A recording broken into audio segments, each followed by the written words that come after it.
The Circular Staircase by Mary Roberts Rinehart, a cozy mystery novel.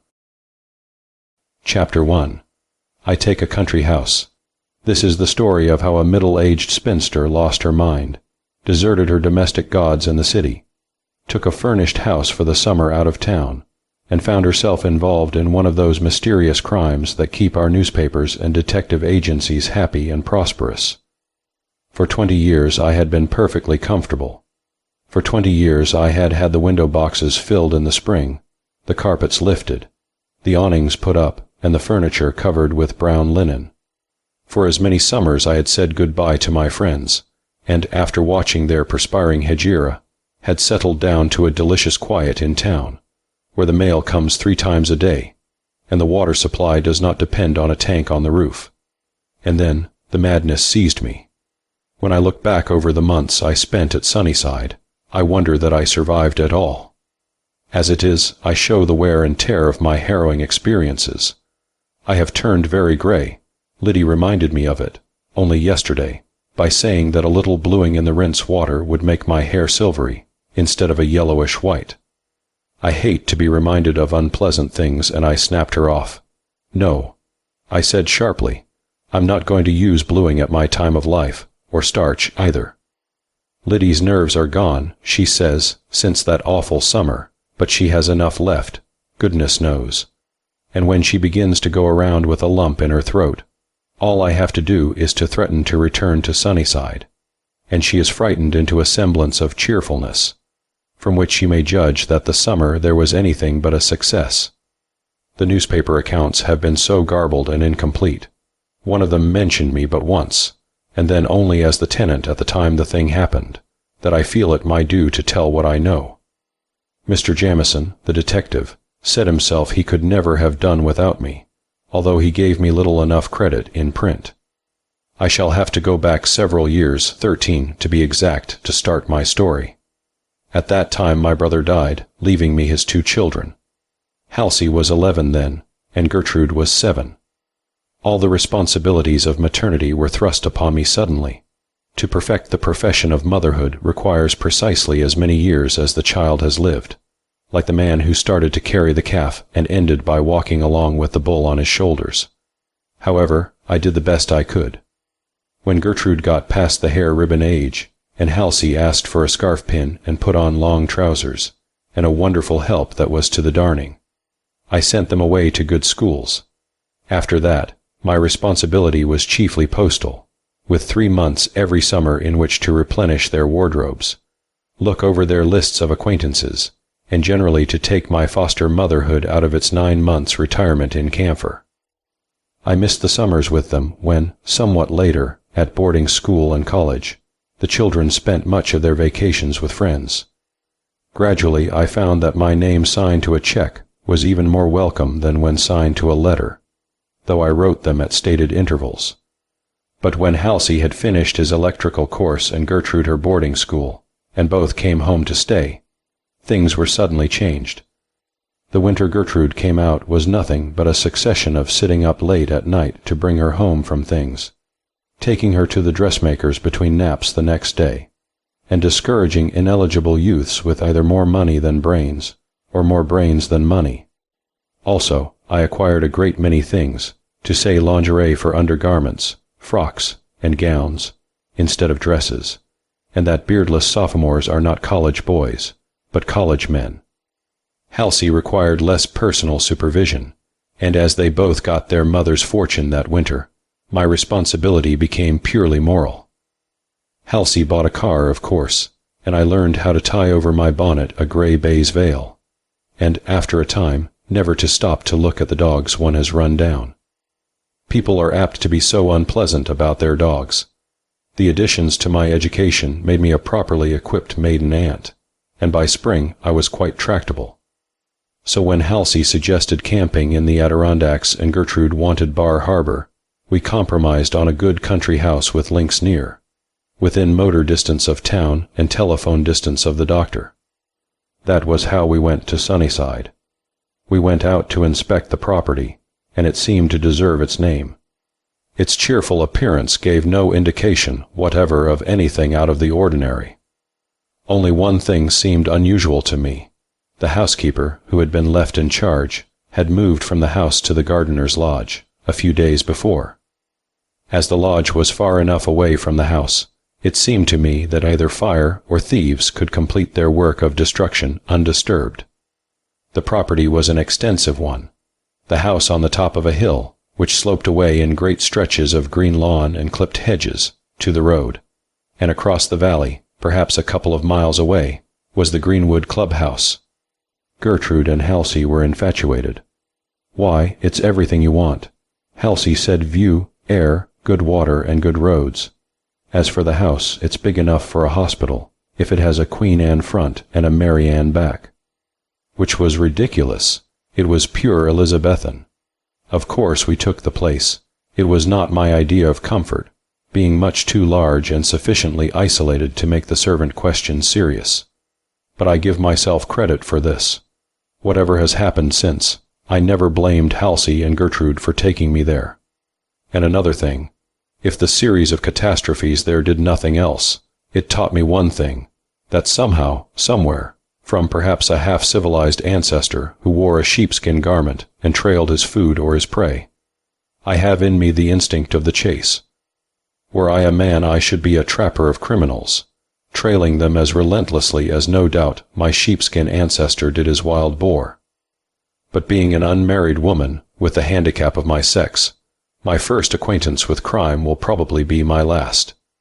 Indeed, it came near enough to being my last acquaintance with anything.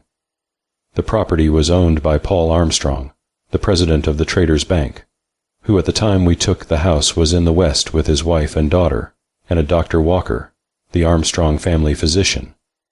Halsey knew Louise Armstrong, had been rather attentive to her the winter before, but as Halsey was always attentive to somebody, I had not thought of it seriously, although she was a charming girl. I knew of Mr. Armstrong only through his connection with the bank, where the children's money was largely invested, and through an ugly story about the son, Arnold Armstrong, who was reported to have forged his father's name, for a considerable amount, to some bank paper. However, the story had had no interest for me. I cleared Halsey and Gertrude away to a house party, and moved out to Sunnyside the 1st of May. The roads were bad, but the trees were in leaf, and there were still tulips in the borders around the house. The arbutus was fragrant in the woods under the dead leaves, and on the way from the station, a short mile, while the car stuck in the mud, I found a bank showered with tiny forget-me-nots. The birds, don't ask me what kind. They all look alike to me, unless they have a hall mark of some bright color. The birds were chirping in the hedges, and everything breathed of peace. Liddy, who was born and bred on a brick pavement, got a little bit down-spirited when the crickets began to chirp, or scrape their legs together, or whatever it is they do at twilight. The first night passed quietly enough. I have always been grateful for that one night's peace. It shows what the country might be, under favorable circumstances. Never after that night did I put my head on my pillow with any assurance how long it would be there, or on my shoulders, for that matter. On the following morning, Liddy and Mrs. Ralston, my own housekeeper, had a difference of opinion, and Mrs. Ralston left on the 11 train. Just after luncheon, Burke, the butler, was taken unexpectedly with a pain in his right side, much worse when I was within hearing distance, and by afternoon he was started cityward. That night the cook's sister had a baby. The cook, seeing indecision in my face, made it twins on second thought, and to be short, by noon the next day the household staff was down to Liddy and myself, and this in a house with 22 rooms and 5 baths. Liddy wanted to go back to the city at once, but the milk boy said that Thomas Johnson, the Armstrongs' colored butler, was working as a waiter at the Greenwood Club, and might come back. I have the usual scruples about coercing people's servants away, but few of us have any conscience regarding institutions or corporations. Witness the way we beat railroads and street car companies when we can. So I called up the club, and about 8 o'clock Thomas Johnson came to see me. Poor Thomas, well, it ended by my engaging Thomas on the spot, at outrageous wages, and with permission to sleep in the gardener's lodge, empty since the house was rented. The old man, He was white-haired and a little stooped, but with an immense idea of his personal dignity, gave me his reasons hesitatingly. "I ain't sayin' nothin', Miss Innes," he said, with his hand on the door-knob, "but there's been goin's on here this last few months as ain't natural.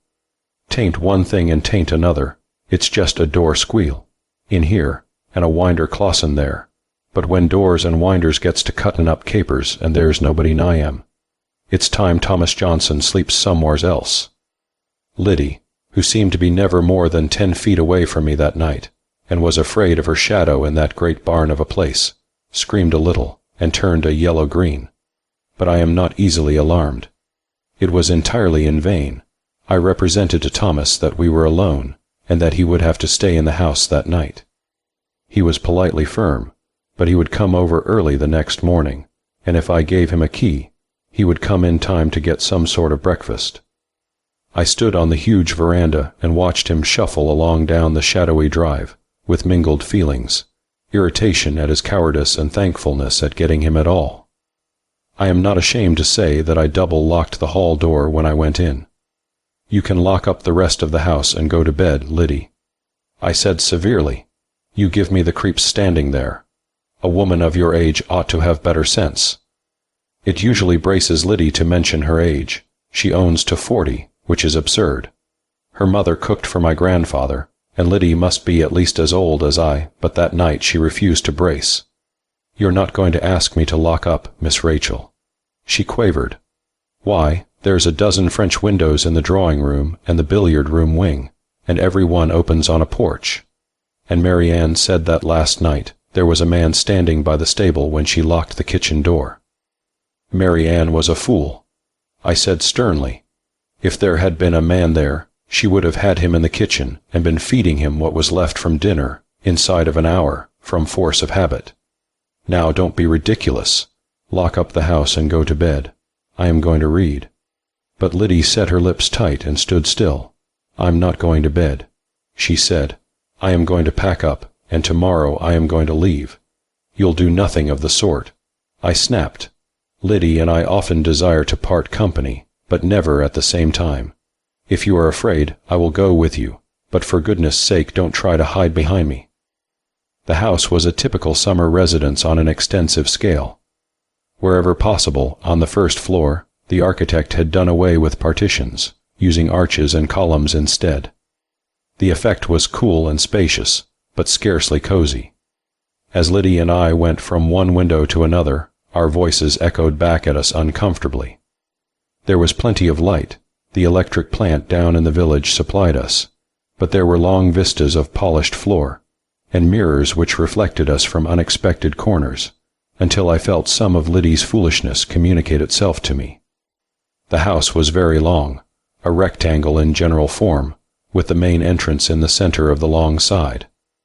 The brick-paved entry opened into a short hall to the right of which, separated only by a row of pillars, was a huge living room.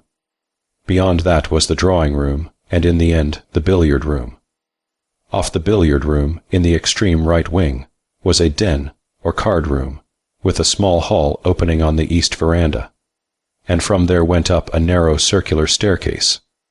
Halsey had pointed it out with delight. "Just look, Aunt Rachel," he said with a flourish. The architect that put up this joint was wise to a few things. Arnold Armstrong and his friends could sit here and play cards all night and stumble up to bed in the early morning, without having the family send in a police call. Liddy and I got as far as the card-room and turned on all the lights. I tried the small entry door there, which opened on the veranda, and examined the windows. Everything was secure, and Liddy, a little less nervous now, had just pointed out to me the disgracefully dusty condition of the hard wood floor, when suddenly the lights went out. We waited a moment. I think Liddy was stunned with fright, or she would have screamed. And then I clutched her by the arm and pointed to one of the windows opening on the porch.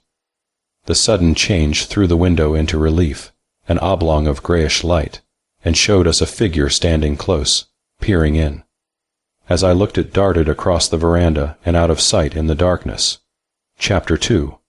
A link cuff button. Liddy's knees seemed to give away under her. Without a sound she sank down, leaving me staring at the window in petrified amazement. Liddy began to moan under her breath, and in my excitement I reached down and shook her. "Stop it," I whispered. "It's only a woman, maybe a maid of the Armstrongs. Get up and help me find the door." She groaned again. "Very well." I said, "Then I'll have to leave you here. I'm going." She moved at that, and holding to my sleeve we felt our way, with numerous collisions, to the billiard room, and from there to the drawing room. The lights came on then, and, with the long French windows unshuttered, I had a creepy feeling that each one sheltered a peering face. In fact, in the light of what happened afterward, I am pretty certain we were under surveillance during the entire ghostly evening. We hurried over the rest of the locking up and got upstairs as quickly as we could. I left the lights all on, and our footsteps echoed cavernously. Liddy had a stiff neck the next morning, from looking back over her shoulder, and she refused to go to bed. "Let me stay in your dressing room, Miss Rachel," she begged. "If you don't, I'll sit in the hall outside the door. I'm not going to be murdered with my eyes shut." "If you're going to be murdered," I retorted, "it won't make any difference whether they are shut or open. But you may stay in the dressing room if you will lie on the couch. When you sleep in a chair you snore." She was too far gone to be indignant, but after a while she came to the door and looked into where I was composing myself for sleep with Drummond's spiritual life. "That wasn't a woman, Miss Rachel," she said, with her shoes in her hand. "It was a man in a long coat." What woman was a man? I discouraged her without looking up, and she went back to the couch. It was 11 o'clock when I finally prepared for bed. In spite of my assumption of indifference, I locked the door into the hall, and finding the transom did not catch, I put a chair cautiously before the door. It was not necessary to rouse Liddy, and climbing up put on the ledge of the transom a small dressing mirror, so that any movement of the frame would send it crashing down. Then, secure in my precautions, I went to bed. I did not go to sleep at once. Liddy disturbed me just as I was growing drowsy, by coming in and peering under the bed. She was afraid to speak, however, because of her previous snubbing, and went back, stopping in the doorway to sigh dismally. Somewhere downstairs a clock with a chime sang away the hours, 11:30, 45, 12, and then the lights went out to stay. The Casanova Electric Company shuts up shop and goes home to bed at midnight. When one has a party, I believe it is customary to fee the company, which will drink hot coffee and keep awake a couple of hours longer. But the lights were gone for good that night. Liddy had gone to sleep, as I knew she would. She was a very unreliable person, always awake and ready to talk when she wasn't wanted and dozing off to sleep when she was.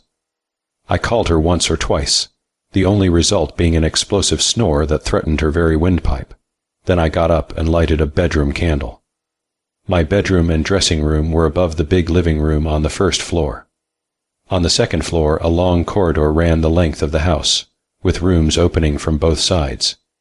In the wings were small corridors crossing the main one. The plan was simplicity itself. And just as I got back into bed, I heard a sound from the east wing, apparently, that made me stop, frozen, with one bedroom slipper half off, and listen. It was a rattling metallic sound, and it reverberated along the empty halls like the crash of doom. It was for all the world as if something heavy, perhaps a piece of steel, had rolled clattering and jangling down the hard wood stairs leading to the card room. In the silence that followed, Liddy stirred and snored again. I was exasperated. First she kept me awake by silly alarms. Then when she was needed she slept like Joe Jefferson or Rip. They are always the same to me. I went in and aroused her, and I give her credit for being wide awake the minute I spoke. "Get up," I said, "if you don't want to be murdered in your bed." "Where? How?" She yelled vociferously and jumped up. "There's somebody in the house." I said, "Get up, we'll have to get to the telephone." "Not out in the hall." She gasped. "Oh, Miss Rachel, not out in the hall." Trying to hold me back. But I am a large woman and Liddy is small. We got to the door somehow, and Liddy held a brass andiron, which it was all she could do to lift, let alone brain anybody with. I listened, and hearing nothing, opened the door a little and peered into the hall. It was a black void, full of terrible suggestion, and my candle only emphasized the gloom. Liddy squealed and drew me back again, and as the door slammed, the mirror I had put on the transom came down and hit her on the head. That completed our demoralization. It was some time before I could persuade her she had not been attacked from behind by a burglar. And when she found the mirror smashed on the floor, she wasn't much better. "There's going to be a death," she wailed. "Oh, Miss Rachel, there's going to be a death." "Ah, there will be," I said grimly, "if you don't keep quiet, Liddy Allen." And so we sat there until morning, wondering if the candle would last until dawn, and arranging what trains we could take back to town. If we had only stuck to that decision and gone back before it was too late. The sun came finally, and from my window I watched the trees along the drive take shadowy form, gradually lose their ghost-like appearance, become gray and then green. The Greenwood Club showed itself a dab of white against the hill across the valley, and an early robin or two hopped around in the dew. Not until the milk boy and the sun came, about the same time, did I dare to open the door into the hall and look around. Everything was as we had left it. Trunks were heaped here and there, ready for the trunk room, and through an end window of stained glass came a streak of red and yellow daylight that was eminently cheerful. The milk boy was pounding somewhere below, and the day had begun. Thomas Johnson came ambling up the drive about 6:30, and we could hear him clattering around on the lower floor, opening shutters. I had to take Liddy to her room upstairs, however. She was quite sure she would find something uncanny. In fact, when she did not, having now the courage of daylight, she was actually disappointed. Well, we did not go back to town that day. The discovery of a small picture fallen from the wall of the drawing-room was quite sufficient to satisfy Liddy that the alarm had been a false one, but I was anything but convinced. Allowing for my nerves and the fact that small noises magnify themselves at night, there was still no possibility that the picture had made the series of sounds I heard. To prove it, however, I dropped it again. It fell with a single muffled crash of its wooden frame, and incidentally ruined itself beyond repair. I justified myself by reflecting that if the Armstrongs chose to leave pictures in unsafe positions, and to rent a house with a family ghost, the destruction of property was their responsibility, not mine. I warned Liddy not to mention what had happened to anybody, and telephoned to town for servants.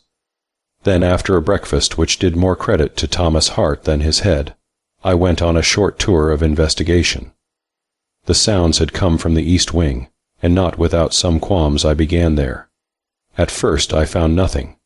Since then I have developed my powers of observation, but at that time I was a novice. The small card room seemed undisturbed. I looked for footprints, which is, I believe, the conventional thing to do, although my experience has been that as clues both footprints and thumb marks are more useful in fiction than in fact.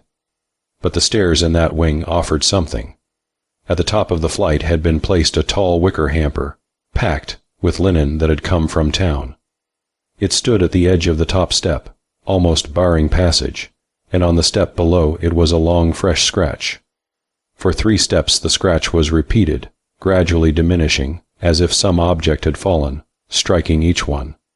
Then for 4 steps nothing. On the 5th step below was a round dent in the hard wood. That was all, and it seemed little enough, except that I was positive the marks had not been there the day before. It bore out my theory of the sound, which had been for all the world like the bumping of a metallic object down a flight of steps. The 4 steps had been skipped. I reasoned that an iron bar, for instance, would do something of the sort, strike 2 or 3 steps, end down, then turn over, jumping a few stairs and landing with a thud. Iron bars, however, do not fall downstairs in the middle of the night alone. Coupled with the figure on the veranda, the agency by which it climbed might be assumed. But, and here was the thing that puzzled me most, the doors were all fastened that morning, the windows unmolested, and the particular door from the card room to the veranda had a combination lock of which I held the key, and which had not been tampered with. I fixed on an attempt at burglary as the most natural explanation, an attempt frustrated by the falling of the object, whatever it was, that had roused me. 2 things I could not understand: how the intruder had escaped with everything locked, and why he had left the small silver, which, in the absence of a butler, had remained downstairs overnight. Under pretext of learning more about the place, Thomas Johnson led me through the house and the cellars, without result. Everything was in good order and repair. Money had been spent lavishly on construction and plumbing. The house was full of conveniences, and I had no reason to repent my bargain, save the fact that, in the nature of things, night must come again, and other nights must follow, and we were a long way from a police station. In the afternoon a hack came up from Casanova, with a fresh relay of servants. The driver took them with a flourish to the servants' entrance, and drove around to the front of the house, where I was awaiting him. $2, he said in reply to my question. I don't charge full rates, because, bringing 'em up all summer as I do, it pays to make a special price. When they got off the train, says I, there's another bunch for Sunnyside, cook, parlor maid, and all. Yes'm, 6 summers, and a new lot never less than once a month. They won't stand for the country and the lonesomeness, I reckon. But with the presence of the bunch of servants my courage revived, and late in the afternoon came a message from Gertrude that she and Halsey would arrive that night at about 11 o'clock, coming in the car from Richfield. Things were looking up, and when Beulah, my cat, a most intelligent animal, found some early catnip on a bank near the house and rolled in it in a feline ecstasy, I decided that getting back to nature was the thing to do.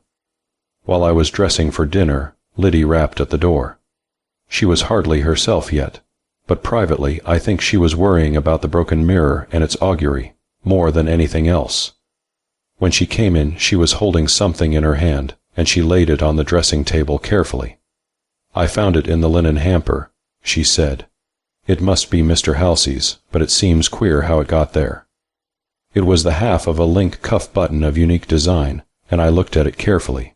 Where was it? In the bottom of the hamper. I asked. On the very top. She replied. It's a mercy it didn't fall out on the way. When Liddy had gone, I examined the fragment attentively. I had never seen it before, and I was certain it was not Halsey's. It was of Italian workmanship, and consisted of a mother-of-pearl foundation, encrusted with tiny seed pearls, strung on horse hair to hold them. In the center was a small ruby. The trinket was odd enough, but not intrinsically of great value. Its interest for me lay in this. Liddy had found it lying in the top of the hamper which had blocked the east wing stairs. That afternoon the Armstrongs' housekeeper, a youngish, good-looking woman, applied for Mrs. Ralston's place, and I was glad enough to take her. She looked as though she might be equal to a dozen of Liddy, with her snapping black eyes and heavy jaw. Her name was Ann Watson, and I dined that evening for the first time in 3 days. Chapter 3. Mr. John Bailey appears. I had dinner served in the breakfast room. Somehow the huge dining room depressed me, and Thomas, cheerful enough all day, allowed his spirits to go down with the sun. He had a habit of watching the corners of the room, left shadowy by the candles on the table, and altogether it was not a festive meal. Dinner over, I went into the living room. I had 3 hours before the children could possibly arrive, and I got out my knitting. I had brought along 24 pairs of slipper soles in assorted sizes. I always send knitted slippers to the old lady's home at Christmas, and now I sorted over the wools with a grim determination not to think about the night before. But my mind was not on my work. At the end of a half hour, I found I had put a row of blue scallops on Eliza Kleinfelter's lavender slippers, and I put them away. I got out the cuff link and went with it to the pantry. Thomas was wiping silver, and the air was heavy with tobacco smoke. I sniffed and looked around, but there was no pipe to be seen. Thomas, I said, you have been smoking. No, ma'am. He was injured innocence itself. It's on my coat, ma'am. Over at the club, the gentleman, but Thomas did not finish. The pantry was suddenly filled with the odor of singeing cloth. Thomas gave a clutch at his coat, whirled to the sink, filled a tumbler with water, and poured it into his right pocket with the celerity of practice. Thomas, I said, when he was sheepishly mopping the floor, smoking is a filthy and injurious habit. If you must smoke, you must, but don't stick a lighted pipe in your pocket again. Your skin's your own. You can blister it if you like. But this house is not mine, and I don't want a conflagration. Did you ever see this cufflink before? No, he never had, he said, but he looked at it oddly. I picked it up in the hall. I added indifferently. The old man's eyes were shrewd under his bushy eyebrows.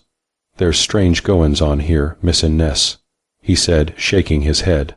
Something's going to happen, sure. You ain't took notice that the big clock in the hall is stopped, I reckon.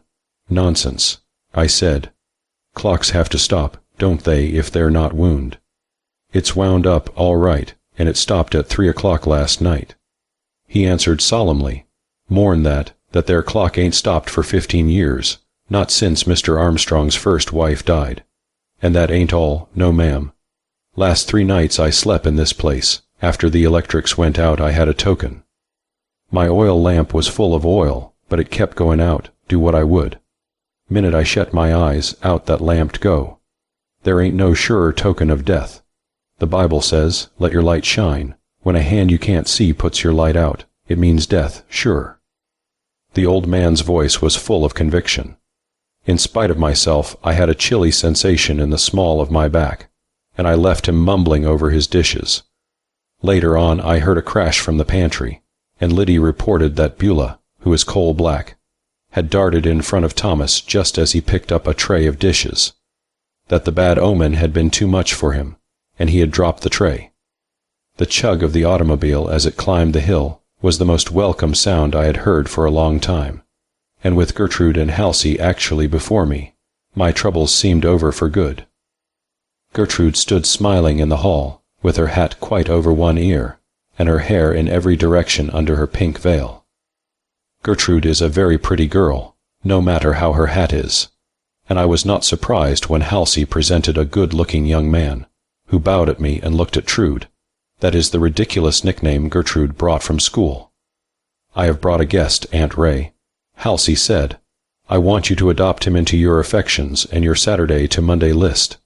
Let me present John Bailey, only you must call him Jack. In 12 hours he'll be calling you Aunt. I know him. We shook hands, and I got a chance to look at Mr. Bailey. He was a tall fellow, perhaps 30, and he wore a small mustache. I remember wondering why. He seemed to have a good mouth, and when he smiled his teeth were above the average. One never knows why certain men cling to a messy upper lip that must get into things, any more than one understands some women building up their hair on wire atrocities. Otherwise, he was very good to look at, stalwart and tanned, with the direct gaze that I like. I am particular about Mr. Bailey, because he was a prominent figure in what happened later. Gertrude was tired with the trip and went up to bed very soon. I made up my mind to tell them nothing until the next day, and then to make as light of our excitement as possible. After all, what had I to tell? An inquisitive face peering in at a window, a crash in the night, a scratch or two on the stairs, and half a cuff button. As for Thomas and his forebodings, it was always my belief that a Negro is 1 part thief, 1 part pigment, and the rest superstition. It was Saturday night. The 2 men went to the billiard room, and I could hear them talking as I went upstairs.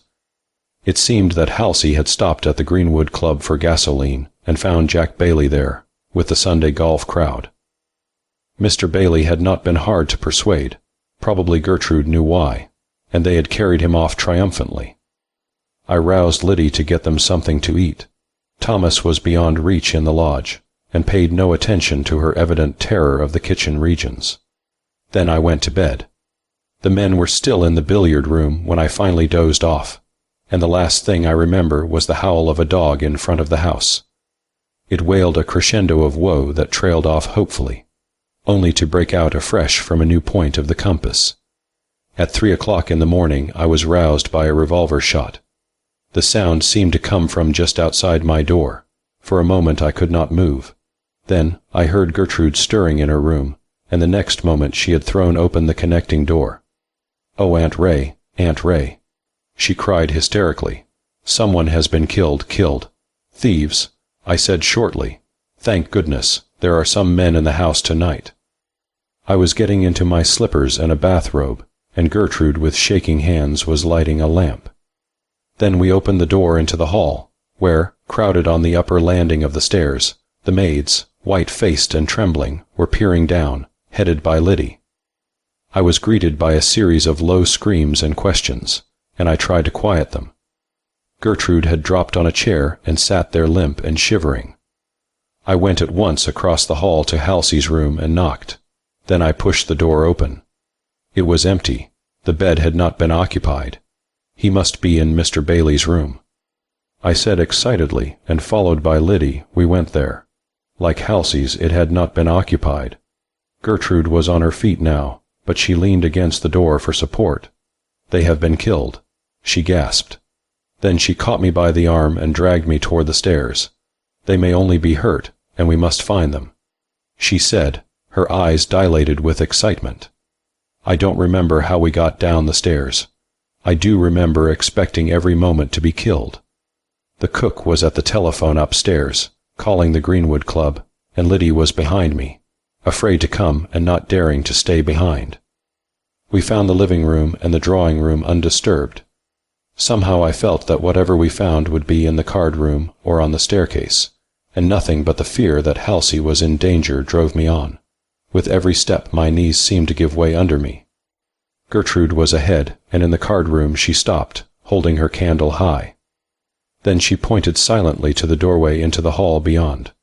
Huddled there on the floor, face down with his arms extended, was a man.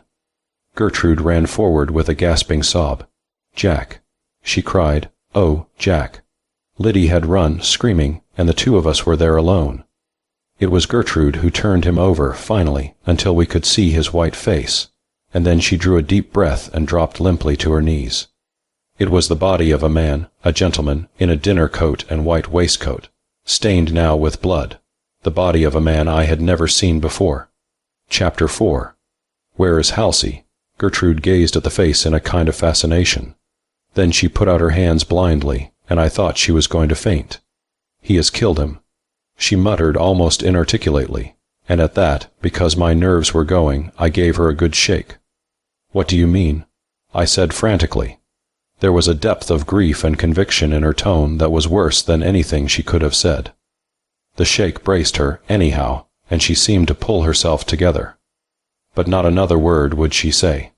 She stood gazing down at that gruesome figure on the floor, while Liddy, ashamed of her flight and afraid to come back alone, drove before her 3 terrified women servants into the drawing room, which was as near as any of them would venture.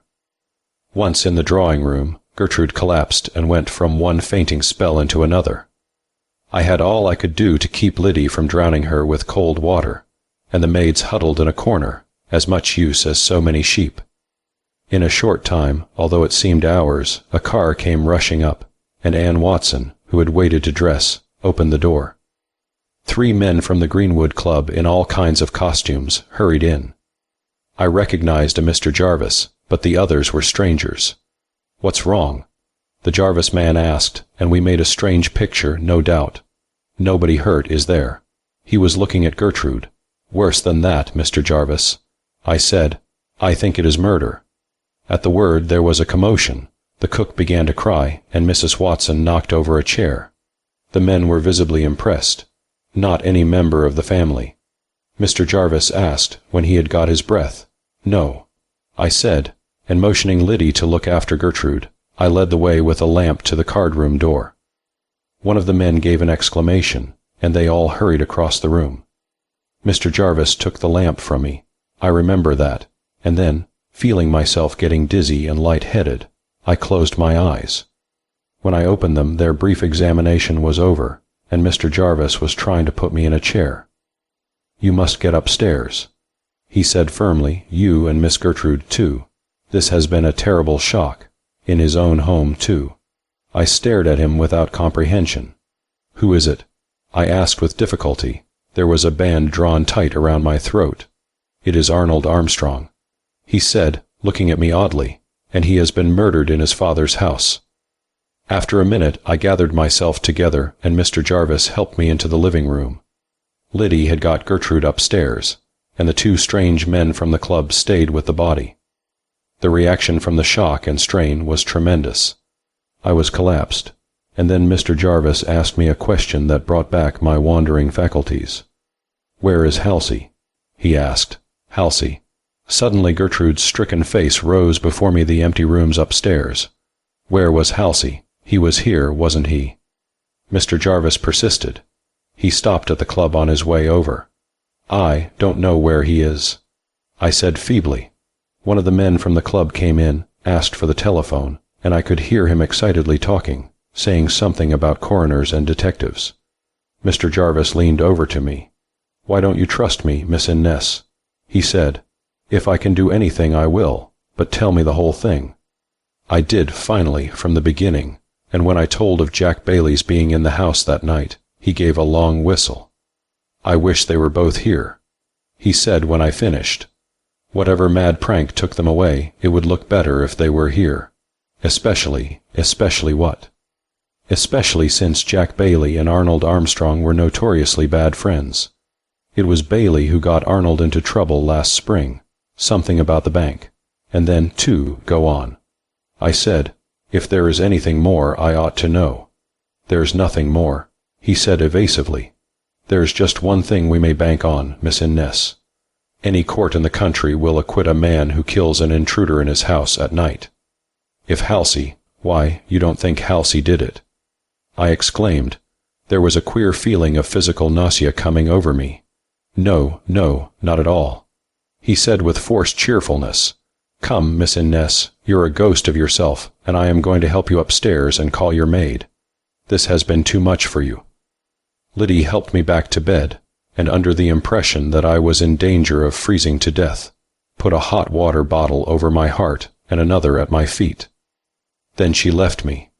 It was early dawn now, and from voices under my window I surmised that Mr. Jarvis and his companions were searching the grounds. As for me, I lay in bed with every faculty awake. Where had Halsey gone? How had he gone, and when? Before the murder, no doubt, but who would believe that? If either he or Jack Bailey had heard an intruder in the house and shot him, as they might have been justified in doing, why had they run away? The whole thing was unheard of, outrageous, and impossible to ignore. About 6 o'clock Gertrude came in.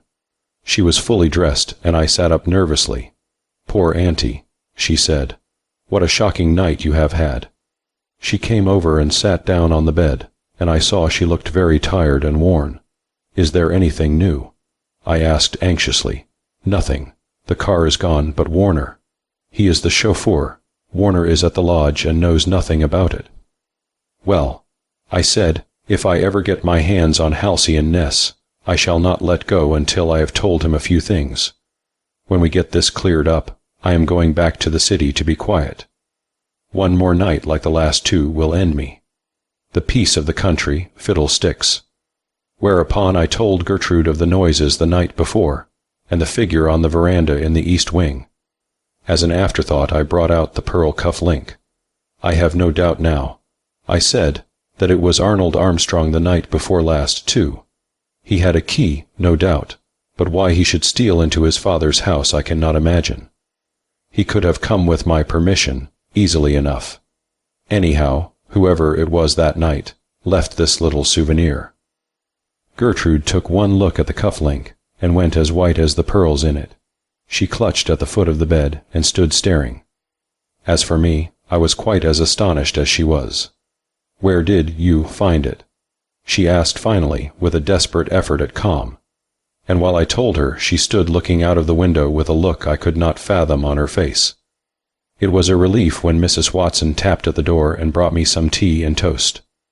The cook was in bed, completely demoralized, she reported, and Liddy, brave with the daylight, was looking for footprints around the house. Mrs. Watson herself was a wreck. She was blue-white around the lips, and she had one hand tied up. She said she had fallen downstairs in her excitement. It was natural, of course, that the thing would shock her, having been the Armstrongs' housekeeper for several years, and knowing Mr. Arnold well. Gertrude had slipped out during my talk with Mrs. Watson, and I dressed and went downstairs.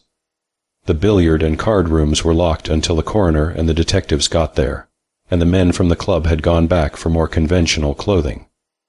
I could hear Thomas in the pantry, alternately wailing for Mr. Arnold, as he called him, and citing the tokens that had precursed the murder. The house seemed to choke me, and, slipping a shawl around me, I went out on the drive. At the corner by the east wing I met Liddy. Her skirts were draggled with dew to her knees, and her hair was still in crimps. "Go right in and change your clothes," I said sharply. "You're a sight, and at your age." She had a golf stick in her hand, and she said she had found it on the lawn. There was nothing unusual about it, but it occurred to me that a golf stick with a metal end might have been the object that had scratched the stairs near the card-room. I took it from her and sent her up for dry garments. Her daylight courage and self-importance, and her shuddering delight in the mystery, irritated me beyond words. After I left her, I made a circuit of the building. Nothing seemed to be disturbed. The house looked as calm and peaceful in the morning sun as it had the day I had been coerced into taking it. There was nothing to show that inside had been mystery and violence and sudden death.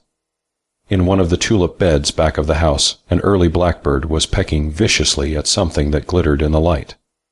I picked my way gingerly over through the dew and stooped down. Almost buried in the soft ground was a revolver. I scraped the earth off it with the tip of my shoe, and, picking it up, slipped it into my pocket. Not until I had got into my bedroom and double-locked the door did I venture to take it out and examine it. One look was all I needed. It was Halsey's revolver. I had unpacked it the day before and put it on his shaving stand, and there could be no mistake.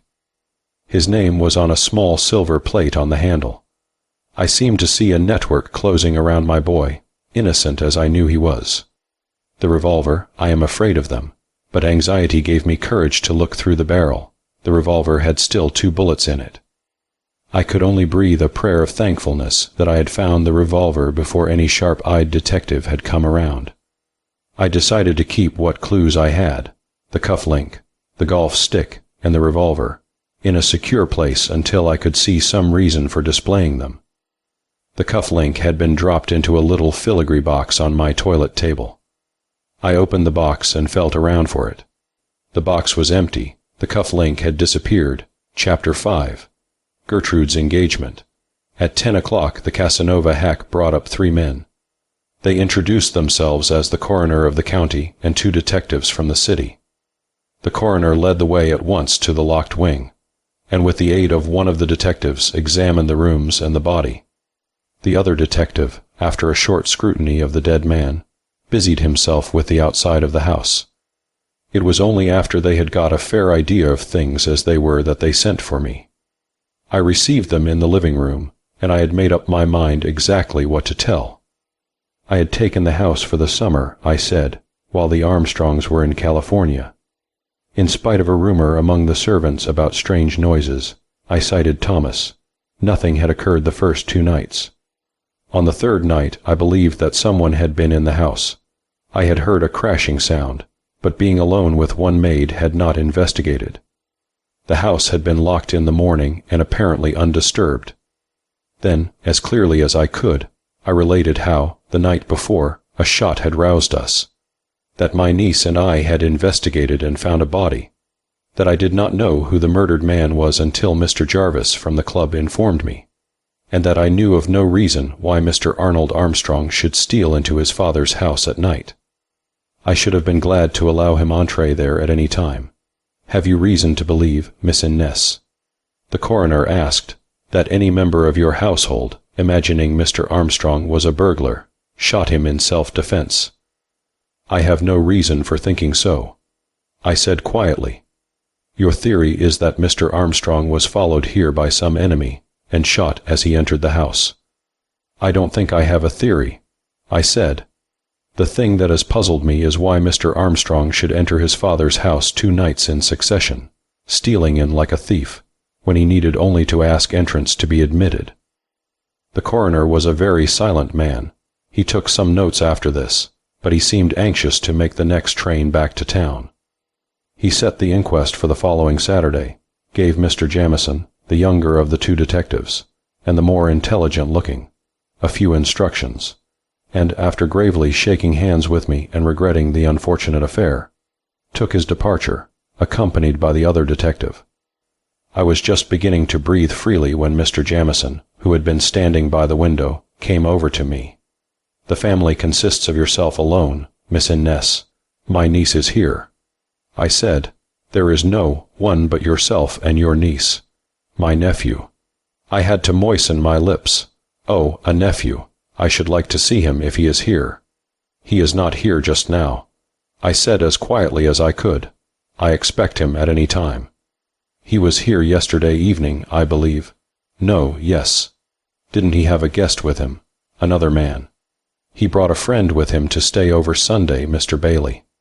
"Mr. John Bailey, the cashier of the Traders' Bank, I believe." And I knew that someone at the Greenwood Club had told. "When did they leave?" "Very early. I don't know at just what time." Mr. Jamieson turned suddenly and looked at me. "Please try to be more explicit," he said. "You say your nephew and Mr. Bailey were in the house last night, and yet you and your niece, with some women servants, found the body. Where was your nephew?" I was entirely desperate by that time. "I do not know." I cried, "But be sure of this.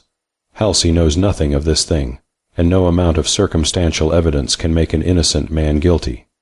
"Sit down," he said, pushing forward a chair. "There are some things I have to tell you, and in return, please tell me all you know. Believe me, things always come out. In the first place, Mr. Armstrong was shot from above. The bullet was fired at close range, entered below the shoulder and came out, after passing through the heart, well down the back. In other words, I believe the murderer stood on the stairs and fired down. In the second place, I found on the edge of the billiard table a charred cigar which had burned itself partly out, and a cigarette which had consumed itself to the cork tip. Neither one had been more than lighted, then put down and forgotten. Have you any idea what it was that made your nephew and Mr. Bailey leave their cigars and their game, take out the automobile without calling the chauffeur, and all this at, let me see, certainly before 3 o'clock in the morning?" "I don't know," I said, "but depend on it, Mr. Jamieson, Halsey will be back himself to explain everything." "I sincerely hope so," he said. "Miss Innes, has it occurred to you that Mr. Bailey might know something of this?" Gertrude had come downstairs, and just as he spoke she came in. I saw her stop suddenly, as if she had been struck. "He does not," she said in a tone that was not her own. "Mr. Bailey and my brother know nothing of this. The murder was committed at 3. They left the house at 3:15. "How do you know that?" Mr. Jamieson asked oddly. "Do you know at what time they left?" "I do," Gertrude answered firmly. "At 3:15, my brother and Mr. Bailey left the house by the main entrance. I was there."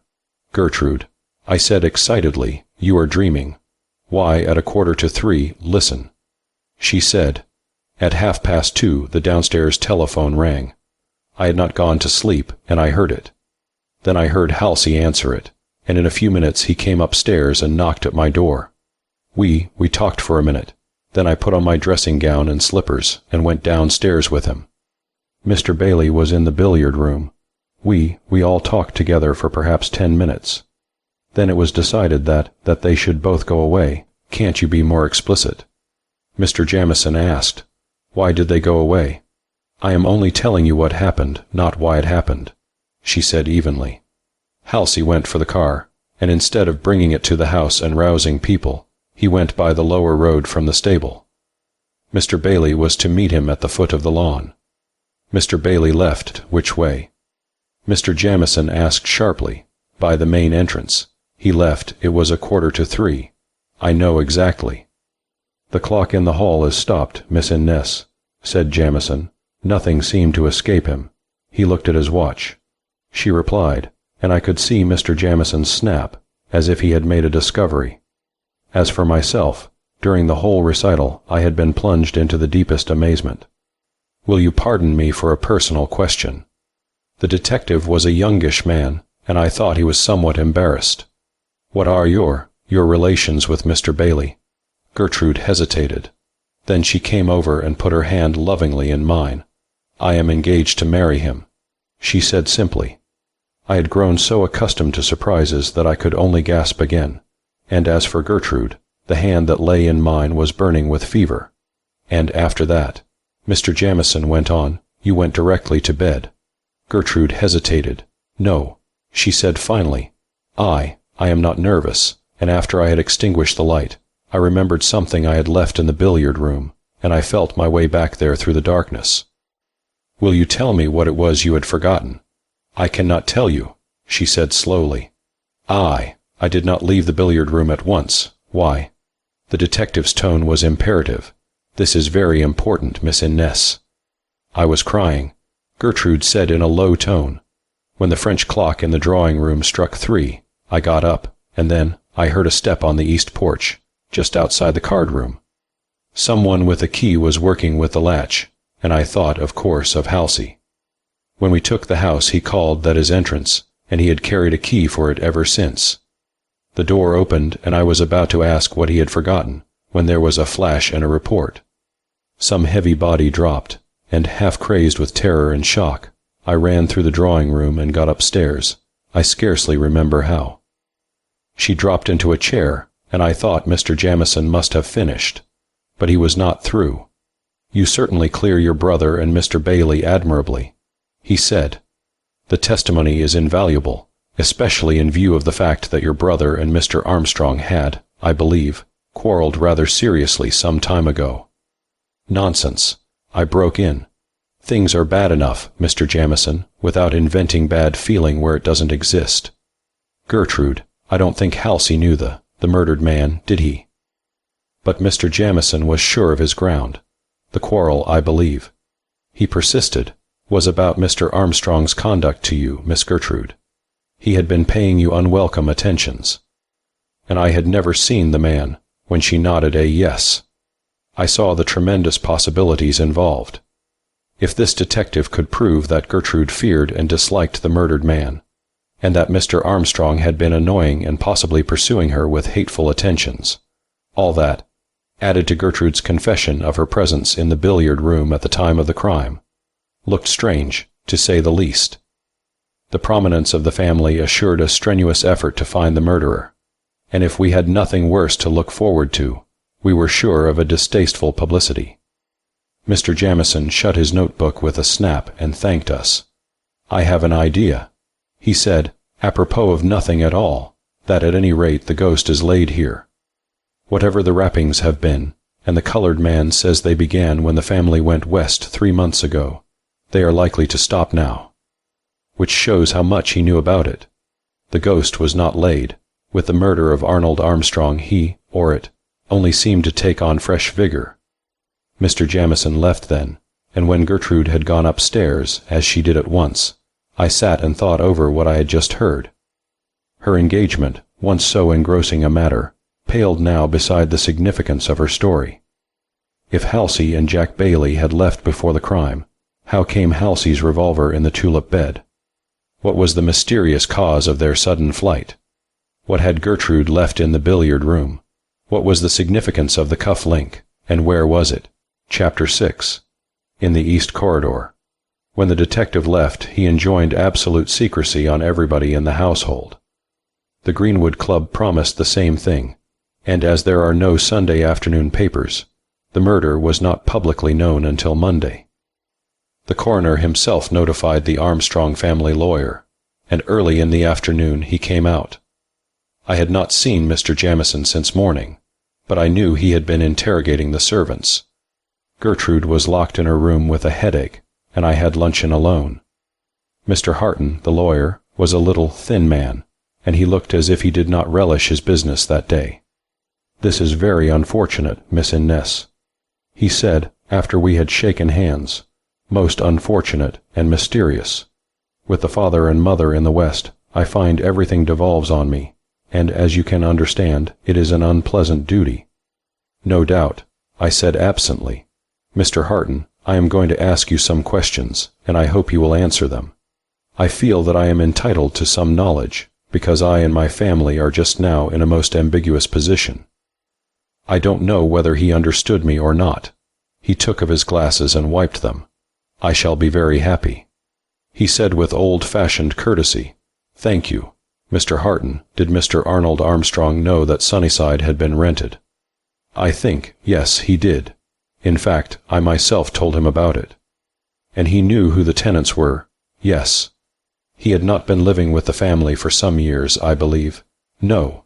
Unfortunately, there had been trouble between Arnold and his father. For 2 years he had lived in town. Then it would be unlikely that he came here last night to get possession of anything belonging to him. I should think it hardly possible. He admitted. To be perfectly frank, Miss Innes, I cannot think of any reason whatever for his coming here as he did.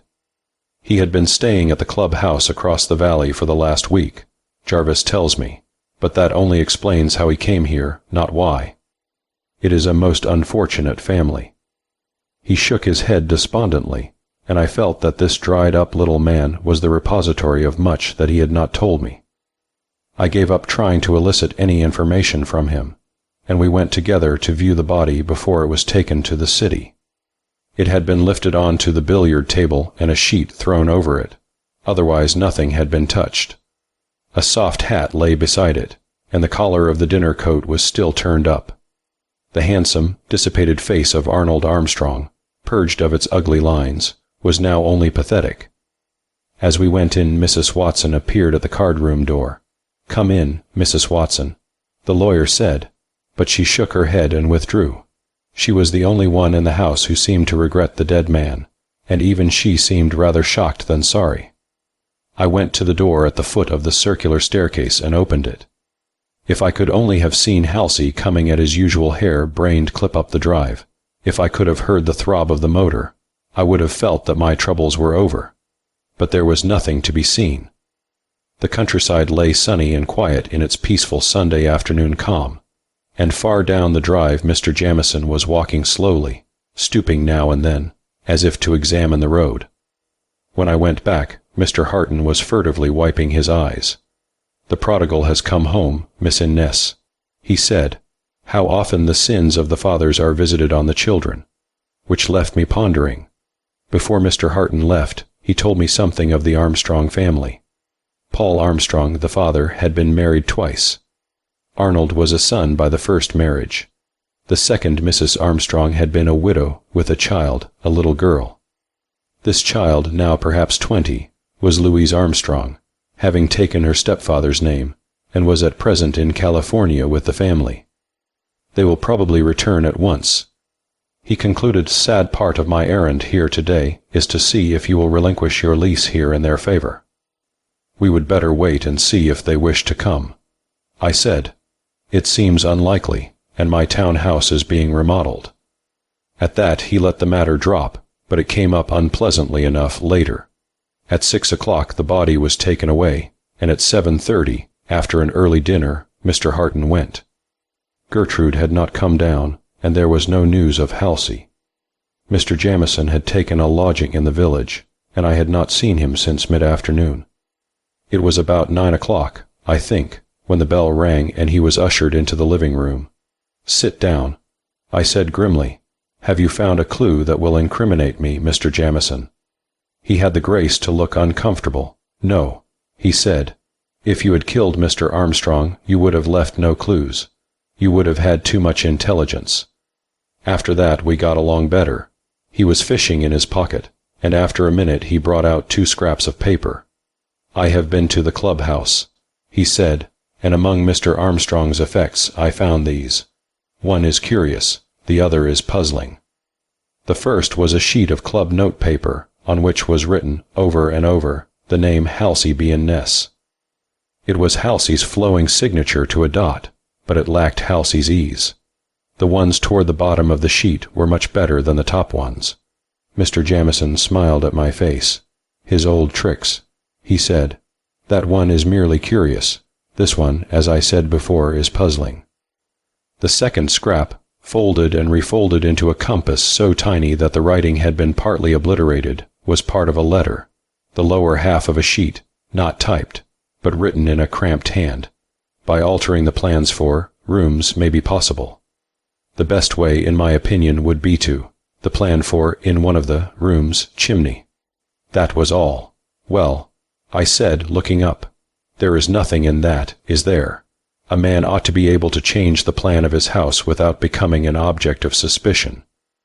There is little in the paper itself, he admitted, but why should Arnold Armstrong carry that around unless it meant something? He never built a house, you may be sure of that. If it is this house, it may mean anything from a secret room to an extra bathroom. I said scornfully, "Haven't you a thumbprint, too?" "I have," he said with a smile, "and the print of a foot in a tulip bed, and a number of other things. The oddest part is, Miss Innes, that the thumb mark is probably yours and the footprint certainly." His audacity was the only thing that saved me. His amused smile put me on my mettle, and I ripped out a perfectly good scallop before I answered. "Why did I step into the tulip bed?" I asked with interest. "You picked up something," he said good-humoredly, "which you are going to tell me about later." "Am I, indeed?" I was politely curious. "With this remarkable insight of yours, I wish you would tell me where I shall find my $4,000 motor car." "I was just coming to that," he said. "You will find it about 30 miles away at Andrews Station, in a blacksmith shop, where it is being repaired." I laid down my knitting then and looked at him. "And Halsey," I managed to say, "we are going to exchange information." He said, "I am going to tell you that when you tell me what you picked up in the tulip bed." We looked steadily at each other. It was not an unfriendly stare. We were only measuring weapons. Then he smiled a little and got up. "With your permission," he said, "I am going to examine the card room and the staircase again. You might think over my offer in the meantime." He went on through the drawing room, and I listened to his footsteps growing gradually fainter. I dropped my pretense at knitting, and, leaning back, I thought over the last 48 hours. Here was I, Rachel Innes, spinster, a granddaughter of old John Innes of Revolutionary days, a D.R., a colonial dame, mixed up with a vulgar and revolting crime, and even attempting to hoodwink the law. Certainly I had left the straight and narrow way. I was roused by hearing Mr. Jamieson coming rapidly back through the drawing-room. He stopped at the door. "Miss Innes," he said quickly, "will you come with me and light the east corridor? I have fastened somebody in the small room at the head of the card-room stairs." I jumped up at once. "You mean the murderer?" I gasped. "Possibly," he said quietly as we hurried together up the stairs. "Someone was lurking on the staircase when I went back." I spoke. Instead of an answer, whoever it was turned and ran up. I followed. It was dark, but as I turned the corner at the top, a figure darted through this door and closed it. The bolt was on my side, and I pushed it forward. "It is a closet, I think." We were in the upper hall now. "If you will show me the electric switch, Miss Innes, you would better wait in your own room." Trembling as I was determined to see that door opened. I hardly knew what I feared, but so many terrible and inexplicable things had happened that suspense was worse than certainty. "I am perfectly cool," I said, "and I am going to remain here." The lights flashed up along that end of the corridor, throwing the doors into relief. At the intersection of the small hallway with the larger, the circular staircase wound its way up, as if it had been an afterthought of the architect. And just around the corner, in the small corridor, was the door Mr. Jamieson had indicated. I was still unfamiliar with the house, and I did not remember the door. My heart was thumping wildly in my ears, but I nodded to him to go ahead. I was perhaps 8 or 10 feet away, and then he threw the bolt back. "Come out," he said quietly. There was no response. "Come out," he repeated. Then, I think he had a revolver, but I am not sure. He stepped aside and threw the door open. From where I stood I could not see beyond the door, but I saw Mr. Jamieson's face change and heard him mutter something. Then he bolted down the stairs, 3 at a time. When my knees had stopped shaking, I moved forward, slowly, nervously, until I had a partial view of what was beyond the door. It seemed at first to be a closet, empty. Then I went close and examined it, to stop with a shudder.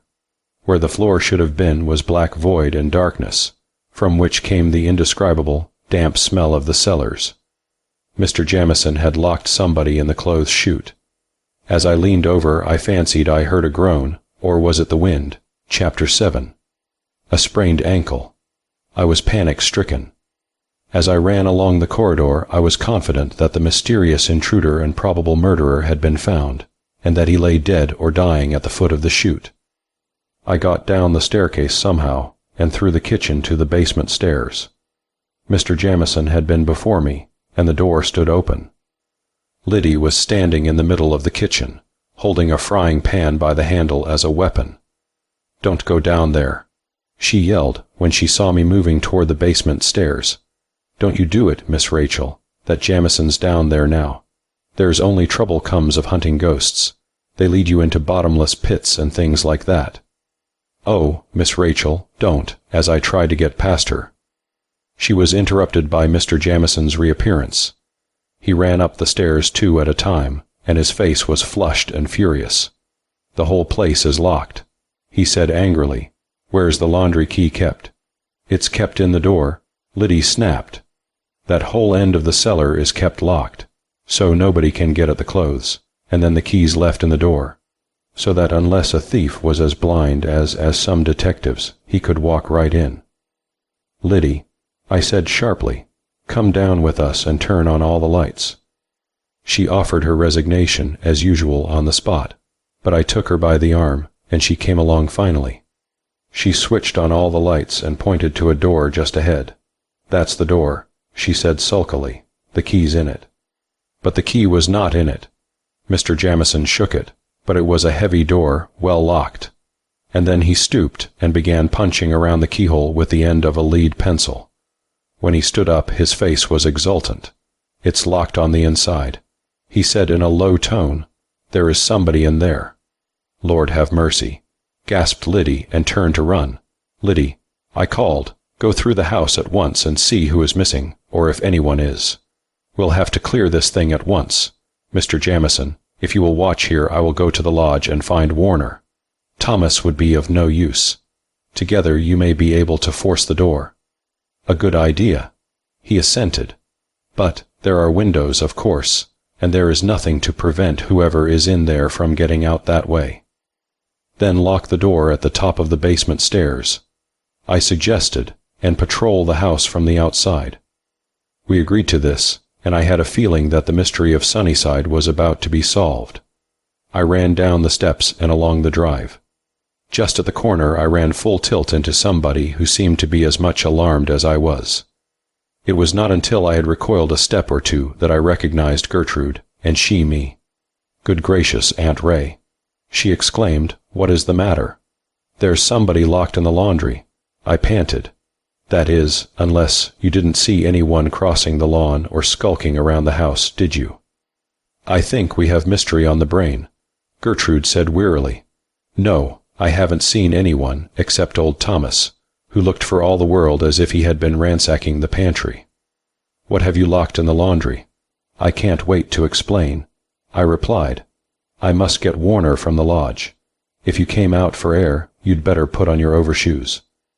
And then I noticed that Gertrude was limping, not much, but sufficiently to make her progress very slow and seemingly painful. "You have hurt yourself," I said sharply. "I fell over the carriage block," she explained. "I thought perhaps I might see Halsey coming home. He ought to be here." I hurried on down the drive. The lodge was some distance from the house, in a grove of trees where the drive met the county road. There were 2 white stone pillars to mark the entrance, but the iron gates, once closed and tended by the lodge keeper, now stood permanently open. The day of the motor car had come. No one had time for closed gates and lodge keepers. The lodge at Sunnyside was merely a sort of supplementary servants' quarters. It was as convenient in its appointments as the big house and infinitely more cozy. As I went down the drive, my thoughts were busy.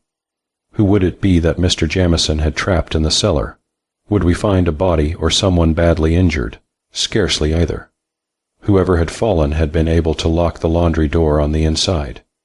If the fugitive had come from outside the house, how did he get in? If it was some member of the household, who could it have been? And then a feeling of horror almost overwhelmed me. Gertrude and her injured ankle. Gertrude found limping slowly up the drive when I had thought she was in bed. I tried to put the thought away, but it would not go. If Gertrude had been on the circular staircase that night, why had she fled from Mr. Jamieson? The idea, puzzling as it was, seemed borne out by this circumstance. Whoever had taken refuge at the head of the stairs could scarcely have been familiar with the house, or with the location of the chute. The mystery seemed to deepen constantly. What possible connection could there be between Halsey and Gertrude and the murder of Arnold Armstrong? And yet, every way I turned I seemed to find something that pointed to such a connection. At the foot of the drive, the road described a long, sloping, horseshoe-shaped curve around the lodge. There were lights there, streaming cheerfully out onto the trees, and from an upper room came wavering shadows, as if someone with a lamp was moving around. I had come almost silently in my evening slippers, and I had my second collision of the evening on the road just above the house. I ran full into a man in a long coat, who was standing in the shadow beside the drive with his back to me, watching the lighted windows. "What the hell?" he ejaculated furiously and turned around. When he saw me, however, he did not wait for any retort on my part. He faded away. This is not slang. He did. He absolutely disappeared in the dusk without my getting more than a glimpse of his face. I had a vague impression of unfamiliar features and of a sort of cap with a visor. Then he was gone. I went to the lodge and rapped. It required 2 or 3 poundings to bring Thomas to the door, and he opened it only an inch or so. "Where is Warner?" I asked. I think he's in bed, ma'am." "Get him up," I said, "and for goodness' sake open the door, Thomas. I'll wait for Warner." "It's kind o' close in here, ma'am," he said, obeying gingerly, and disclosing a cool and comfortable-looking interior. "Perhaps you'd keer to set on the porch and rest yourself." It was so evident that Thomas did not want me inside that I went in. "Tell Warner he is needed in a hurry," I repeated, and turned into the little sitting room. I could hear Thomas going up the stairs, could hear him rouse Warner, and the steps of the chauffeur as he hurriedly dressed. But my attention was busy with the room below. On the center table, open, was a sealskin traveling bag. It was filled with gold-topped bottles and brushes, and it breathed opulence, luxury, femininity from every inch of surface. How did it get there? I was still asking myself the question when Warner came running down the stairs and into the room. He was completely but somewhat incongruously dressed, and his open, boyish face looked abashed. He was a country boy, absolutely frank and reliable, of fair education and intelligence, one of the small army of American youths who turn a natural aptitude for mechanics into the special field of the automobile, and earn good salaries in a congenial occupation. "What is it, Miss Innes?" he asked anxiously. "There is someone locked in the laundry," I replied. "Mr. Jamison wants you to help him break the lock." "Warner, whose bag is this?" "Wants you to help him break the lock." "Warner, whose bag is this?" He was in the doorway by this time, and he pretended not to hear. "Warner," I called, "come back here. Whose bag is this?" He stopped then, but he did not turn around. It belongs to Thomas," he said, and fled up the drive. To Thomas, a London bag with mirrors and cosmetic jars of which Thomas could not even have guessed the use. However, I put the bag in the back of my mind, which was fast becoming stored with anomalous and apparently irreconcilable facts, and followed Warner to the house. Liddy had come back to the kitchen. The door to the basement stairs was double-barred, and had a table pushed against it, and beside her on the table was most of the kitchen paraphernalia. "Did you see if there was anyone missing in the house?" I asked, ignoring the array of saucepans, rolling pins, and the poker of the range. "Rosie is missing," Liddy said with unction. She had objected to Rosie, the parlor maid, from the start. Mrs. Watson went into her room and found she had gone without her hat. People that trust themselves a dozen miles from the city, in strange houses, with servants they don't know, needn't be surprised if they wake up some morning and find their throats cut. After which carefully veiled sarcasm Liddy relapsed into gloom. Warner came in then with a handful of small tools, and Mr. Jamison went with him to the basement. Oddly enough, I was not alarmed. With all my heart I wished for Halsey, but I was not frightened. At the door he was to force, Warner put down his tools and looked at it. Then he turned the handle. Without the slightest difficulty the door opened, revealing the blackness of the drying room beyond. Mr. Jamieson gave an exclamation of disgust. "Gone," he said. "Confound such careless work. I might have known." It was true enough. We got the lights on finally and looked all through the 3 rooms that constituted this wing of the basement. Everything was quiet and empty. An explanation of how the fugitive had escaped injury was found in a heaped-up basket of clothes under the chute. The basket had been overturned, but that was all. Mr. Jamieson examined the windows. One was unlocked and offered an easy escape. The window or the door, which way had the fugitive escaped? The door seemed most probable, and I hoped it had been so. I could not have borne, just then, to think that it was my poor Gertrude we had been hounding through the darkness, and yet I had met Gertrude not far from that very window. I went upstairs at last, tired and depressed. Mrs. Watson and Liddy were making tea in the kitchen. In certain walks of life the teapot is the refuge in times of stress, trouble, or sickness. They give tea to the dying, and they put it in the baby's nursing bottle. Mrs. Watson was fixing a tray to be sent in to me, and when I asked her about Rosie, she confirmed her absence. "She's not here," she said, "but I would not think much of that, Miss Innes. Rosie is a pretty young girl, and perhaps she has a sweetheart. It will be a good thing if she has. The maids stay much better when they have something like that to hold them here."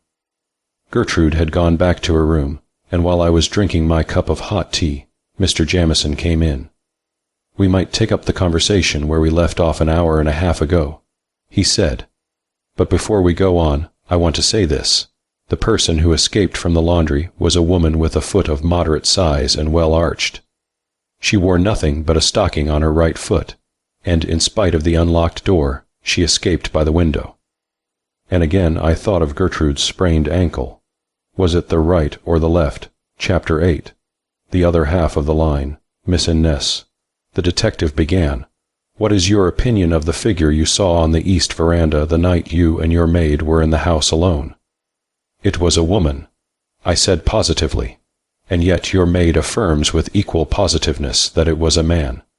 "Nonsense," I broke in. Liddy had her eyes shut. She always shuts them when she's frightened. "And you never thought, then, that the intruder who came later that night might be a woman, the woman, in fact, whom you saw on the veranda?" "I had reasons for thinking it was a man," I said, remembering the pearl cuff link. "Now we are getting down to business. What were your reasons for thinking that?" I hesitated. "If you have any reason for believing that your midnight guest was Mr. Armstrong, other than his visit here the next night, you ought to tell me, Miss Innes. We can take nothing for granted. If, for instance, the intruder who dropped the bar and scratched the staircase, you see, I know about that. If this visitor was a woman, why should not the same woman have come back the following night, met Mr. Armstrong on the circular staircase, and in alarm shot him? It was a man, I reiterated, and then, because I could think of no other reason for my statement, I told him about the pearl cuff link. He was intensely interested. "Will you give me the link?" he said when I finished, "or at least let me see it. I consider it a most important clue." "Won't the description do?" "Not as well as the original." "Well, I'm very sorry," I said as calmly as I could. The thing is lost. It must have fallen out of a box on my dressing table." Whatever he thought of my explanation, and I knew he doubted it, he made no sign. He asked me to describe the link accurately, and I did so, while he glanced at a list he took from his pocket. 1 set monogram cuff links. He read, 1 set plain pearl links, 1 set cuff links, woman's head set with diamonds and emeralds. There is no mention of such a link as you describe, and yet, if your theory is right, Mr. Armstrong must have taken back in his cuffs 1 complete cuff link, and a half, perhaps, of the other. The idea was new to me. If it had not been the murdered man who had entered the house that night, who had it been?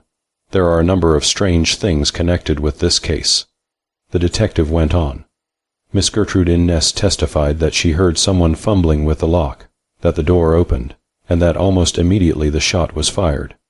Now, Miss Innes, here is the strange part of that. Mr. Armstrong had no key with him. There was no key in the lock or on the floor. In other words, the evidence points absolutely to this. Mr. Armstrong was admitted to the house from within. It is impossible. I broke in. Mr. Jamieson, do you know what your words imply?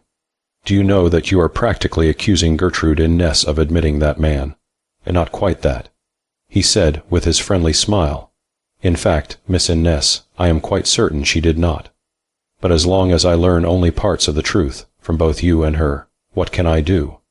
I know you picked up something in the flower bed. You refuse to tell me what it was. I know Miss Gertrude went back to the billiard room to get something. She refuses to say what. You suspect what happened to the cuff link, but you won't tell me. So far, all I am sure of is this. I do not believe Arnold Armstrong was the midnight visitor who so alarmed you by dropping, shall we say, a golf stick. And I believe that when he did come, he was admitted by someone in the house. Who knows, it may have been Liddy. I stirred my tea angrily. I have always heard. I said dryly, that undertakers' assistants are jovial young men. A man's sense of humor seems to be in inverse proportion to the gravity of his profession.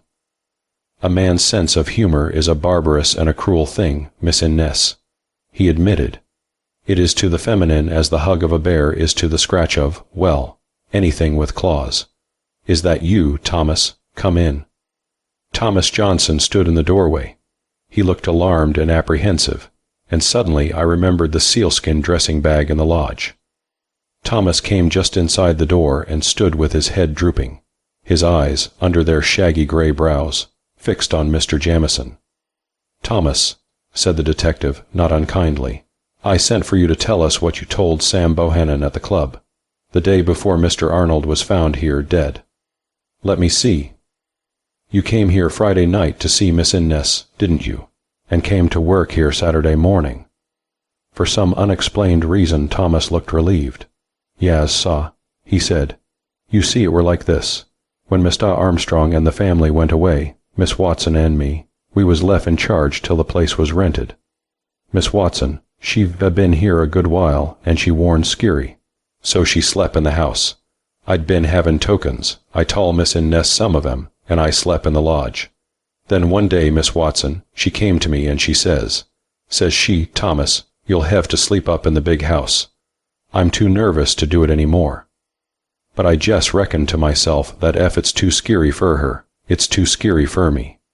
We had it then, sure enough, and it ended up with Miss Watson stayin' in the lodge nights and me lookin' fur work at a club. Did Mrs. Watson say that anything had happened to alarm her? No, sah. She was jest naturally skeered. Well, that was all, far as I know, until the night I come over to see Miss Innes. I come across the valley, along the path from the clubhouse, and I goes home that way. Down in the creek bottom I almost run into a man. He was standin' with his back to me, and he was workin' with one of these yer electric light things that fit in your pocket. He was havin' trouble. 1 minute it'd flash out, and the next it'd be gone. I had a view of his white dress shirt and tie as I passed. I didn't see his face, but I know it warn't Mr. Arnold. It was a taller man than Mr. Arnold. Beside that, Mr. Arnold was playin' cards when I got to the clubhouse, same's he'd been doin' all day. And the next morning you came back along the path, pursued Mr. Jamieson relentlessly. The next mornin' I come back along the path, and down where I done see the man night befo', I picked up this here. The old man held out a tiny object, and Mr. Jamieson took it. Then he held it on his extended palm for me to see. It was the other half of the pearl cuff link, but Mr. Jamieson was not quite through questioning him. And so you showed it to Sam at the club, and asked him if he knew anyone who owned such a link, and Sam said, "What?" "Well, Sam, he lowed he'd seen such a pair of cuff buttons in a shirt belongin' to Mr. Bailey, Mr. Jack Bailey, saw." "I'll keep this link, Thomas, for a while." The detective said, "That's all I wanted to know. Good night." As Thomas shuffled out, Mr. Jamieson watched me sharply. "You see, Miss Innes," he said, "Mr. Bailey insists on mixing himself with this thing. If Mr. Bailey came here that Friday night expecting to meet Arnold Armstrong, and missed him, if, as I say, he had done this, might he not, seeing him enter the following night, have struck him down as he had intended before? But the motive. I gasped. There could be motive proved, I think. Arnold Armstrong and John Bailey have been enemies since the latter, as cashier of the Traders' Bank, brought Arnold almost into the clutches of the law. Also, you forget that both men have been paying attention to Miss Gertrude. Bailey's flight looks bad, too. And you think Halsey helped him to escape? Undoubtedly. Why, what could it be but flight? Miss Innes, let me reckon, struck that evening as I see it. Bailey and Armstrong had quarreled at the club. I learned this today.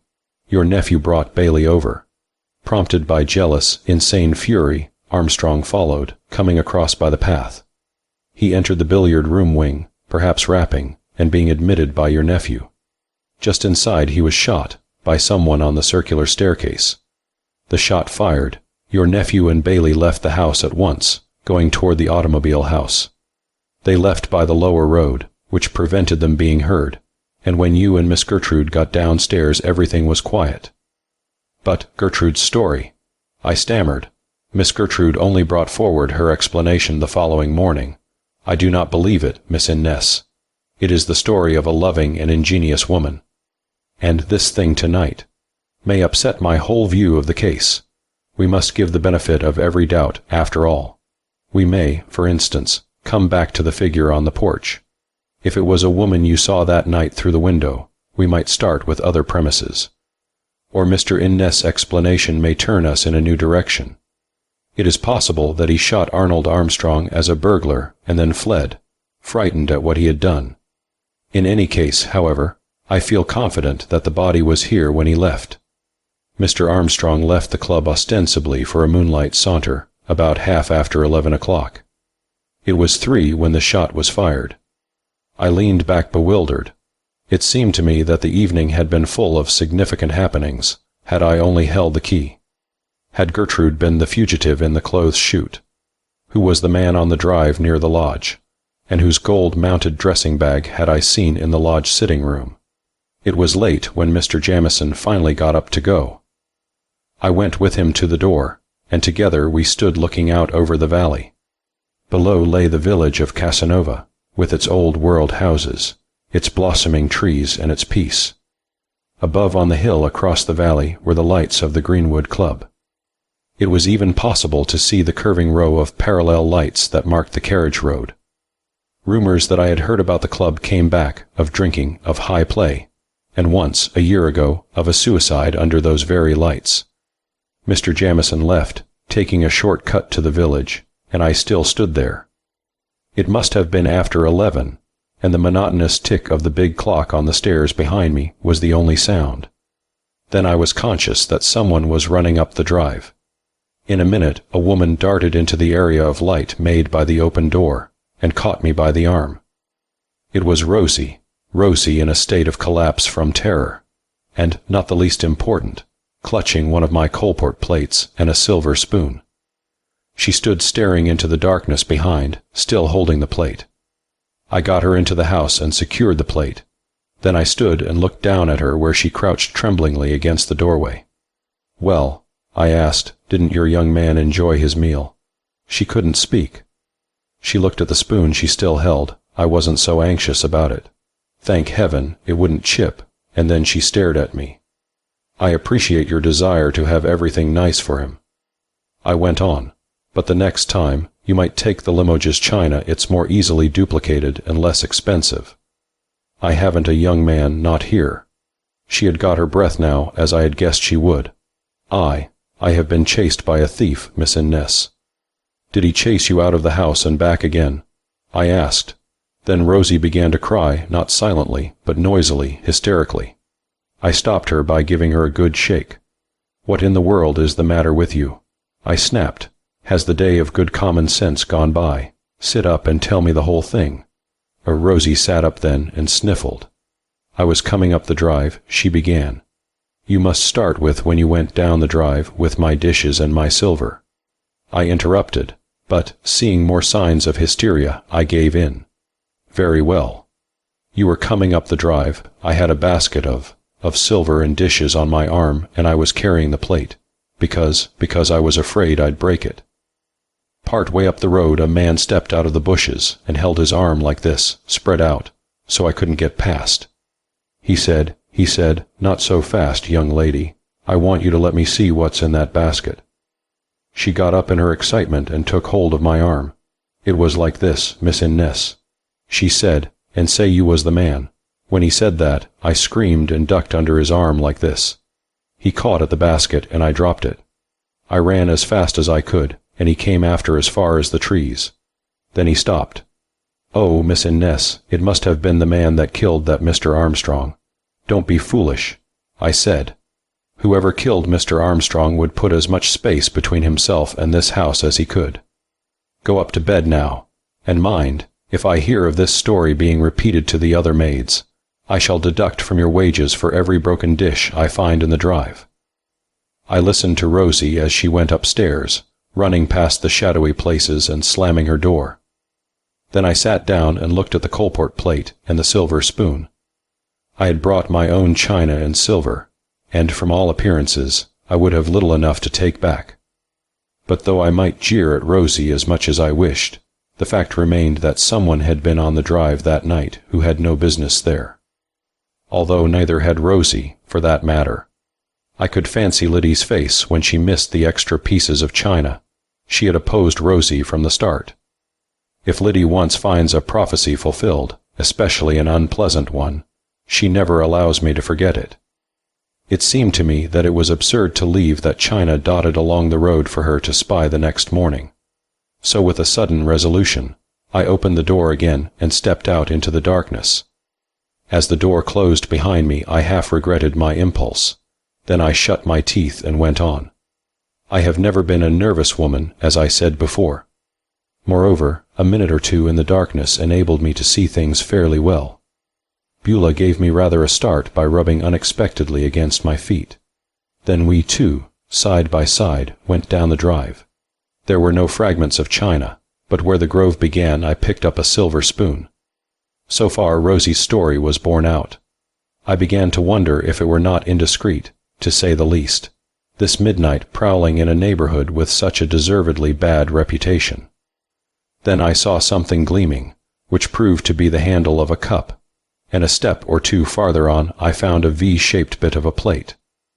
But the most surprising thing of all was to find the basket sitting comfortably beside the road, with the rest of the broken crockery piled neatly within, and a handful of small silver, spoon, forks, and the like, on top.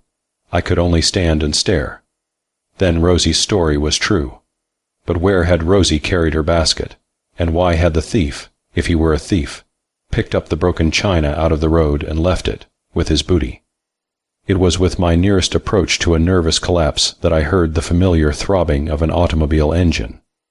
As it came closer, I recognized the outline of the dragonfly, and knew that Halsey had come back.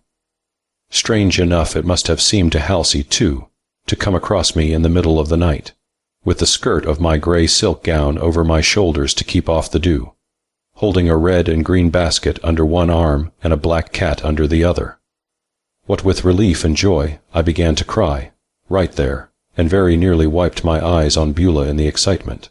Chapter 9. Just like a girl. Aunt Ray.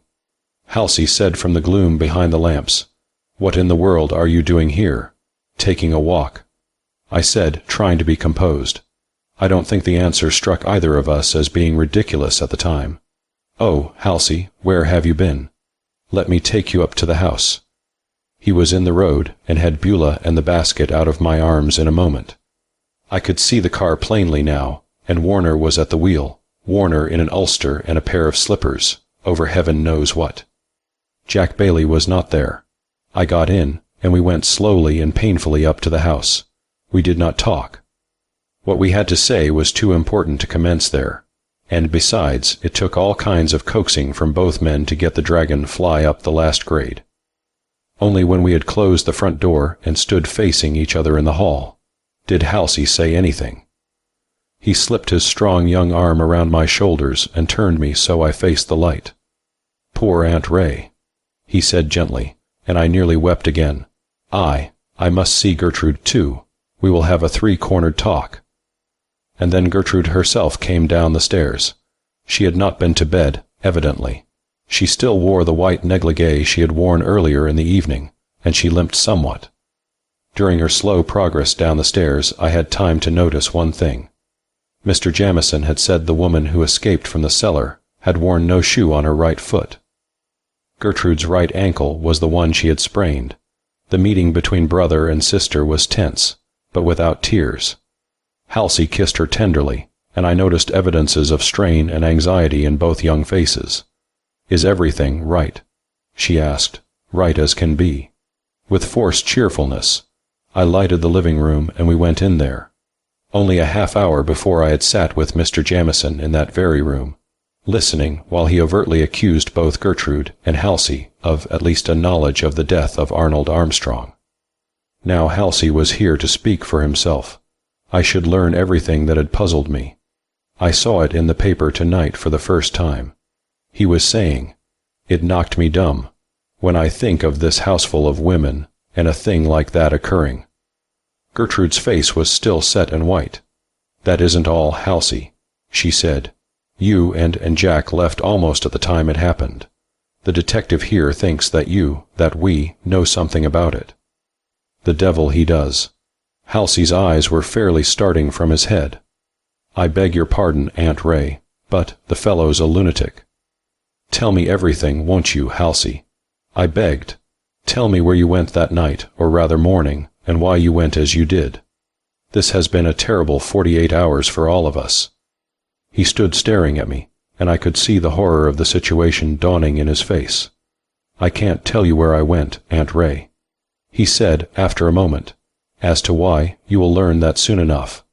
But Gertrude knows that Jack and I left the house before this horrible murder occurred." Mr. Jamieson does not believe me.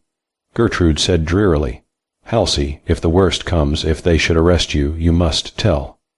"I shall tell nothing," he said with a new sternness in his voice. "Aunt Ray, it was necessary for Jack and me to leave that night. I cannot tell you why just yet. As to where we went, if I have to depend on that as an alibi, I shall not tell. The whole thing is an absurdity, a trumped-up charge that cannot possibly be serious."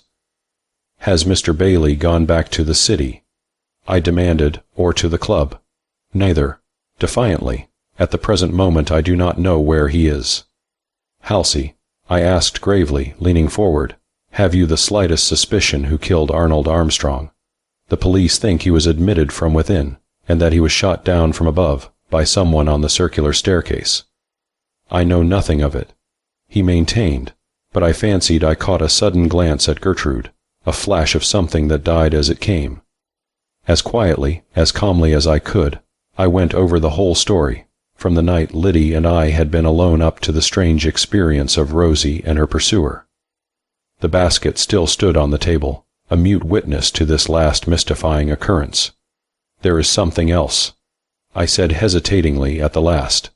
"Halsey, I have never told this even to Gertrude, but the morning after the crime I found in a tulip bed a revolver. It was yours, Halsey." For an appreciable moment Halsey stared at me. Then he turned to Gertrude. "My revolver, Trude," he exclaimed. "Why, Jack took my revolver with him, didn't he?" "Oh, for heaven's sake don't say that," I implored. "The detective thinks possibly Jack Bailey came back, and the thing happened then." "He didn't come back," Halsey said sternly. "Gertrude, when you brought down a revolver that night for Jack to take with him, what one did you bring? Mine?" Gertrude was defiant now. "No, yours was loaded, and I was afraid of what Jack might do.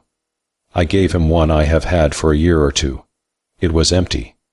Halsey threw up both hands despairingly. "If that isn't like a girl," he said. "Why didn't you do what I asked you to, Gertrude? You send Bailey off with an empty gun, and throw mine in a tulip bed, of all places on earth. Mine was a .38 caliber. The inquest will show, of course, that the bullet that killed Armstrong was a .38.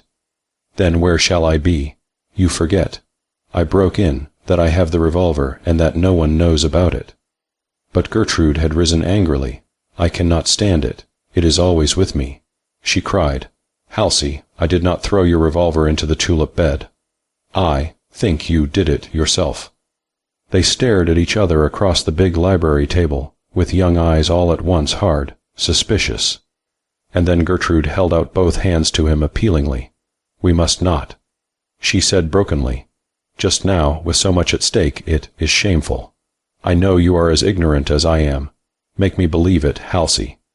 Halsey soothed her as best he could, and the breach seemed healed. But long after I went to bed, he sat downstairs in the living room alone, and I knew he was going over the case as he had learned it. Some things were clear to him that were dark to me. He knew, and Gertrude too, why Jack Bailey and he had gone away that night, as they did. He knew where they had been for the last 48 hours, and why Jack Bailey had not returned with him.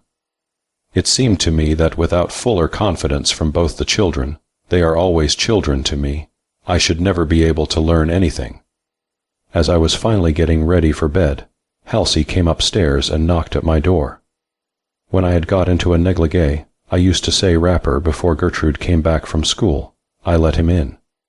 He stood in the doorway a moment, and then he went into agonies of silent mirth. I sat down on the side of the bed and waited in severe silence for him to stop, but he only seemed to grow worse. When he had recovered, he took me by the elbow and pulled me in front of the mirror. "How to be beautiful," he quoted. "Advice to Maids and Matrons," by Beatrice Fairfax, and then I saw myself. I had neglected to remove my wrinkle eradicators, and I presume my appearance was odd. I believe that it is a woman's duty to care for her looks, but it is much like telling a necessary falsehood. One must not be found out.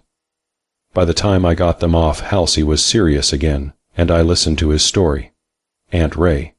He began, extinguishing his cigarette on the back of my ivory hair brush. "I would give a lot to tell you the whole thing. But I can't, for a day or so anyhow. But one thing I might have told you a long time ago.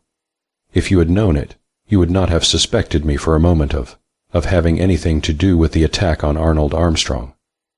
Goodness knows what I might do to a fellow like that, if there was enough provocation, and I had a gun in my hand, under ordinary circumstances. But I care a great deal about Louise Armstrong, Aunt Ray. I hope to marry her some day. Is it likely I would kill her brother? Her step-brother? I corrected. No, of course, it isn't likely or possible. Why didn't you tell me, Halsey? Well, there were 2 reasons, he said slowly. One was that you had a girl already picked out for me. Nonsense. I broke in and felt myself growing red. I had indeed one of the, but no matter. And the second reason, he pursued, was that the Armstrongs would have none of me. I sat bolt upright at that and gasped. The Armstrongs. I repeated, with old Peter Armstrong driving a stage across the mountains while your grandfather was war governor. Well, of course. The war governor's dead, and out of the matrimonial market. Halsey interrupted. And the present Innes admits himself he isn't good enough for Louise. Exactly. I said despairingly, and of course you are taken at your own valuation. The Innesses are not always so self-depreciatory. Not always, no. He said, looking at me with his boyish smile. Fortunately, Louise doesn't agree with her family. She's willing to take me, war governor or no, provided her mother consents. She isn't overly fond of her stepfather, but she adores her mother. And now, can't you see where this thing puts me? Down and out with all of them. But the whole thing is absurd, I argued. And besides, Gertrude's sworn statement that you left before Arnold Armstrong came would clear you at once. Halsey got up and began to pace the room, and the air of cheerfulness dropped like a mask. She can't swear it, he said finally. Gertrude's story was true as far as it went, but she didn't tell everything. Arnold Armstrong came here at 2:30, came into the billiard room and left in 5 minutes. He came to bring something. Halsey, I cried, you must tell me the whole truth. Every time I see a way for you to escape you block it yourself with this wall of mystery. What did he bring? A telegram for Bailey, he said. It came by special messenger from town and was most important. Bailey had started for here, and the messenger had gone back to the city. The steward gave it to Arnold, who had been drinking all day and couldn't sleep, and was going for a stroll in the direction of Sunnyside. And he brought it. Yes. What was in the telegram? I can tell you as soon as certain things are made public. It is only a matter of days now, gloomily, and Gertrude's story of a telephone message. Poor Trude. He half whispered, "Poor loyal little girl, Aunt Ray, there was no such message. No doubt your detective already knows that and discredits all Gertrude told him." "And when she went back, it was to get the telegram?" "Probably," Halsey said slowly. "When you get to thinking about it, Aunt Ray, it looks bad for all three of us, doesn't it? And yet, I will take my oath none of us even inadvertently killed that poor devil." I looked at the closed door into Gertrude's dressing room and lowered my voice. The same horrible thought keeps recurring to me. I whispered, "Halsey, Gertrude probably had your revolver. She must have examined it anyhow that night. After you and Jack had gone. What if that ruffian came back, and she, I couldn't finish." Halsey stood looking at me with shut lips. "She might have heard him fumbling at the door. He had no key, the police say, and thinking it was you or Jack, she admitted him. When she saw her mistake, she ran up the stairs a step or two, and turning, like an animal at bay, she fired." Halsey had his hand over my lips before I finished, and in that position we stared each at the other, our stricken glances crossing. The revolver, my revolver, thrown into the tulip bed. He muttered to himself, "Thrown perhaps from an upper window. You say it was buried deep. Her prostration ever since, her Aunt Ray. You don't think it was Gertrude who fell down the clothes chute?" I could only nod my head in a hopeless affirmative. Chapter 10. The Trader's Bank. The morning after Halsey's return was Tuesday. Arnold Armstrong had been found dead at the foot of the circular staircase at 3 o'clock on Sunday morning. The funeral services were to be held on Tuesday, and the interment of the body was to be deferred until the Armstrongs arrived from California. No one, I think, was very sorry that Arnold Armstrong was dead, but the manner of his death aroused some sympathy and an enormous amount of curiosity. Mrs. Ogden Fitzhugh, a cousin, took charge of the arrangements, and everything, I believe, was as quiet as possible. I gave Thomas Johnson and Mrs. Watson permission to go into town to pay their last respects to the dead man, but for some reason they did not care to go. Halsey spent part of the day with Mr. Jamison, but he said nothing of what happened. He looked grave and anxious, and he had a long conversation with Gertrude late in the afternoon. Tuesday evening found us quiet, with the quiet that precedes an explosion. Gertrude and Halsey were both gloomy and distraught, and as Liddy had already discovered that some of the china was broken, it is impossible to have any secrets from an old servant. I was not in a pleasant humor myself. Warner brought up the afternoon mail and the evening papers at 7. I was curious to know what the papers said of the murder. We had turned away at least a dozen reporters, but I read over the headline that ran halfway across the top of the Gazette twice before I comprehended it. Halsey had opened the Chronicle and was staring at it fixedly. "The Trader's Bank closes its doors," was what I read, and then I put down the paper and looked across the table. "Did you know of this?" I asked Halsey. "I expected it, but not so soon," he replied. "And you?" To Gertrude. "Jack told us something." Gertrude said faintly, "Oh, Halsey, what can he do now?" "Jack," I said scornfully. "Your Jack's flight is easy enough to explain now, and you helped him, both of you, to get away. You get that from your mother. It isn't an in-nest trait. Do you know that every dollar you have, both of you, is in that bank?" Gertrude tried to speak, but Halsey stopped her. "That isn't all, Gertrude," he said quietly. "Jack is under arrest." "Under arrest?" Gertrude screamed and tore the paper out of his hand. She glanced at the heading, then she crumpled the newspaper into a ball and flung it to the floor. While Halsey, looking stricken and white, was trying to smooth it out and read it, Gertrude had dropped her head on the table and was sobbing stormily. I have the clipping somewhere, but just now I can remember only the essentials. On the afternoon before, Monday, while the Trader's Bank was in the rush of closing hour, between 2 and 3, Mr. Jacob Trotman, president of the Pearl Brewing Company, came into the bank to lift a loan. As security for the loan, he had deposited some 300 International Steamship Company 5s, in total value $300,000. Mr. Trotman went to the loan clerk, and after certain formalities had been gone through, the loan clerk went to the vault. Mr. Trotman, who was a large and genial German, waited for a time, whistling under his breath. The loan clerk did not come back. After an interval, Mr. Trotman saw the loan clerk emerge from the vault and go to the assistant cashier. The two went hurriedly to the vault. A lapse of another 10 minutes, and the assistant cashier came out and approached Mr. Trotman. He was noticeably white and trembling. Mr. Trotman was told that through an oversight the bonds had been misplaced, and was asked to return the following morning, when everything would be made all right. Mr. Trotman, however, was a shrewd businessman, and he did not like the appearance of things. He left the bank apparently satisfied, and within 30 minutes he had called up 3 different members of the Traders' Board of Directors. At 3:30 there was a hastily convened board meeting, with some stormy scenes, and late in the afternoon a national bank examiner was in possession of the books. The bank had not opened for business on Tuesday.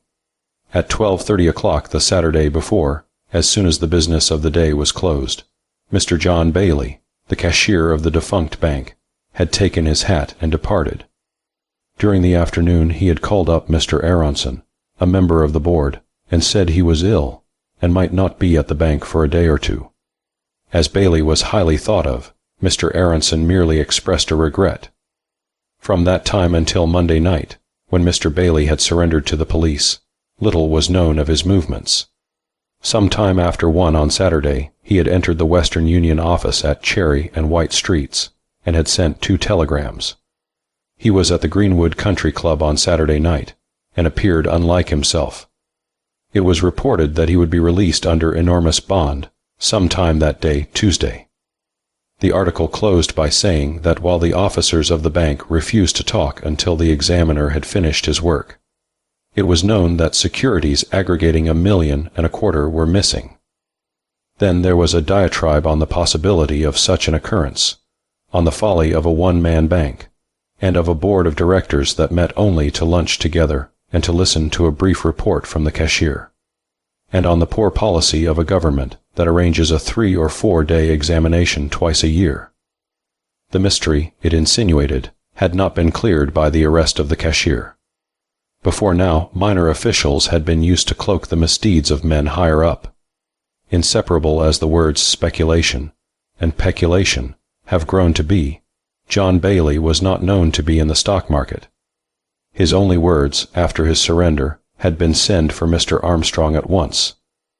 The telegraph message which had finally reached the president of the Traders' Bank, in an interior town in California, had been responded to by a telegram from Dr. Walker, the young physician who was traveling with the Armstrong family, saying that Paul Armstrong was very ill and unable to travel.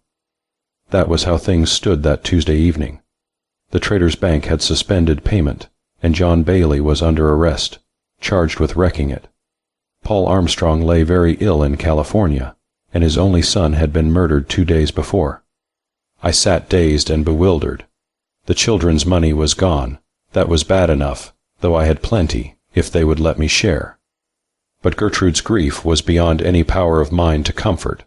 The man she had chosen stood accused of a colossal embezzlement, and even worse. For in the instant that I sat there, I seemed to see the coils closing around John Bailey as the murderer of Arnold Armstrong.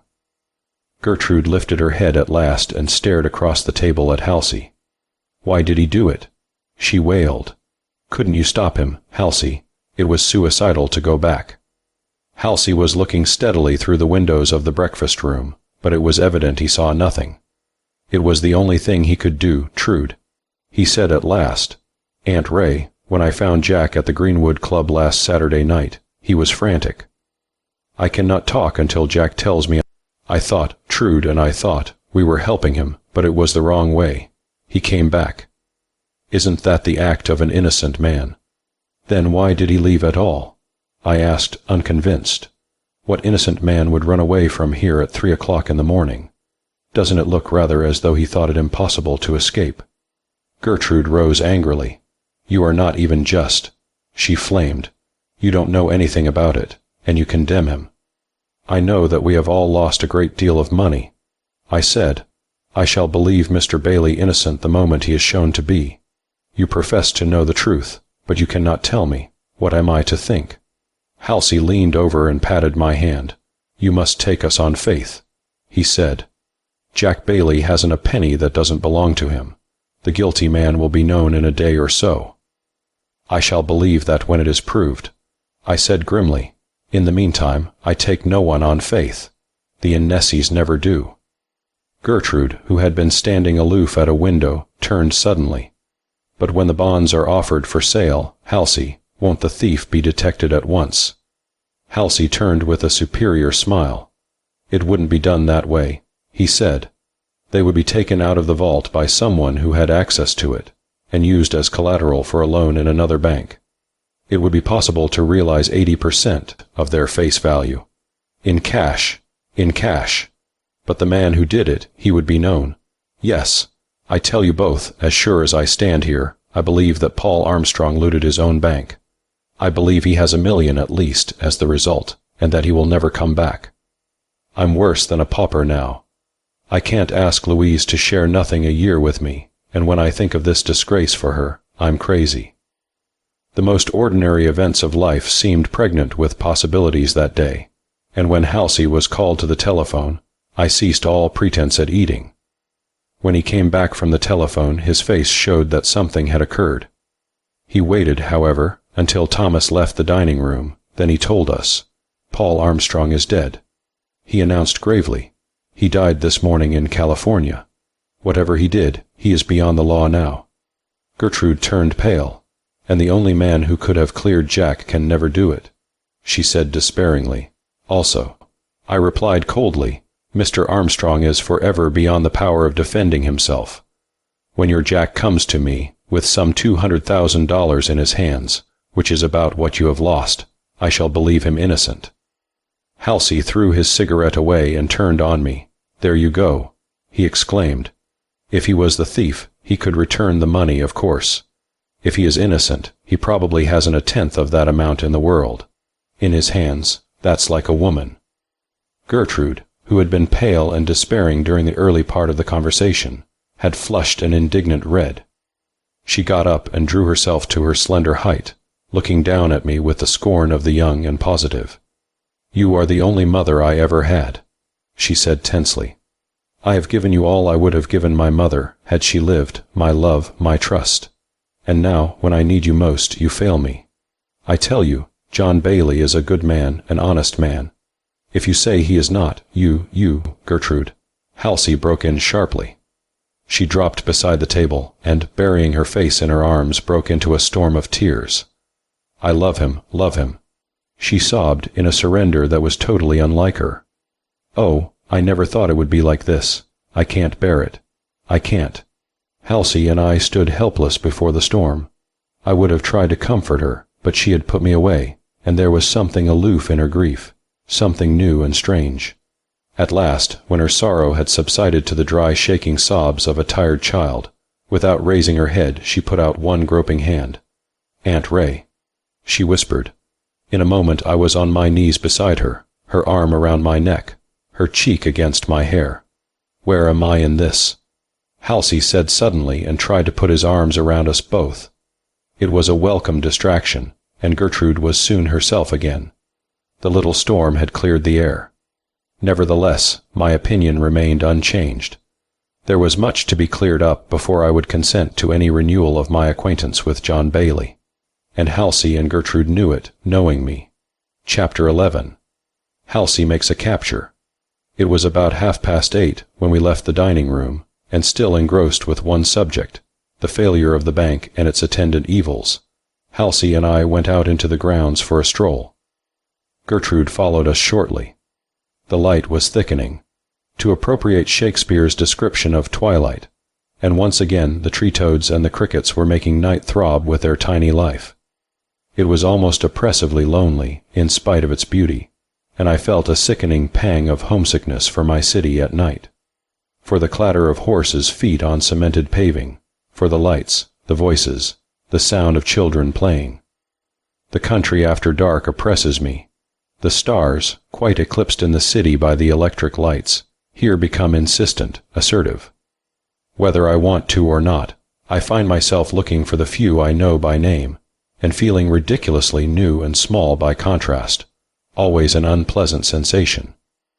After Gertrude joined us, we avoided any further mention of the murder. To Halsey, as to me, there was ever present, I am sure, the thought of our conversation of the night before. As we strolled back and forth along the drive, Mr. Jamieson emerged from the shadow of the trees. "Good evening," he said, managing to include Gertrude in his bow. Gertrude had never been even ordinarily courteous to him, and she nodded coldly. Halsey, however, was more cordial, although we were all constrained enough. He and Gertrude went on together, leaving the detective to walk with me. As soon as they were out of earshot, he turned to me. "Do you know, Miss Innes," he said, "the deeper I go into this thing, the more strange it seems to me. I am very sorry for Miss Gertrude. It looks as if Bailey, whom she has tried so hard to save, is worse than a rascal, and after her plucky fight for him, it seems hard." I looked through the dusk to where Gertrude's light dinner dress gleamed among the trees. She had made a plucky fight, poor child. Whatever she might have been driven to do, I could find nothing but a deep sympathy for her. If she had only come to me with the whole truth then, "Miss Innes, Mr. Jamieson was saying in the last 3 days, have you seen any suspicious figures around the grounds? Any woman?" "No," I replied. "I have a houseful of maids that will bear watching, one and all. But there has been no strange woman near the house, or Liddy would have seen her, you may be sure. She has a telescopic eye." Mr. Jamieson looked thoughtful. "It may not amount to anything," he said slowly. "It is difficult to get any perspective on things around here, because every one down in the village is sure he saw the murderer, either before or since the crime. And half of them will stretch a point or two as to facts, to be obliging. But the man who drives the hack down there tells a story that may possibly prove to be important. I have heard it, I think. Was it the one the parlor maid brought up yesterday, about a ghost wringing its hands on the roof? Or perhaps it's the one the milk boy heard. A tramp washing a dirty shirt, presumably bloody, in the creek below the bridge." I could see the gleam of Mr. Jamieson's teeth as he smiled. "Neither," he said. "But Matthew Geist, which is our friend's name, claims that on Saturday night at 9:30, a veiled lady— I knew it would be a veiled lady." I broke in. "A veiled lady," he persisted, "who was apparently young and beautiful, engaged his hack and asked to be driven to Sunnyside. Near the gate, however, she made him stop, in spite of his remonstrances, saying she preferred to walk to the house. She paid him, and he left her there. Now, Miss Innes, you had no such visitor, I believe." "None," I said decidedly. "Geist thought it might be a maid, as you had got a supply that day. But he said her getting out near the gate puzzled him. Anyhow, we have now one veiled lady, who, with the ghostly intruder of Friday night, makes 2 assets that I hardly know what to do with. It is mystifying, I admitted, although I can think of one possible explanation. The path from the Greenwood Club to the village enters the road near the lodge gate. A woman who wished to reach the country club, unperceived, might choose such a method. There are plenty of women there. I think this gave him something to ponder, for in a short time he said good night and left. But I myself was far from satisfied. I was determined, however, on one thing. If my suspicions, for I had suspicions, were true, I would make my own investigations, and Mr. Jamieson should learn only what was good for him to know.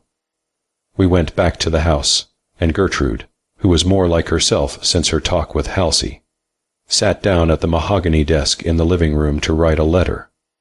Halsey prowled up and down the entire east wing, now in the card room, now in the billiard room, and now and then blowing his clouds of tobacco smoke among the pink and gold hangings of the drawing room.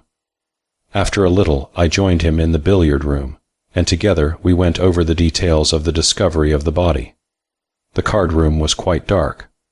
Where we sat, in the billiard room, only one of the side brackets was lighted, and we spoke in subdued tones, as the hour and the subject seemed to demand.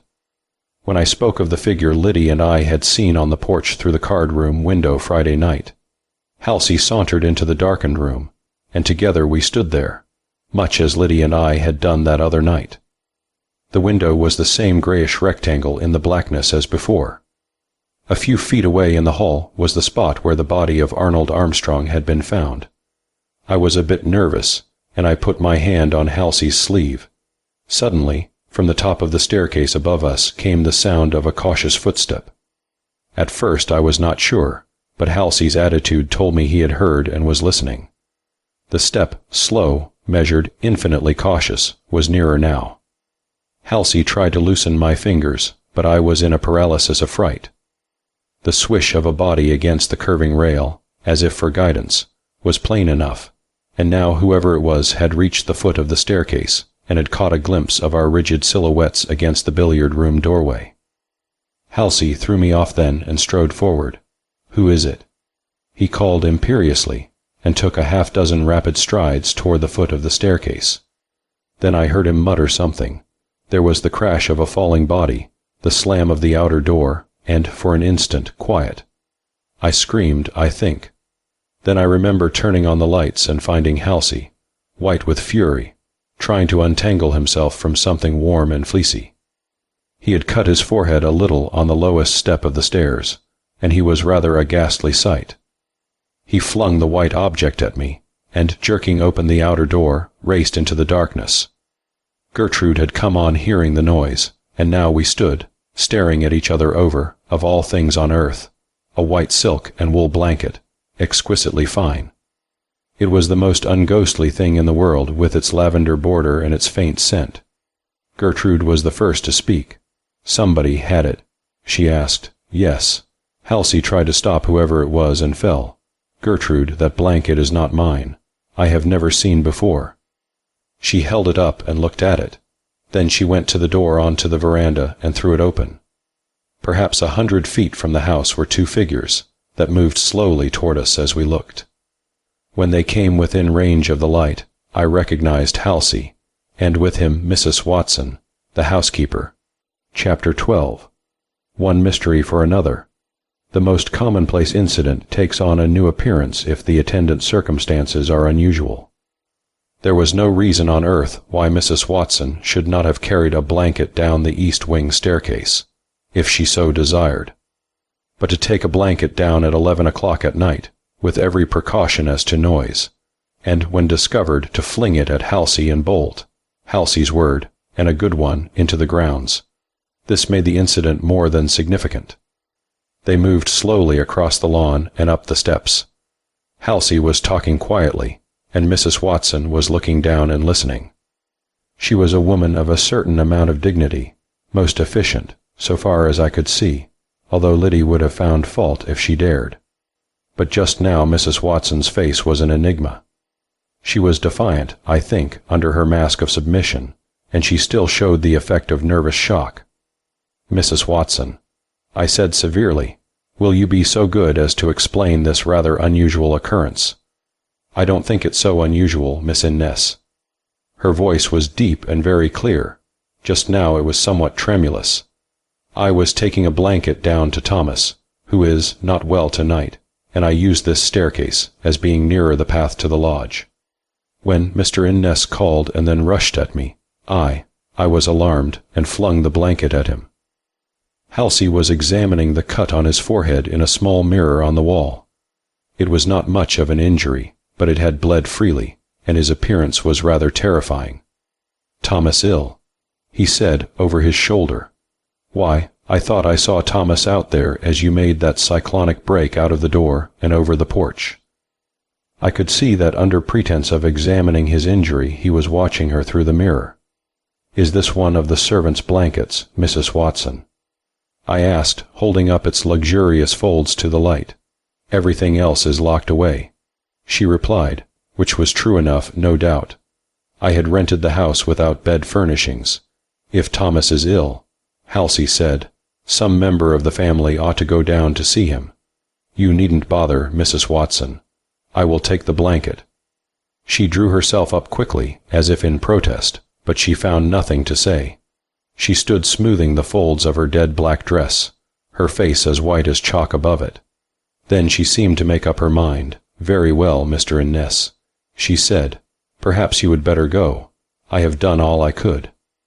And then she turned and went up the circular staircase, moving slowly and with a certain dignity. Below, the three of us stared at one another across the intervening white blanket. Upon my word, Halsey broke out. "This place is a walking nightmare. I have the feeling that we three outsiders who have paid our money for the privilege of staying in this spook factory are living on the very top of things. We're on the lid, so to speak. Now and then we get a sight of the things inside, but we are not a part of them." "Do you suppose," Gertrude asked doubtfully, "that she really meant that blanket for Thomas?" "Thomas was standing beside that magnolia tree," Halsey replied, "when I ran after Mrs. Watson. It's down to this, Aunt Ray. Rosie's basket and Mrs. Watson's blanket can only mean one thing. There is somebody hiding or being hidden in the lodge. It wouldn't surprise me if we hold the key to the whole situation now. Anyhow, I'm going to the lodge to investigate." Gertrude wanted to go too, but she looked so shaken that I insisted she should not. I sent for Liddy to help her to bed, and then Halsey and I started for the lodge. The grass was heavy with dew, and, man-like, Halsey chose the shortest way across the lawn. Halfway, however, he stopped. "We'd better go by the drive," he said. "This isn't a lawn, it's a field. Where's the gardener these days?" "There isn't any," I said meekly. "We have been thankful enough so far to have our meals prepared and served and the beds aired. The gardener who belongs here is working at the club. Remind me tomorrow to send out a man from town," he said. "I know the very fellow." I record this scrap of conversation, just as I have tried to put down anything and everything that had a bearing on what followed, because the gardener Halsey sent the next day played an important part in the events of the next few weeks. Events that culminated, as you know, by stirring the country profoundly. At that time, however, I was busy trying to keep my skirts dry, and paid little or no attention to what seemed then a most trivial remark. Along the drive I showed Halsey where I had found Rosie's basket with the bits of broken china piled inside. He was rather skeptical. Warner probably. He said when I had finished, began it as a joke on Rosie, and ended by picking up the broken china out of the road, knowing it would play hob with the tires of the car. Which shows how near one can come to the truth, and yet miss it altogether. At the lodge everything was quiet. There was a light in the sitting room downstairs, and a faint gleam, as if from a shaded lamp, in one of the upper rooms. Halsey stopped and examined the lodge with calculating eyes. "I don't know, Aunt Ray," he said dubiously. "This is hardly a woman's affair. If there's a scrap of any kind, you hike for the timber," which was Halsey's solicitous care for me, put into vernacular. "I shall stay right here," I said, and crossing the small veranda, now shaded and fragrant with honeysuckle, I hammered the knocker on the door. Thomas opened the door himself, Thomas, fully dressed and in his customary health. I had the blanket over my arm. "I brought the blanket, Thomas," I said. "I am sorry you are so ill." The old man stood staring at me and then at the blanket. His confusion under other circumstances would have been ludicrous. "What, not ill?" Halsey said from the step. "Thomas, I'm afraid you've been malingering." Thomas seemed to have been debating something with himself. Now he stepped out on the porch and closed the door gently behind him. "I reckon you better come in, Miss Innes," he said, speaking cautiously. "It's got so I dunno what to do, and it's bound to come out some time or other." He threw the door open then, and I stepped inside, Halsey close behind. In the sitting room the old Negro turned with quiet dignity to Halsey. "You better sit down, saw," he said. "It's a place for a woman, saw." Things were not turning out the way Halsey expected. He sat down on the center table, with his hands thrust in his pockets, and watched me as I followed Thomas up the narrow stairs. At the top a woman was standing, and a second glance showed me it was Rosie. She shrank back a little, but I said nothing, and then Thomas motioned to a partly open door, and I went in. The lodge boasted 3 bedrooms upstairs, all comfortably furnished. In this one, the largest and airiest, a night lamp was burning, and by its light I could make out a plain white metal bed. A girl was asleep there, or in a half-stupor, for she muttered something now and then. Rosie had taken her courage in her hands, and coming in had turned up the light. It was only then that I knew. Fever-flushed, ill as she was, I recognized Louise Armstrong. I stood gazing down at her in a stupor of amazement. Louise here, hiding at the lodge, ill and alone. Rosie came up to the bed and smoothed the white counterpane. I am afraid she is worse tonight. She ventured at last. I put my hand on the sick girl's forehead. It was burning with fever, and I turned to where Thomas lingered in the hallway. Will you tell me what you mean, Thomas Johnson, by not telling me this before? I demanded indignantly. Thomas quailed. Miss Louise wouldn't let me. He said earnestly, I wanted to. She ought to 'a' had a doctor the night she came, but she wouldn't hear to it. Is she very bad, Miss Innes? Bad enough, I said coldly. Send Mr. Innes up. Halsey came up the stairs slowly, looking rather interested and inclined to be amused. For a moment he could not see anything distinctly in the darkened room. He stopped, glanced at Rosie and at me, and then his eyes fell on the restless head on the pillow. I think he felt who it was before he really saw her. He crossed the room in a couple of strides and bent over the bed. Louise, he said softly, but she did not reply, and her eyes showed no recognition. Halsey was young, and illness was new to him. He straightened himself slowly, still watching her, and caught my arm. She's dying, Aunt Ray. He said huskily. Dying? Why, she doesn't know me. Fudge. I snapped, being apt to grow irritable when my sympathies are aroused. She's doing nothing of the sort, and don't pinch my arm. If you want something to do, go and choke Thomas. But at that moment Louise roused from her stupor to cough, and at the end of the paroxysm, as Rosie laid her back, exhausted, she knew us. That was all Halsey wanted. To him consciousness was recovery. He dropped on his knees beside the bed, and tried to tell her she was all right, and we would bring her around in a hurry, and how beautiful she looked, only to break down utterly and have to stop. And at that I came to my senses and put him out.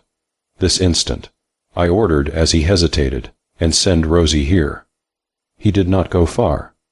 He sat on the top step of the stairs, only leaving to telephone for a doctor, and getting in everybody's way in his eagerness to fetch and carry. I got him away finally, by sending him to fix up the car as a sort of ambulance, in case the doctor would allow the sick girl to be moved. He sent Gertrude down to the lodge loaded with all manner of impossible things, including an armful of Turkish towels and a box of mustard plasters. And as the two girls had known each other somewhat before, Louise brightened perceptibly when she saw her. When the doctor from Inglewood, the Casanova doctor, Dr. Walker, being away, had started for Sunnyside, and I had got Thomas to stop trying to explain what he did not understand himself, I had a long talk with the old man, and this is what I learned. On Saturday evening before, about 10 o'clock, he had been reading in the sitting room downstairs, when someone rapped at the door. The old man was alone, Warner not having arrived, and at first he was uncertain about opening the door. He did so finally, and was amazed at being confronted by Louise Armstrong. Thomas was an old family servant, having been with the present Mrs. Armstrong since she was a child, and he was overwhelmed at seeing Louise.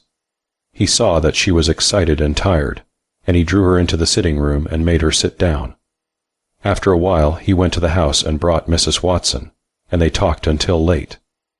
The old man said Louise was in trouble, and seemed frightened. Mrs. Watson made some tea and took it to the lodge, but Louise made them both promise to keep her presence a secret. She had not known that Sunnyside was rented, and whatever her trouble was, this complicated things. She seemed puzzled. Her stepfather and her mother were still in California. That was all she would say about them. Why she had run away no one could imagine. Mr. Arnold Armstrong was at the Greenwood Club, and at last Thomas, not knowing what else to do, went over there along the path. It was almost midnight. Part way over he met Armstrong himself and brought him to the lodge. Mrs. Watson had gone to the house for some bed linen, it having been arranged that under the circumstances Louise would be better at the lodge until morning. Arnold Armstrong and Louise had a long conference, during which he was heard to storm and become very violent. When he left it was after 2. He had gone up to the house, Thomas did not know why, and at 3 o'clock he was shot at the foot of the circular staircase. The following morning Louise had been ill. She had asked for Arnold, and was told he had left town. Thomas had not the moral courage to tell her of the crime. She refused a doctor, and shrank morbidly from having her presence known. Mrs. Watson and Thomas had had their hands full, and at last Rosie had been enlisted to help them. She carried necessary provisions, little enough, to the lodge, and helped to keep the secret. Thomas told me quite frankly that he had been anxious to keep Louise's presence hidden for this reason. They had all seen Arnold Armstrong that night, and he, himself, for one, was known to have had no very friendly feeling for the dead man. As to the reason for Louise's flight from California, or why she had not gone to the Fitzhughs, or to some of her people in town, he had no more information than I had.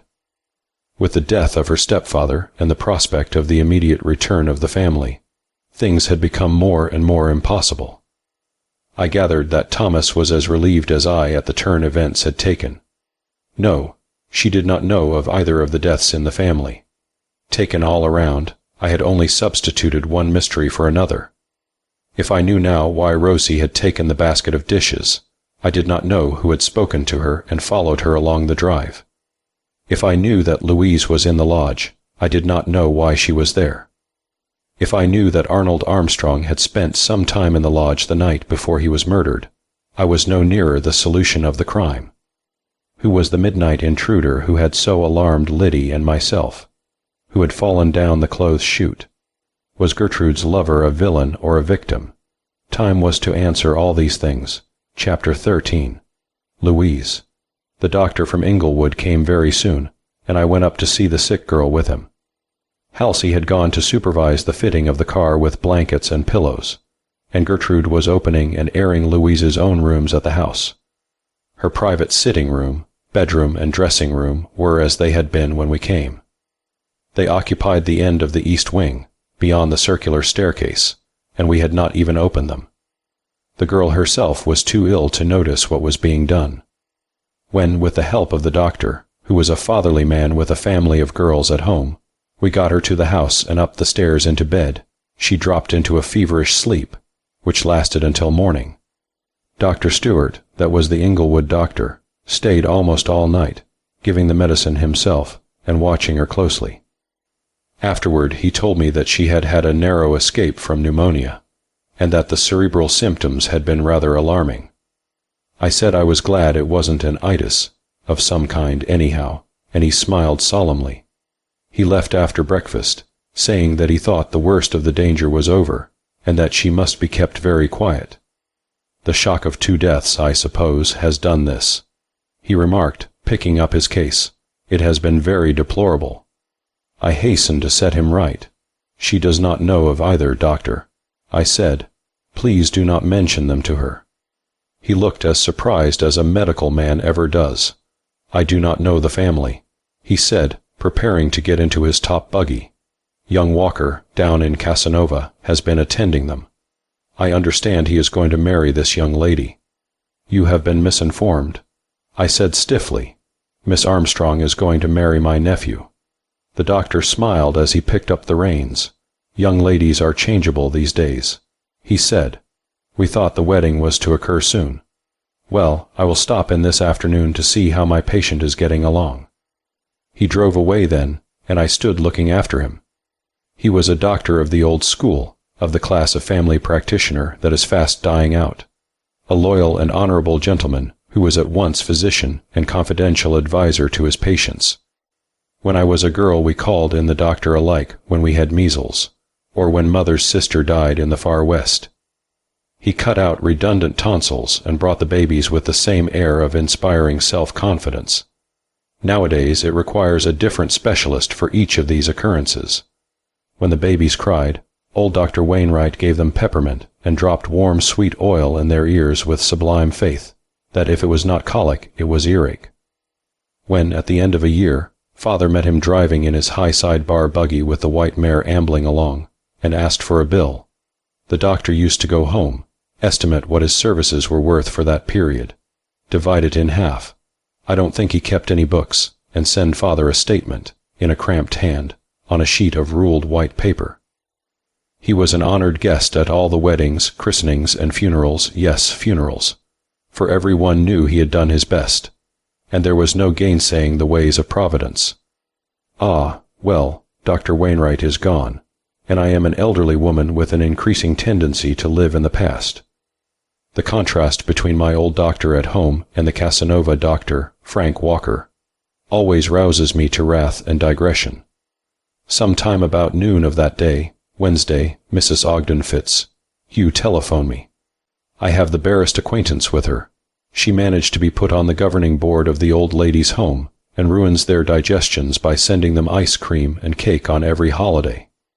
Beyond that, and her reputation at bridge, which is insufferably bad, she is the worst player at the bridge club. I know little of her. It was she who had taken charge of Arnold Armstrong's funeral, however, and I went at once to the telephone. Yes, I said, this is Miss Innes. Miss Innes, she said volubly, I have just received a very strange telegram from my cousin, Mrs. Armstrong. Her husband died yesterday in California, and wait, I will read you the message. I knew what was coming, and I made up my mind at once. If Louise Armstrong had a good and sufficient reason for leaving her people and coming home, a reason, moreover, that kept her from going at once to Mrs. Ogden Fitzhugh, and that brought her to the lodge at Sunnyside instead, it was not my intention to betray her. Louise herself must notify her people. I do not justify myself now, but remember, I was in a peculiar position toward the Armstrong family. I was connected most unpleasantly with a cold-blooded crime, and my niece and nephew were practically beggared, either directly or indirectly, through the head of the family. Mrs. Fitzhugh had found the message. Paul died yesterday, heart disease. She read, wire at once if Louise is with you. You see, Miss Innes, Louise must have started east, and Fanny is alarmed about her. Yes, I said. Louise is not here. Mrs. Fitzhugh went on, and none of her friends, the few who are still in town, has seen her. I called you because Sunnyside was not rented when she went away, and Louise might have gone there. I am sorry, Mrs. Fitzhugh, but I cannot help you, I said, and was immediately filled with compunction. Suppose Louise grew worse. Who was I to play Providence in this case? The anxious mother certainly had a right to know that her daughter was in good hands. So I broke in on Mrs. Fitzhugh's voluble excuses for disturbing me. Mrs. Fitzhugh, I said, I was going to let you think I knew nothing about Louise Armstrong, but I have changed my mind. Louise is here with me. There was a clatter of ejaculations at the other end of the wire. She is ill, and not able to be moved. Moreover, she is unable to see anyone. I wish you would wire her mother that she is with me, and tell her not to worry. No, I do not know why she came east. But my dear Miss Innes, Mrs. Fitzhugh began, I cut in ruthlessly. I will send for you as soon as she can see you. I said, no, she is not in a critical state now, but the doctor says she must have absolute quiet. When I had hung up the receiver, I sat down to think.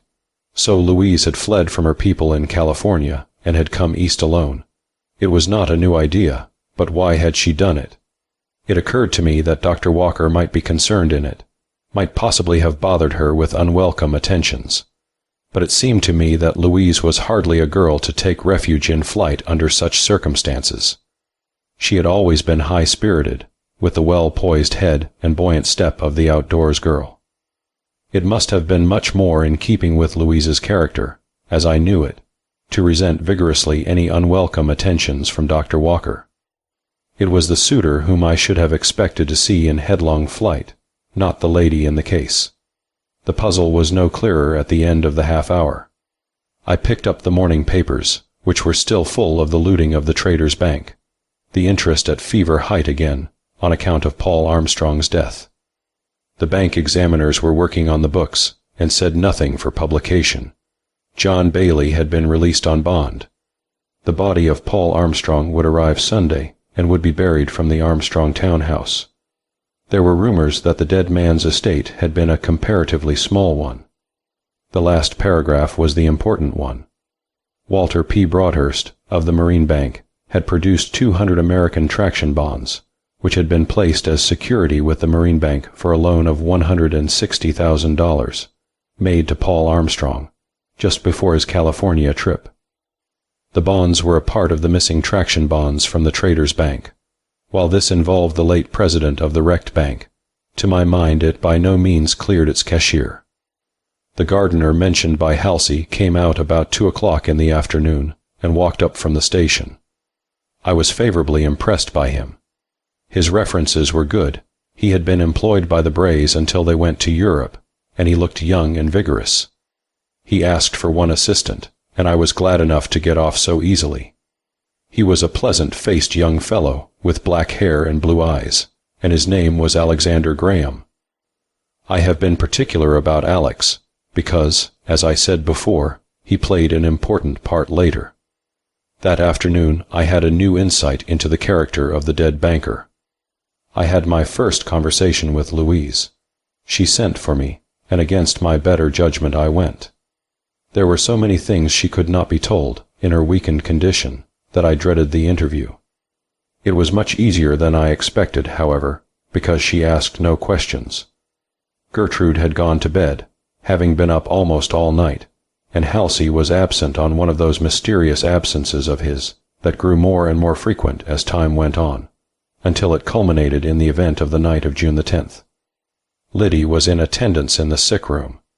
There being little or nothing to do, she seemed to spend her time smoothing the wrinkles from the counterpane. Louise lay under a field of virgin white, folded back at an angle of geometrical exactness, and necessitating a readjustment every time the sick girl turned. Liddy heard my approach and came out to meet me. She seemed to be in a perpetual state of goose flesh, and she had got in the habit of looking past me when she talked, as if she saw things.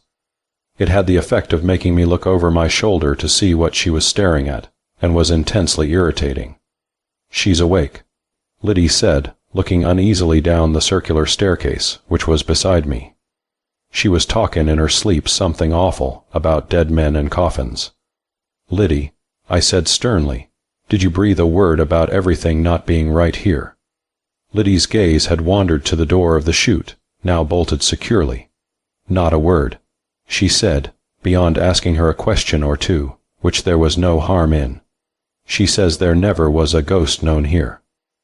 I glared at her, speechless, and closing the door into Louise's boudoir, to Liddy's great disappointment, I went on to the bedroom beyond. Whatever Paul Armstrong had been, he had been lavish with his stepdaughter. Gertrude's rooms at home were always beautiful apartments, but the 3 rooms in the east wing at Sunnyside, set apart for the daughter of the house, were much more splendid. From the walls to the rugs on the floor, from the furniture to the appointments of the bath, with its pool sunk in the floor instead of the customary unlovely tub, everything was luxurious. In the bedroom, Louise was watching for me. It was easy to see that she was much improved. The flush was going, and the peculiar gasping breathing of the night before was now a comfortable and easy respiration. She held out her hand, and I took it between both of mine. "What can I say to you, Miss Innes?" she said slowly. "To have come like this, I thought she was going to break down, but she did not. You are not to think of anything but of getting well," I said, patting her hand. "When you are better, I am going to scold you for not coming here at once. This is your home, my dear, and of all people in the world, Halsey's old aunt ought to make you welcome." She smiled a little, sadly, I thought. I ought not to see Halsey. She said, "Miss Innes, there are a great many things you will never understand, I am afraid. I am an impostor on your sympathy, because I stay here and let you lavish care on me, and all the time I know you are going to despise me." "Nonsense," I said briskly. "Why, what would Halsey do to me if I even ventured such a thing? He is so big and masterful that if I dared to be anything but rapturous over you, he would throw me out of a window. Indeed, he would be quite capable of it." She seemed scarcely to hear my facetious tone. She had eloquent brown eyes. The Innesses are fair, and are prone to a grayish-green optic that is better for use than appearance, and they seemed now to be clouded with trouble. "Poor Halsey," she said softly. "Miss Innes, I cannot marry him, and I am afraid to tell him. I am a coward, a coward." I sat beside the bed and stared at her. She was too ill to argue with, and besides, sick people take queer fancies. "We will talk about that when you are stronger," I said gently, But there are some things I must tell you," she insisted. "You must wonder how I came here and why I stayed hidden at the lodge. Dear old Thomas has been almost crazy, Miss Innes. I did not know that Sunnyside was rented. I knew my mother wished to rent it, without telling my stepfather, but the news must have reached her after I left. When I started east, I had only one idea, to be alone with my thoughts for a time, to bury myself here. Then I must have taken a cold on the train." "You came east in clothing suitable for California," I said, "and like all young girls nowadays, I don't suppose you wear flannels." But she was not listening. "Miss Innes," she said, "has my stepbrother Arnold gone away?" "What do you mean?" I asked, startled, but Louise was literal. "He didn't come back that night," she said, "and it was so important that I should see him." "I believe he has gone away," I replied uncertainly. "Isn't it something that we could attend to instead?" But she shook her head. "I must do it myself," she said dully. "My mother must have rented Sunnyside without telling my stepfather. And Miss Innes, did you ever hear of anyone being wretchedly poor in the midst of luxury? Did you ever long, and long, for money, money to use without question, money that no one would take you to task about? My mother and I have been surrounded for years with every indulgence, everything that would make a display. But we have never had any money, Miss Innes. That must have been why Mother rented this house. My stepfather pays our bills. It's the most maddening, humiliating existence in the world. I would love honest poverty better." "Never mind," I said. "When you and Halsey are married, you can be as honest as you like, and you will certainly be poor." Halsey came to the door at that moment, and I could hear him coaxing Liddy for admission to the sick room. "Shall I bring him in?" I asked Louise, uncertain what to do. The girl seemed to shrink back among her pillows at the sound of his voice. I was vaguely irritated with her. There are few young fellows like Halsey, straightforward, honest, and willing to sacrifice everything for the one woman. I knew one once, more than 30 years ago, who was like that. He died a long time ago, and sometimes I take out his picture, with its cane and its queer silk hat, and look at it. But of late years it has grown too painful. He is always a boy, and I am an old woman. I would not bring him back if I could. Perhaps it was some such memory that made me call out sharply, "Come in, Halsey." And then I took my sewing and went into the boudoir beyond to play propriety. I did not try to hear what they said, but every word came through the open door with curious distinctness. Halsey had evidently gone over to the bed, and I suppose he kissed her. There was silence for a moment, as if words were superfluous things. "I have been almost wild, sweetheart." Halsey's voice. "Why didn't you trust me and send for me before?" "It was because I couldn't trust myself," she said in a low tone. "I am too weak to struggle today. Oh, Halsey, how I have wanted to see you." There was something I did not hear, then Halsey again. "We could go away," he was saying. "What does it matter about anyone in the world but just the two of us, to be always together like this, hand in hand? Louise, don't tell me it isn't going to be. I won't believe you." "You don't know, you don't know." Louise repeated dully. "Halsey, I care, you know that, but not enough to marry you." "That is not true, Louise," he said sternly. "You cannot look at me with your honest eyes and say that." "I cannot marry you," she repeated miserably. "It's bad enough, isn't it? Don't make it worse. Some day, before long, you will be glad." "Then it is because you have never loved me." There were depths of hurt pride in his voice. "You saw how much I loved you, and you let me think you cared for a while. No, that isn't like you, Louise. There is something you haven't told me. Is it because there is someone else?" "Yes," almost inaudibly, "Louise. Oh, I don't believe it."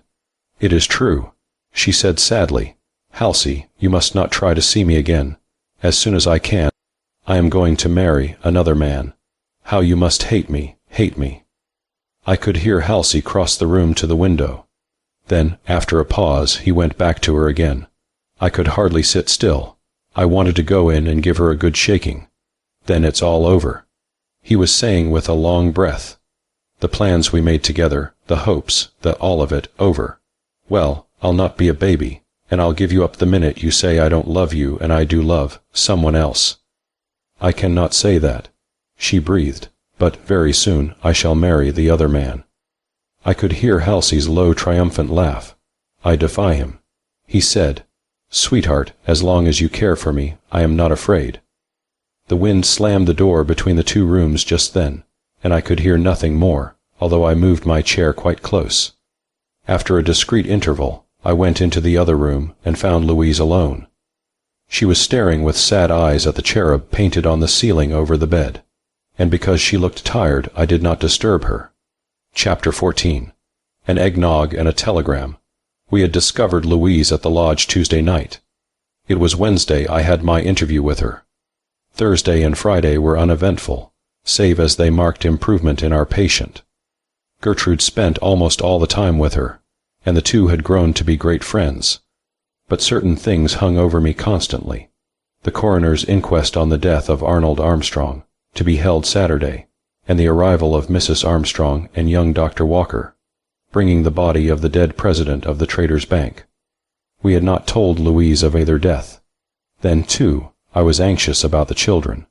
With their mother's inheritance swept away in the wreck of the bank, and with their love affairs in a disastrous condition, things could scarcely be worse.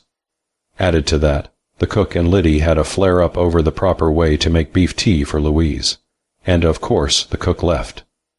Mrs. Watson had been glad enough, I think, to turn Louise over to our care, and Thomas went upstairs night and morning to greet his young mistress from the doorway.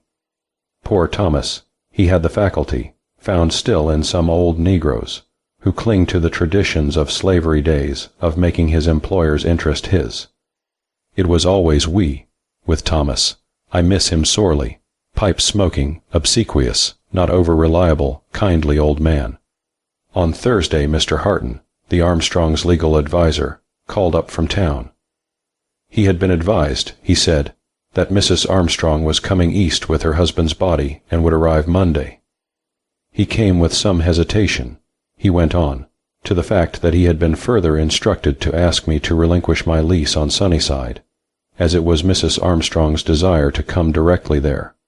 I was aghast. "Here," I said. "Surely you are mistaken, Mr. Harton. I should think, after what happened here only a few days ago, she would never wish to come back." "Nevertheless," he replied, "she is most anxious to come. This is what she says. Use every possible means to have Sunnyside vacated. Must go there at once." "Mr. Harton," I said testily, "I am not going to do anything of the kind. I and mine have suffered enough at the hands of this family. I rented the house at an exorbitant figure, and I have moved out here for the summer. My city home is dismantled and in the hands of decorators. I have been here 1 week, during which I have had not a single night of uninterrupted sleep, and I intend to stay until I have recuperated. Moreover, if Mr. Armstrong died insolvent, as I believe was the case, his widow ought to be glad to be rid of so expensive a piece of property." The lawyer cleared his throat. "I am very sorry you have made this decision," he said. "Miss Innes, Mrs. Fitz, Hugh tells me Louise Armstrong is with you." "She is." "Has she been informed of this double bereavement?" "Not yet," I said. "She has been very ill. Perhaps tonight she can be told." "It is very sad, he said. "I have a telegram for her, Mrs. Innes. Shall I send it out?" "Better open it and read it to me," I suggested. "If it is important, that will save time." There was a pause while Mr. Harton opened the telegram. Then he read it slowly, judicially. "Watch for Nina Carrington. Home Monday. Signed FLW. Hum." I said, "Watch for Nina Carrington. Home Monday." "Very well, Mr. Harton, I will tell her, but she is not in condition to watch for anyone." "Well, Miss Innes, if you decide to, relinquish the lease, let me know," the lawyer said. "I shall not relinquish it," I replied, and I imagined his irritation from the way he hung up the receiver. I wrote the telegram down word for word, afraid to trust my memory, and decided to ask Dr. Stewart how soon Louise might be told the truth. The closing of the Traders' Bank I considered unnecessary for her to know, but the death of her stepfather and stepbrother must be broken to her soon, or she might hear it in some unexpected and shocking manner. Dr. Stewart came about 4 o'clock, bringing his leather satchel into the house with a great deal of care, and opening it at the foot of the stairs to show me a dozen big yellow eggs nesting among the bottles. "Real eggs," he said proudly. "None of your anemic store eggs, but the real thing, some of them still warm. Feel them. Eggnog for Miss Louise." He was beaming with satisfaction, and before he left, he insisted on going back to the pantry and making an eggnog with his own hands. Somehow, all the time he was doing it, I had a vision of Dr. Willoughby, my nerve specialist in the city, trying to make an eggnog. I wondered if he ever prescribed anything so plebeian and so delicious, and while Dr. Stewart whisked the eggs he talked. I said to Mrs. Stewart, "He confided, a little red in the face from the exertion, after I went home the other day, that you would think me an old gossip for saying what I did about Walker and Miss Louise." "Nothing of the sort," I protested. "The fact is," he went on, evidently justifying himself, "I got that piece of information just as we get a lot of things, through the kitchen end of the house. Young Walker's chauffeur. Walker's more fashionable than I am, and he goes around the country in a Stanhope car. Well, his chauffeur comes to see our servant girl, and he told her the whole thing. I thought it was probable, because Walker spent a lot of time up here last summer, when the family was here, and besides, Riggs, that's Walker's man, had a very pat little story about the doctor's building a house on this property, just at the foot of the hill. The sugar, please." The eggnog was finished. Drop by drop the liquor had cooked the egg, and now with a final whisk, a last toss in the shaker, it was ready, a symphony in gold and white. The doctor sniffed it. Real eggs, real milk, and a touch of real Kentucky whiskey. He said. He insisted on carrying it up himself, but at the foot of the stairs he paused. Riggs said the plans were drawn for the house. He said, harking back to the old subject, drawn by Huston in town, so I naturally believed him. When the doctor came down, I was ready with a question. "Doctor," I asked, "is there anyone in the neighborhood named Carrington?" "Nina Carrington." "Carrington." He wrinkled his forehead. "Carrington, no, I don't remember any such family. There used to be Covingtons down the creek." The name was Carrington, I said, and the subject lapsed. Gertrude and Halsey went for a long walk that afternoon, and Louise slept. Time hung heavy on my hands, and I did as I had fallen into a habit of doing lately. I sat down and thought things over. One result of my meditations was that I got up suddenly and went to the telephone. I had taken the most intense dislike to this Dr. Walker, whom I had never seen, and who was being talked of in the countryside as the fiancé of Louise Armstrong. I knew Sam Huston well. There had been a time when Sam was a good deal younger than he is now, before he had married Anne Endicott, when I knew him even better. So now I felt no hesitation in calling him over the telephone. But when his office boy had given way to his confidential clerk, and that functionary had condescended to connect his employer's desk telephone, I was somewhat at a loss as to how to begin. "Why, how are you, Rachel?" Sam said sonorously. "Going to build that house at Rockview." It was a 20-year-old joke of his. "Sometime, perhaps," I said. "Just now I want to ask you a question about something which is none of my business. I see you haven't changed an iota in a quarter of a century, Rachel." This was intended to be another jest. Ask ahead. Everything but my domestic affairs is at your service. Try to be serious. I said, "And tell me this. Has your firm made any plans for a house recently, for a Dr. Walker at Casanova?"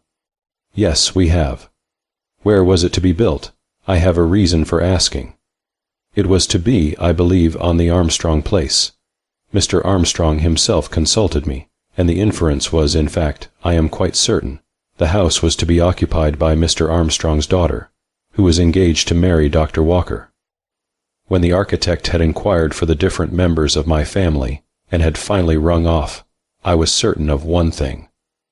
Louise Armstrong was in love with Halsey, and the man she was going to marry was Dr. Walker. Moreover, this decision was not new. Marriage had been contemplated for some time. There must certainly be some explanation, but what was it? That day I repeated to Louise the telegram Mr. Wharton had opened. She seemed to understand, but an unhappier face I have never seen. She looked like a criminal whose reprieve is over, and the day of execution approaching. Chapter 15. Liddy gives the alarm. The next day, Friday, Gertrude broke the news of her stepfather's death to Louise. She did it as gently as she could, telling her first that he was very ill, and finally that he was dead. Louise received the news in the most unexpected manner, and when Gertrude came out to tell me how she had stood it, I think she was almost shocked. She just lay and stared at me, Aunt Ray. She said, "Do you know, I believe she is glad, and she is too honest to pretend anything else. What sort of man was Mr. Paul Armstrong, anyhow? He was a bully as well as a rascal, Gertrude," I said, "but I am convinced of one thing. Louise will send for Halsey now, and they will make it all up." For Louise had steadily refused to see Halsey all that day, and the boy was frantic. We had a quiet hour, Halsey and I, that evening, and I told him several things. About the request that we give up the lease to Sunnyside, about the telegram to Louise, about the rumors of an approaching marriage between the girl and Dr. Walker, and last of all, my own interview with her the day before. He sat back in a big chair, with his face in the shadow, and my heart fairly ached for him. He was so big and so boyish. When I had finished, he drew a long breath. "Whatever Louise does," he said, "nothing will convince me, Aunt Ray, that she doesn't care for me. And up to 2 months ago, when she and her mother went west, I was the happiest fellow on earth. Then something made a difference. She wrote me that her people were opposed to the marriage, that her feeling for me was what it had always been, but that something had happened which had changed her ideas as to the future. I was not to write until she wrote me, and whatever occurred, I was to think the best I could of her. It sounded like a puzzle. When I saw her yesterday, it was the same thing, only, perhaps, worse. "Halsey," I asked, "have you any idea of the nature of the interview between Louise Armstrong and Arnold the night he was murdered?" It was stormy. Thomas says once or twice he almost broke into the room. He was so alarmed for Louise. "Another thing, Halsey," I said, "have you ever heard Louise mention a woman named Carrington, Nina Carrington?" "Never," he said positively. For try as we would, our thoughts always came back to that fatal Saturday night, and the murder. Every conversational path led to it, and we all felt that Jamison was tightening the threads of evidence around John Bailey. The detective's absence was hardly reassuring. He must have had something to work on in town, or he would have returned. The papers reported that the cashier of the Traders' Bank was ill in his apartments at the Knickerbocker, a condition not surprising, considering everything. The guilt of the defunct president was no longer in doubt. The missing bonds had been advertised, and some of them discovered. In every instance they had been used as collateral for large loans, and the belief was current that not less than $1.5 million had been realized. Every one connected with the bank had been placed under arrest and released on heavy bond. Was he alone in his guilt, or was the cashier his accomplice? Where was the money? The estate of the dead man was comparatively small. A city house on a fashionable street, Sunnyside, a large estate largely mortgaged, an insurance of $50,000, and some personal property. This was all. The rest lost in speculation probably, the papers said. There was one thing which looked uncomfortable for Jack Bailey. He and Paul Armstrong together had promoted a railroad company in New Mexico, and it was rumored that together they had sunk large sums of money there. The business alliance between the two men added to the belief that Bailey knew something of the looting. His unexplained absence from the bank on Monday lent color to the suspicion against him. The strange thing seemed to be his surrendering himself on the point of departure. To me, it seemed the shrewd calculation of a clever rascal. I was not actively antagonistic to Gertrude's lover, but I meant to be convinced, one way or the other. I took no one on faith. That night the Sunnyside ghost began to walk again. Liddy had been sleeping in Louise's dressing room on a couch, and the approach of dusk was a signal for her to barricade the entire suite. Situated as it was, beyond the circular staircase, nothing but an extremity of excitement would have made her pass it after dark. I confess myself that the place seemed to me to have a sinister appearance, but we kept that wing well lighted, and until the lights went out at midnight it was really cheerful, if one did not know its history. On Friday night, then, I had gone to bed, resolved to go at once to sleep. Thoughts that insisted on obtruding themselves I pushed resolutely to the back of my mind, and I systematically relaxed every muscle. I fell asleep soon, and was dreaming that Dr. Walker was building his new house immediately in front of my windows. I could hear the thump-thump of the hammers, and then I waked to a knowledge that somebody was pounding on my door.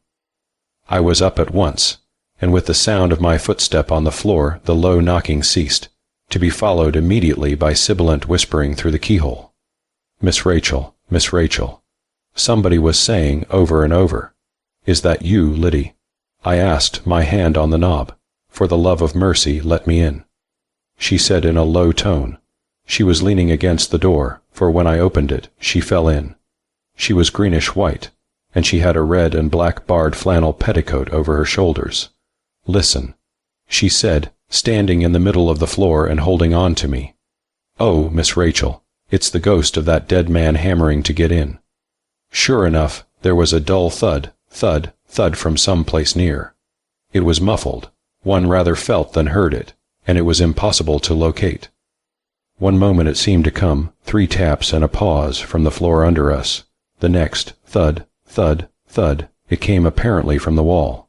"It's not a ghost," I said decidedly. "If it was a ghost it wouldn't rap. It would come through the keyhole." Liddy looked at the keyhole. "But it sounds very much as though someone is trying to break into the house." Liddy was shivering violently. I told her to get me my slippers, and she brought me a pair of kid gloves, so I found my things myself and prepared to call Halsey. As before, the night alarm had found the electric lights gone. The hall, save for its night lamp, was in darkness as I went across to Halsey's room. I hardly know what I feared, but it was a relief to find him there, very sound asleep, and with his door unlocked. "Wake up, Halsey," I said, shaking him. He stirred a little. Liddy was half in and half out of the door, afraid as usual to be left alone, and not quite daring to enter. Her scruples seemed to fade, however, all at once. She gave a suppressed yell, bolted into the room, and stood tightly clutching the footboard of the bed. Halsey was gradually waking. "I've seen it," Liddy wailed. "A woman in white down the hall." I paid no attention. "Halsey." I persevered. "Someone is breaking into the house. Get up, won't you?"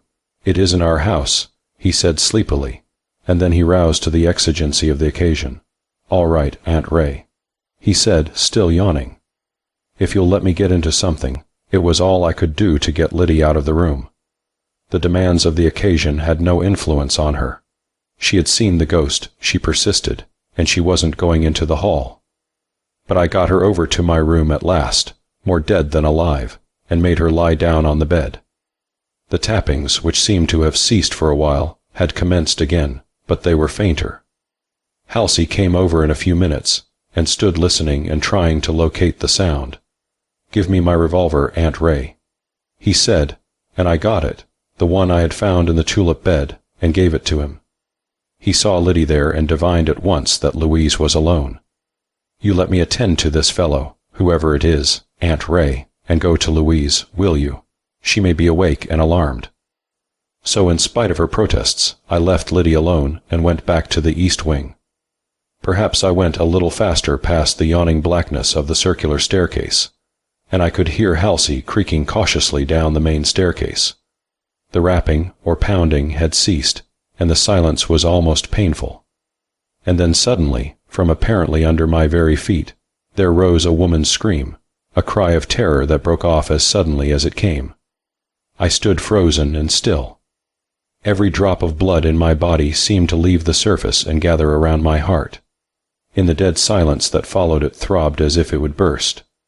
More dead than alive, I stumbled into Louise's bedroom. She was not there. Chapter 16. In the early morning. I stood looking at the empty bed. The coverings had been thrown back, and Louise's pink silk dressing gown was gone from the foot, where it had lain. The night lamp burned dimly, revealing the emptiness of the place. I picked it up, but my hand shook so that I put it down again and got somehow to the door. There were voices in the hall and Gertrude came running toward me. "What is it?" she cried. "What was that sound? Where is Louise?" "She is not in her room," I said stupidly. I think it was she who screamed. Liddy had joined us now, carrying a light. We stood huddled together at the head of the circular staircase, looking down into its shadows. There was nothing to be seen, and it was absolutely quiet down there. Then we heard Halsey running up the main staircase. He came quickly down the hall to where we were standing. There's no one trying to get in. I thought I heard someone shriek. Who was it? Our stricken faces told him the truth. Someone screamed down there. I said, and Louise is not in her room. With a jerk, Halsey took the light from Liddy and ran down the circular staircase. I followed him more slowly. My nerves seemed to be in a state of paralysis. I could scarcely step. At the foot of the stairs, Halsey gave an exclamation and put down the light. "Aunt Ray," he called sharply. At the foot of the staircase, huddled in a heap, her head on the lower stair, was Louise Armstrong. She lay limp and white, her dressing gown dragging loose from one sleeve of her night dress, and the heavy braid of her dark hair stretching its length a couple of steps above her head, as if she had slipped down. She was not dead. Halsey put her down on the floor and began to rub her cold hands, while Gertrude and Liddy ran for stimulants. As for me, I sat there at the foot of that ghostly staircase, sat, because my knees wouldn't hold me, and wondered where it would all end. Louise was still unconscious, but she was breathing better, and I suggested that we get her back to bed before she came to. There was something grisly and horrible to me, seeing her there in almost the same attitude and in the same place where we had found her brother's body. And to add to the similarity, just then the hall clock, far off, struck faintly 3 o'clock. It was 4 before Louise was able to talk, and the first rays of dawn were coming through her windows, which faced the east, before she could tell us coherently what had occurred. I give it as she told it. She lay propped in bed, and Halsey sat beside her, unrebuffed, and held her hand while she talked. I was not sleeping well. She began, partly, I think, because I had slept during the afternoon. Liddy brought me some hot milk at 10 o'clock, and I slept until 12. Then I wakened, and I got to thinking about things and worrying, so I could not go to sleep.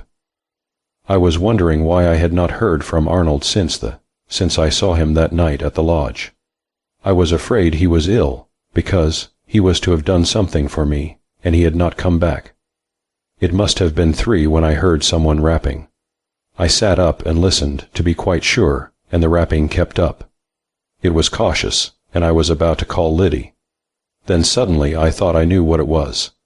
The east entrance and the circular staircase were always used by Arnold when he was out late, and sometimes, when he forgot his key, he would rap and I would go down and let him in. I thought he had come back to see me. I didn't think about the time, for his hours were always erratic. But I was afraid I was too weak to get down the stairs. The knocking kept up, and just as I was about to call Liddy, she ran through the room and out into the hall. I got up then, feeling weak and dizzy, and put on my dressing gown. If it was Arnold, I knew I must see him. It was very dark everywhere, but, of course, I knew my way. I felt along for the stair rail and went down as quickly as I could. The knocking had stopped, and I was afraid I was too late. I got to the foot of the staircase and over to the door onto the east veranda. I had never thought of anything but that it was Arnold until I reached the door. It was unlocked and opened about an inch. Everything was black. It was perfectly dark outside. I felt very queer and shaky. Then I thought perhaps Arnold had used his key. He did strange things sometimes, and I turned around. Just as I reached the foot of the staircase, I thought I heard someone coming.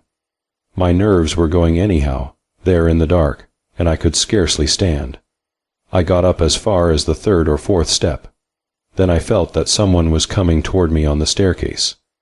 The next instant a hand met mine on the stair rail. Someone brushed past me, and I screamed. Then I must have fainted. That was Louise's story. There could be no doubt of its truth, and the thing that made it inexpressibly awful to me was that the poor girl had crept down to answer the summons of a brother who would never need her kindly offices again. Twice now, without apparent cause, someone had entered the house by means of the east entrance, had apparently gone his way unhindered through the house, and gone out again as he had entered. Had this unknown visitor been there a third time, the night Arnold Armstrong was murdered, or a fourth, the time Mr. Jamieson had locked someone in the clothes chute?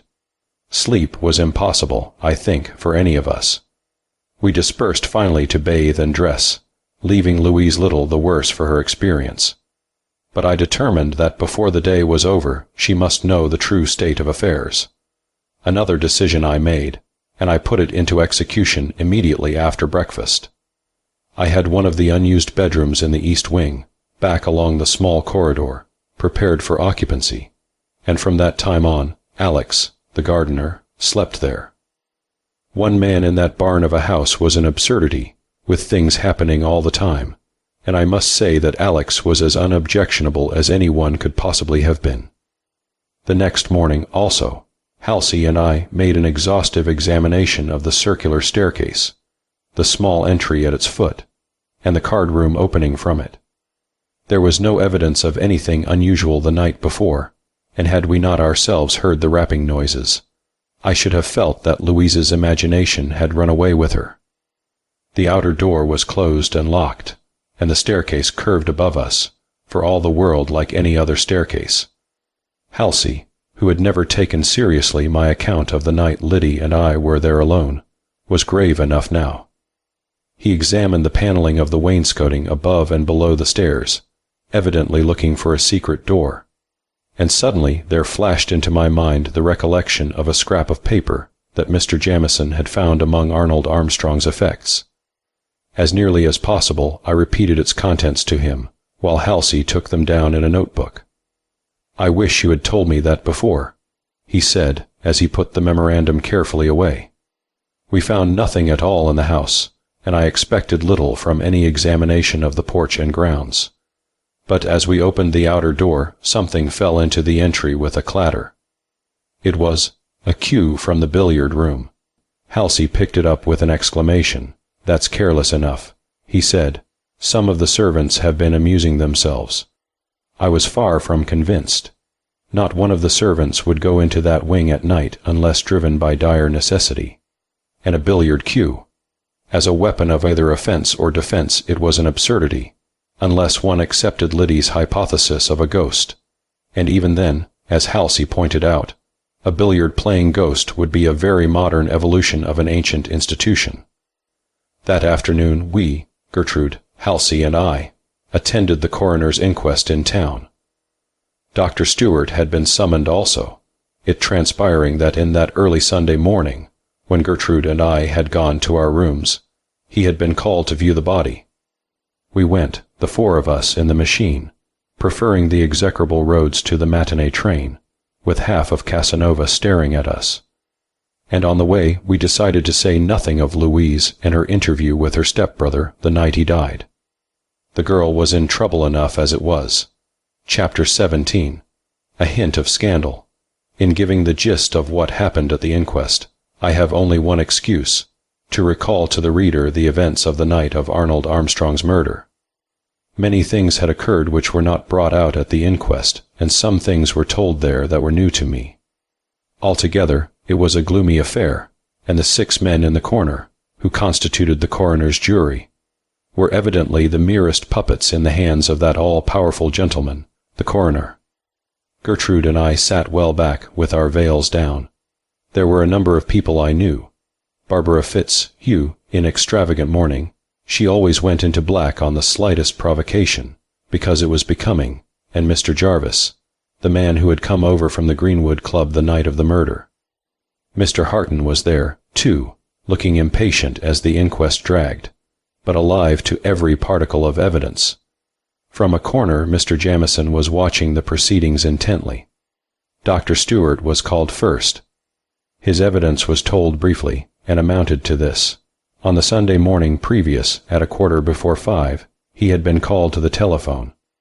The message was from a Mr. Jarvis, who asked him to come at once to Sunnyside, as there had been an accident there, and Mr. Arnold Armstrong had been shot. He had dressed hastily, gathered up some instruments and driven to Sunnyside. He was met by Mr. Jarvis, who took him at once to the East Wing. There, just as he had fallen, was the body of Arnold Armstrong. There was no need of the instruments. The man was dead. In answer to the coroner's question, no, the body had not been moved, save to turn it over. It lay at the foot of the circular staircase. Yes, he believed death had been instantaneous. The body was still somewhat warm, and rigor mortis had not set in. It occurred late in cases of sudden death. No, he believed the probability of suicide might be eliminated. The wounds could have been self-inflicted, but with difficulty, and there had been no weapon found. The doctor's examination was over, but he hesitated and cleared his throat. "Mr. Coroner," he said, "at the risk of taking up valuable time, I would like to speak of an incident that may or may not throw some light on this matter." The audience was alert at once. "Kindly proceed, Doctor." The coroner said, "My home is in Inglewood, 2 miles from Casanova." The doctor began, "In the absence of Dr. Walker, a number of Casanova people have been consulting me. A month ago, 5 weeks, to be exact, a woman whom I had never seen came to my office. She was in deep mourning and kept her veil down, and she brought for examination a child, a boy of 6. The little fellow was ill. It looked like typhoid, and the mother was frantic. She wanted a permit to admit the youngster to the children's hospital in town here, where I am a member of the staff, and I gave her one. The incident would have escaped me, but for a curious thing. 2 days before Mr. Armstrong was shot, I was sent for to go to the country club. Someone had been struck with a golf ball that had gone wild. It was late when I left. I was on foot, and about a mile from the club, on the Claysburg Road, I met 2 people. They were disputing violently, and I had no difficulty in recognizing Mr. Armstrong. The woman, beyond doubt, was the one who had consulted me about the child." At this hint of scandal, Mrs. Ogden Fitzhugh sat up very straight. Jamieson was looking slightly skeptical, and the coroner made a note. "The children's hospital, you say, Doctor?" he asked. "Yes. But the child, who was entered as Lucian Wallace, was taken away by his mother 2 weeks ago. I have tried to trace them and failed." All at once I remembered the telegram sent to Louise by someone signed FLW, presumably Dr. Walker. Could this veiled woman be the Nina Carrington of the message? But it was only idle speculation. I had no way of finding out, and the inquest was proceeding. The report of the coroner's physician came next. The post-mortem examination showed that the bullet had entered the chest in the 4th left intercostal space, and had taken an oblique course downward and backward, piercing both the heart and lungs. The left lung was collapsed, and the exit point of the ball had been found in the muscles of the back to the left of the spinal column. It was improbable that such a wound had been self-inflicted, and its oblique downward course pointed to the fact that the shot had been fired from above. In other words, as the murdered man had been found dead at the foot of a staircase, it was probable that the shot had been fired by someone higher up on the stairs. There were no marks of powder. The bullet, a .38 caliber, had been found in the dead man's clothing, and was shown to the jury. Mr. Jarvis was called next, but his testimony amounted to little. He had been summoned by telephone to Sunnyside, had come over at once with the steward and Mr. Winthrop, at present out of town. They had been admitted by the housekeeper, and had found the body lying at the foot of the staircase.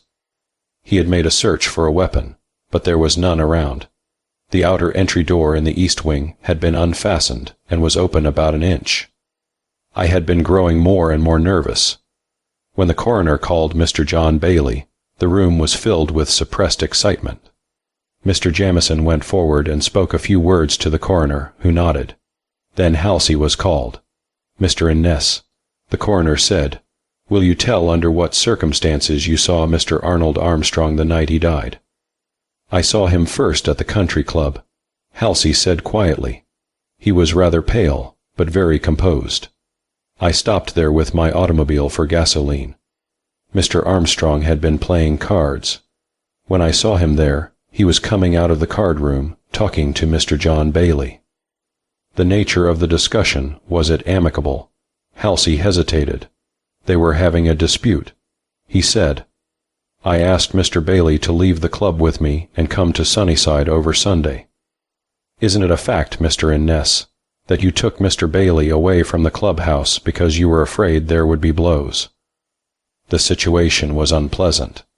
Halsey said evasively, "At that time, had you any suspicion that the Traders' Bank had been wrecked?" "No." "What occurred next?"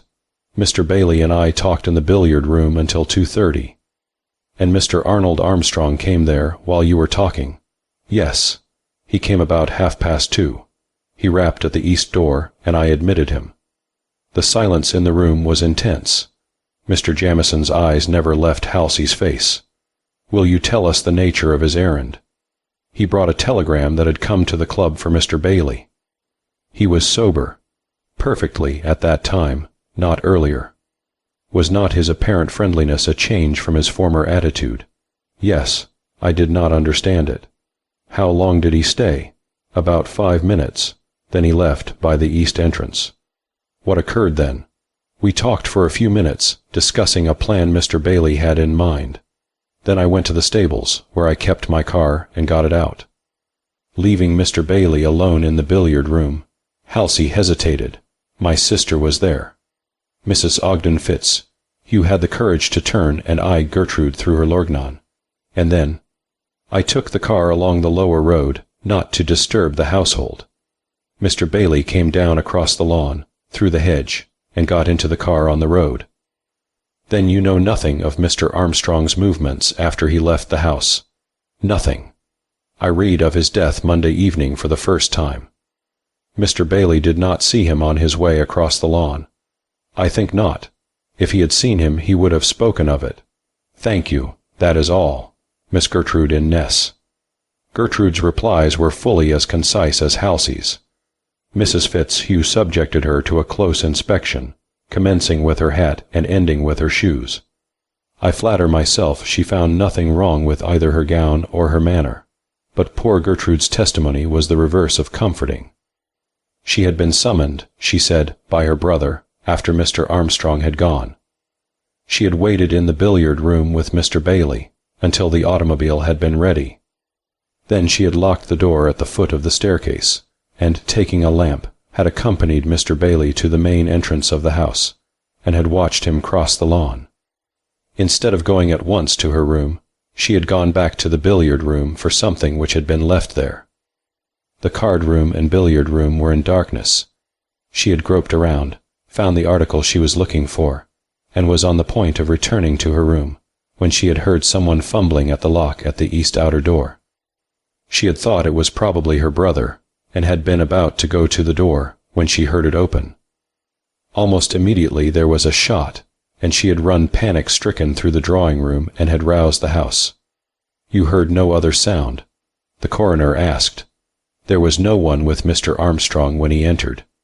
"It was perfectly dark." "There were no voices, and I heard nothing. There was just the opening of the door, the shot, and the sound of somebody falling." "Then, while you went through the drawing-room and upstairs to alarm the household, the criminal, whoever it was, could have escaped by the east door?" "Yes. Thank you. That will do. I flatter myself that the coroner got little enough out of me. I saw Mr. Jamison smiling to himself, and the coroner gave me up after a time. I admitted I had found the body, said I had not known who it was until Mr. Jarvis told me, and ended by looking up at Barbara Fitzhugh, and saying that in renting the house I had not expected to be involved in any family scandal, at which she turned purple. The verdict was that Arnold Armstrong had met his death at the hands of a person or persons unknown, and we all prepared to leave. Barbara Fitzhugh flounced out without waiting to speak to me, but Mr. Harton came up, as I knew he would. "You have decided to give up the house, I hope, Miss Ness," he said. "Mrs. Armstrong has wired me again." "I am not going to give it up," I maintained, "until I understand some things that are puzzling me. The day that the murderer is discovered, I will leave. Then, judging by what I have heard, you will be back in the city very soon," he said, and I knew that he suspected the discredited cashier of the Traders' Bank. Mr. Jamieson came up to me as I was about to leave the coroner's office. "How is your patient?" he asked with his odd little smile. "I have no patient," I replied, startled. "I will put it in a different way, then. How is Miss Armstrong?" She is doing very well," I stammered. "Good," cheerfully. "And our ghost, is it laid?" "Mr. Jamieson," I said suddenly, "I wish you would do one thing. I wish you would come to Sunnyside and spend a few days there. The ghost is not laid. I want you to spend one night at least watching the circular staircase. The murder of Arnold Armstrong was a beginning, not an end." He looked serious. "Perhaps I can do it," he said. "I have been doing something else, but, well, I will come out tonight." We were very silent during the trip back to Sunnyside. I watched Gertrude closely and somewhat sadly. To me, there was one glaring flaw in her story, and it seemed to stand out for everyone to see.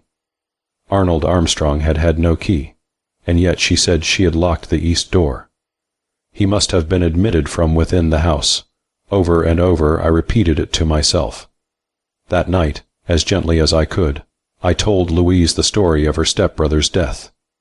She sat in her big, pillow-filled chair and heard me through without interruption. It was clear that she was shocked beyond words. If I had hoped to learn anything from her expression, I had failed. She was as much in the dark as we were. Chapter 18. A hole in the wall. My taking the detective out to Sunnyside raised an unexpected storm of protest from Gertrude and Halsey. I was not prepared for it, and I scarcely knew how to account for it.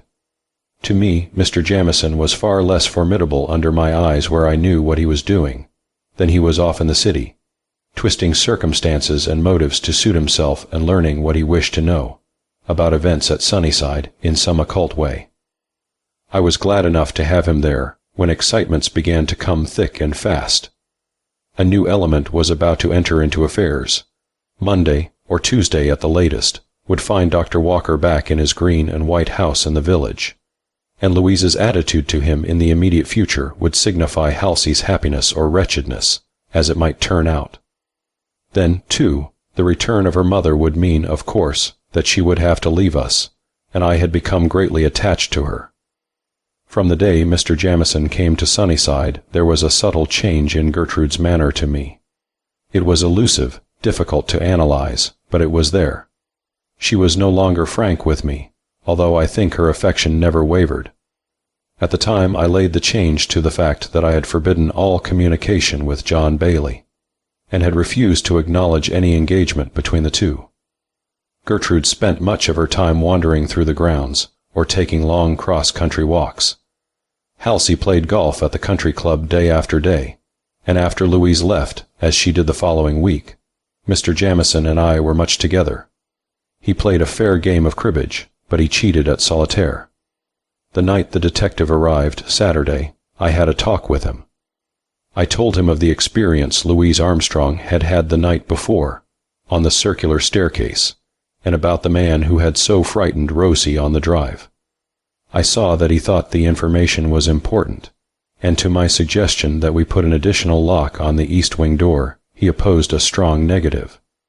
"I think it probable," he said, "that our visitor will be back again, and the thing to do is to leave things exactly as they are, to avoid rousing suspicion. Then I can watch for at least a part of each night, and probably Mr. Innes will help us out. I would say as little to Thomas as possible. The old man knows more than he is willing to admit." I suggested that Alex, the gardener, would probably be willing to help, and Mr. Jamieson undertook to make the arrangement. For one night, however, Mr. Jamieson preferred to watch alone. Apparently nothing occurred. The detective sat in absolute darkness on the lower step of the stairs, dozing, he said afterwards, now and then. Nothing could pass him in either direction, and the door in the morning remained as securely fastened as it had been the night before. And yet one of the most inexplicable occurrences of the whole affair took place that very night. Liddy came to my room on Sunday morning with a face as long as the moral law. She laid out my things as usual, but I missed her customary garrulousness. I was not regaled with the new cook's extravagance as to eggs, and she even forbore to mention that Jamieson. on whose arrival she had looked with silent disfavor. "What's the matter, Liddy?" I asked at last. "Didn't you sleep last night?" "No, ma'am," she said stiffly. "Did you have 2 cups of coffee at your dinner?" I inquired. "No, ma'am," indignantly. I sat up and almost upset my hot water. I always take a cup of hot water with a pinch of salt before I get up. It tones the stomach. "Liddy Allen," I said, "stop combing that switch and tell me what is wrong with you." Liddy heaved a sigh, girl and woman. She said, "I've been with you 25 years, Miss Rachel, through good temper and bad, the idea, and what I have taken from her in the way of sulks. But I guess I can't stand it any longer. My trunk's packed." "Who packed it?" I asked, expecting from her tone to be told she had wakened to find it done by some ghostly hand. "I did, Miss Rachel. You won't believe me when I tell you this house is haunted. Who was it fell down the clothes chute? Who was it scared Miss Louise almost into her grave? I'm doing my best to find out," I said. "What in the world are you driving at?" She drew a long breath. "There is a hole in the trunk room wall, dug out since last night. It's big enough to put your head in, and the plaster's all over the place." "Nonsense," I said. "Plaster is always falling." But Liddy clenched that. "Just ask Alex," she said. "When he put the new cook's trunk there last night, the wall was as smooth as this. This morning it's dug out, and there's plaster on the cook's trunk. Miss Rachel, you can get a dozen detectives and put one on every stair in the house, and you'll never catch anything.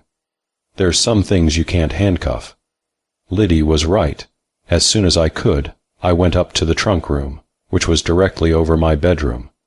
The plan of the upper story of the house was like that of the second floor, in the main. One end, however, over the east wing, had been left only roughly finished, the intention having been to convert it into a ballroom at some future time. The maids' rooms, trunk room, and various store rooms, including a large airy linen room, opened from a long corridor, like that on the second floor. And in the trunk room, as Liddy had said, was a fresh break in the plaster. Not only in the plaster, but through the lathing, the aperture extended. I reached into the opening, and 3 feet away, perhaps, I could touch the bricks of the partition wall. For some reason, the architect, in building the house, had left a space there that struck me, even in the surprise of the discovery, as an excellent place for a conflagration to gain headway. "You are sure the hole was not here yesterday?" I asked Liddy, whose expression was a mixture of satisfaction and alarm. In answer she pointed to the new cook's trunk, that necessary adjunct of the migratory domestic. The top was covered with fine white plaster, as was the floor. But there were no large pieces of mortar lying around, no bits of lathing. When I mentioned this to Liddy, she merely raised her eyebrows.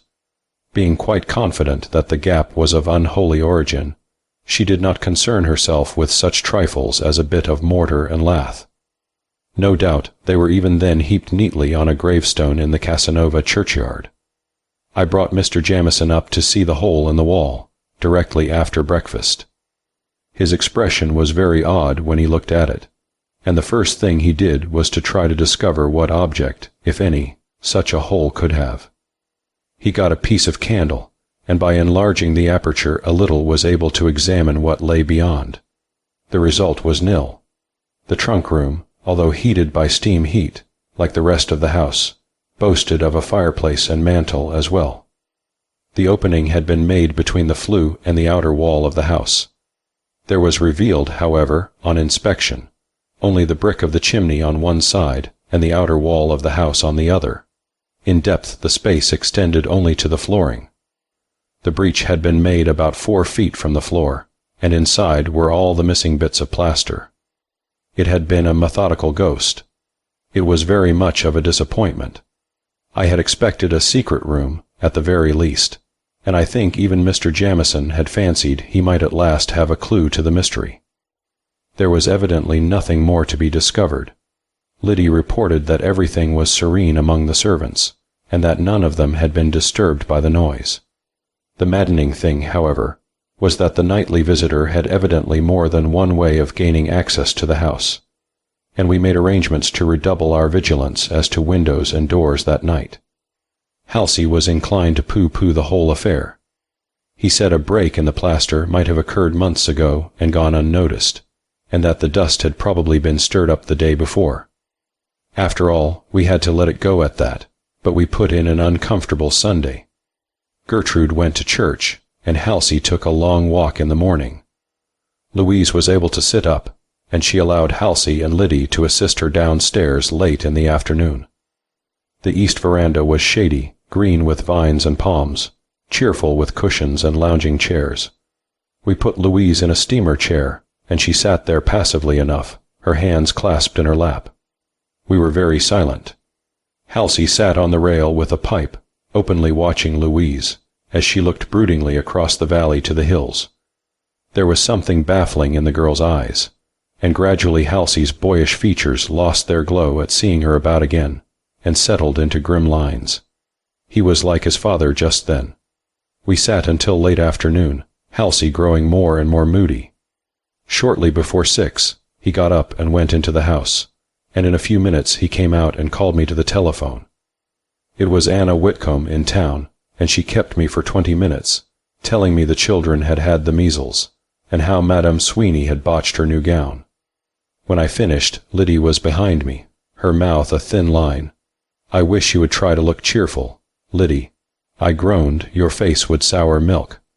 But Liddy seldom replied to my jibes. She folded her lips a little tighter. He called her up.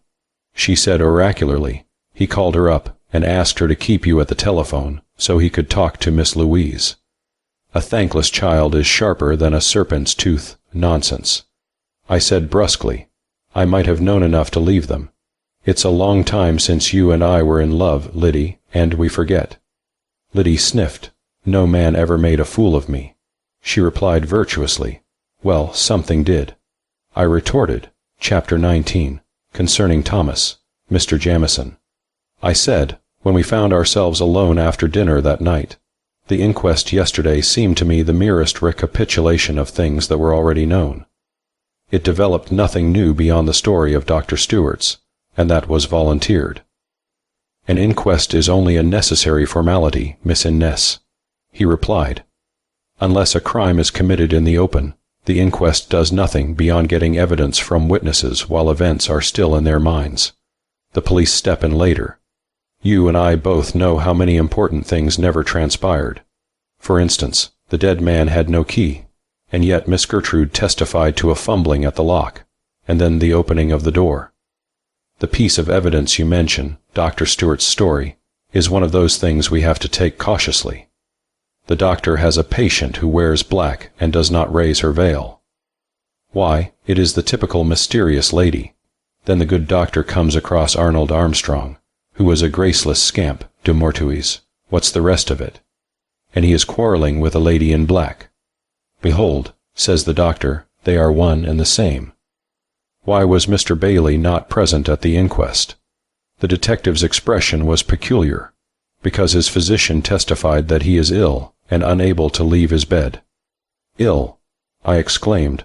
Why, neither Halsey nor Gertrude has told me that. There are more things than that, Miss Innes, that are puzzling. Bailey gives the impression that he knew nothing of the crash at the bank until he read it in the paper Monday night, and that he went back and surrendered himself immediately. I do not believe it. Jonas, the watchman at the Traders' Bank, tells a different story. He says that on the Thursday night before, about 8:30, Bailey went back to the bank. Jonas admitted him, and he says the cashier was in a state almost of collapse. Bailey worked until midnight. Then he closed the vault and went away. The occurrence was so unusual that the watchman pondered over it and the rest of the night. What did Bailey do when he went back to the Knickerbocker apartments that night? He packed a suitcase ready for instant departure. But he held off too long. He waited for something. My personal opinion is that he waited to see Miss Gertrude before flying from the country. Then, when he had shot down Arnold Armstrong that night, he had to choose between two evils. He did the thing that would immediately turn public opinion in his favor, and surrendered himself as an innocent man. The strongest thing against him is his preparation for flight, and his deciding to come back after the murder of Arnold Armstrong. He was shrewd enough to disarm suspicion as to the graver charge. The evening dragged along slowly. Mrs. Watson came to my bedroom before I went to bed and asked if I had any arnica. She showed me a badly swollen hand, with reddish streaks running toward the elbow. She said it was the hand she had hurt the night of the murder a week before, and that she had not slept well since. It looked to me as if it might be serious, and I told her to let Dr. Stewart see it. The next morning Mrs. Watson went up to town on the 11 train, and was admitted to the Charity Hospital. She was suffering from blood poisoning. I fully meant to go up and see her there, but other things drove her entirely from my mind. I telephoned to the hospital that day, however, and ordered a private room for her, and whatever comforts she might be allowed. Mrs. Armstrong arrived Monday evening with her husband's body, and the services were set for the next day. The house on Chestnut Street in town had been opened, and Tuesday morning Louise left us to go home. She sent for me before she went, and I saw she had been crying.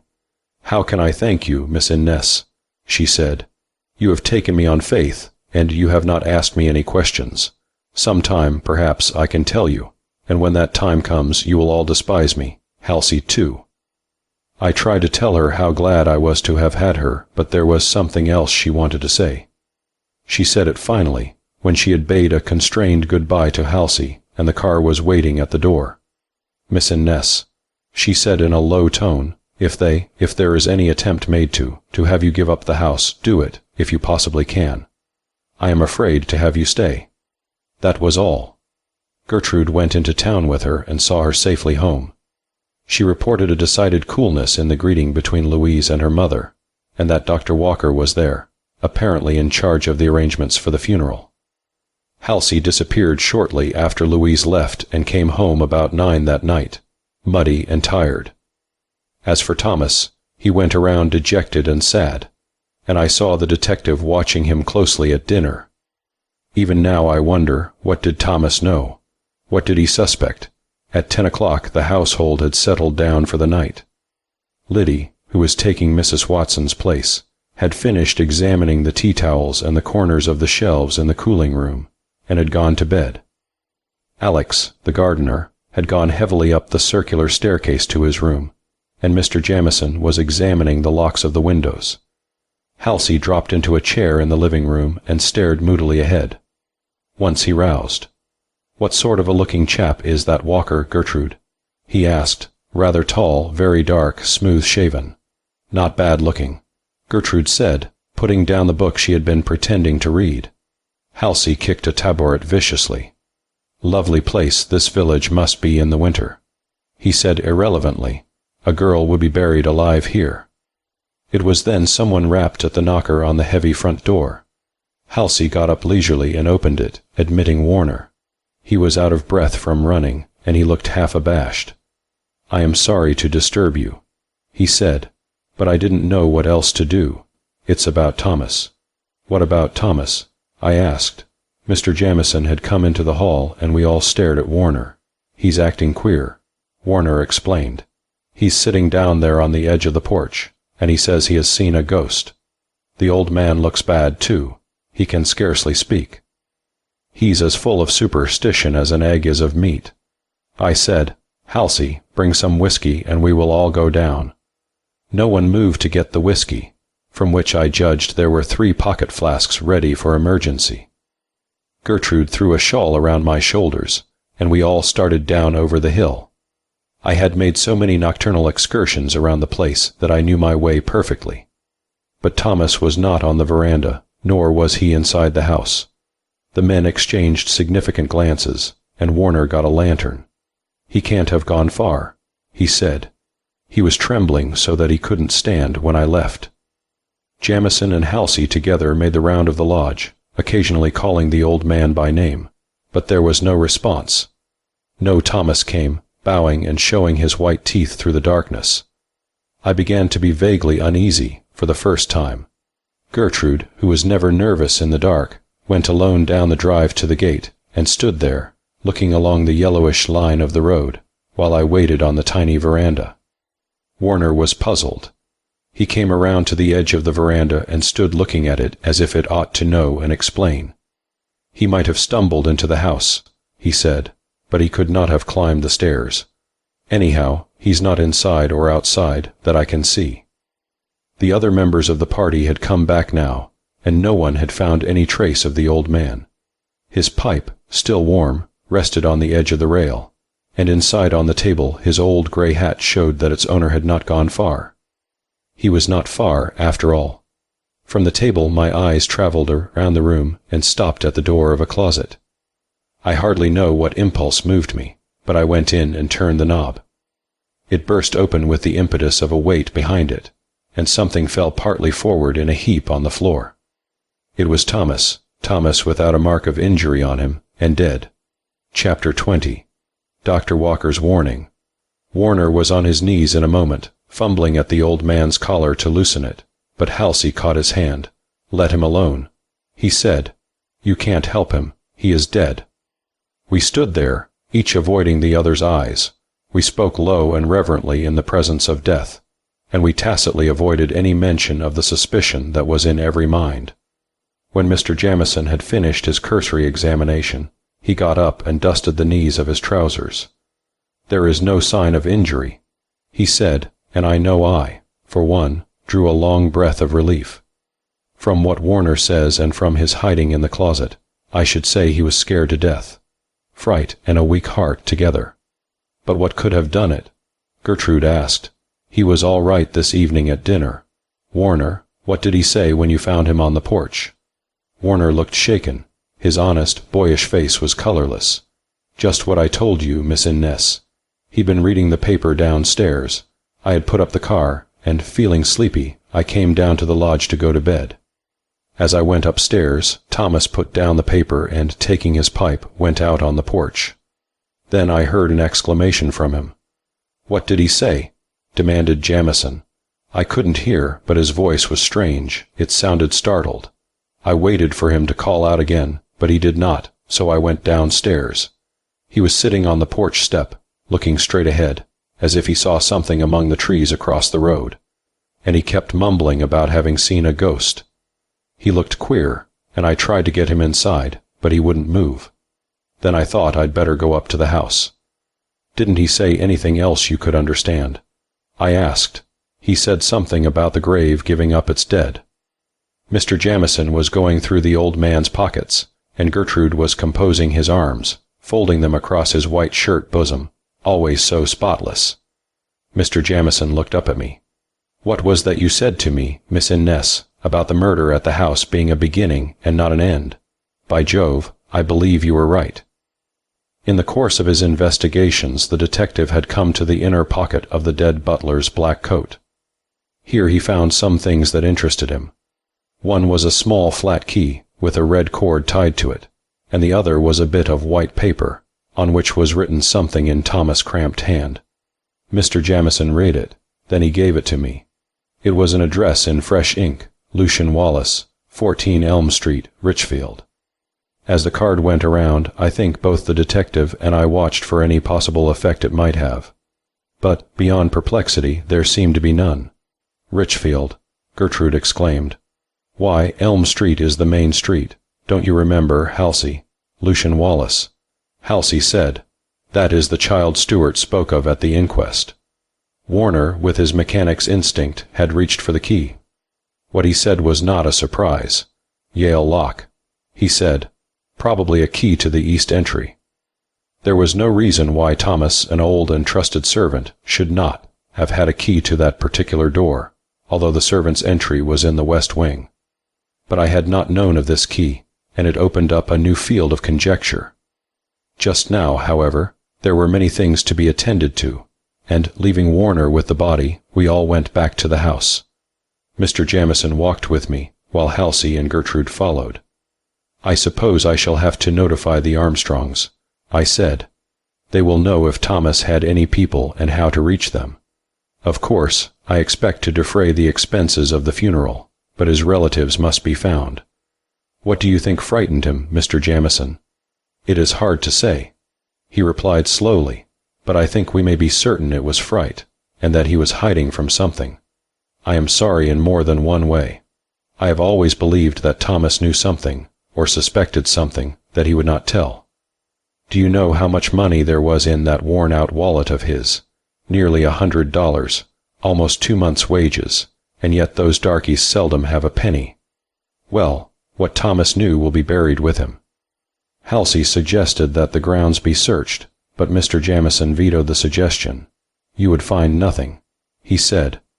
A person clever enough to get into Sunnyside and tear a hole in the wall, while I watched downstairs, is not to be found by going around the shrubbery with a lantern. With the death of Thomas, I felt that a climax had come in affairs at Sunnyside. The night that followed was quiet enough. Halsey watched at the foot of the staircase, and a complicated system of bolts on the other doors seemed to be effectual. Once in the night I wakened and thought I heard the tapping again. But all was quiet, and I had reached the stage where I refused to be disturbed for minor occurrences. The Armstrongs were notified of Thomas' death, and I had my first interview with Dr. Walker as a result. He came up early the next morning, just as we finished breakfast, in a professional-looking car with a black hood. I found him striding up and down the living room, and in spite of my preconceived dislike, I had to admit that the man was presentable. A big fellow he was, tall and dark, as Gertrude had said, smooth-shaven and erect, with prominent features and a square jaw. He was painfully spruce in his appearance, and his manner was almost obtrusively polite. I must make a double excuse for this early visit, Miss Innes, he said as he sat down. The chair was lower than he expected, and his dignity required collecting before he went on. My professional duties are urgent and long neglected, and, a fall to the everyday manner, something must be done about that body. Yes, I said, sitting on the edge of my chair. I merely wished the address of Thomas People. You might have telephoned if you were busy. He smiled. I wish to see you about something else, he said. As for Thomas, it is Mrs. Armstrong's wish that you would allow her to attend to the expense. About his relatives, I have already notified his brother in the village. It was heart disease, I think. Thomas always had a bad heart. Heart disease and fright. I said, still on the edge of my chair, but the doctor had no intention of leaving. I understand you have a ghost up here, and that you have the house filled with detectives to exorcise it, he said. For some reason I felt I was being pumped, as Halsey says. You have been misinformed, I replied. What, no ghost, no detectives? He said, still with his smile. What a disappointment to the village. I resented his attempt at playfulness. It had been anything but a joke to us. Dr. Walker, I said tartly, I fail to see any humor in the situation. Since I came here, one man has been shot, and another one has died from shock. There have been intruders in the house, and strange noises. If that is funny, there is something wrong with my sense of humor. You miss the point, he said, still good-naturedly. The thing that is funny to me is that you insist on remaining here, under the circumstances. I should think nothing would keep you. You are mistaken. Everything that occurs only confirms my resolution to stay until the mystery is cleared. I have a message for you, Miss Innes, he said, rising at last. Mrs. Armstrong asked me to thank you for your kindness to Louise, whose whim, occurring at the time it did, put her to great inconvenience.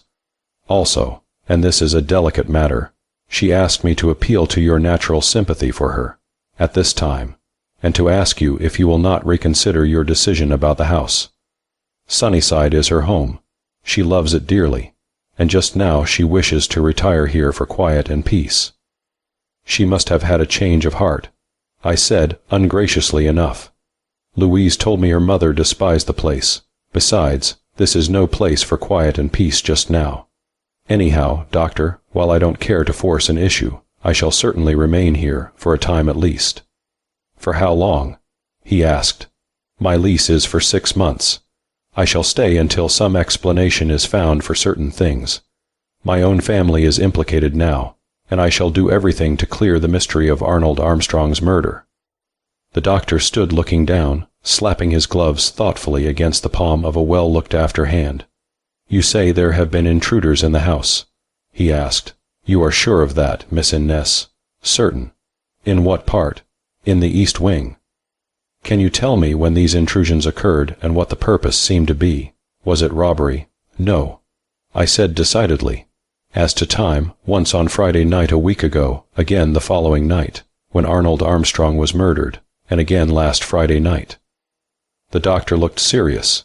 He seemed to be debating some question in his mind and to reach a decision. Miss Innes, he said, I am in a peculiar position. I understand your attitude, of course. But do you think you are wise?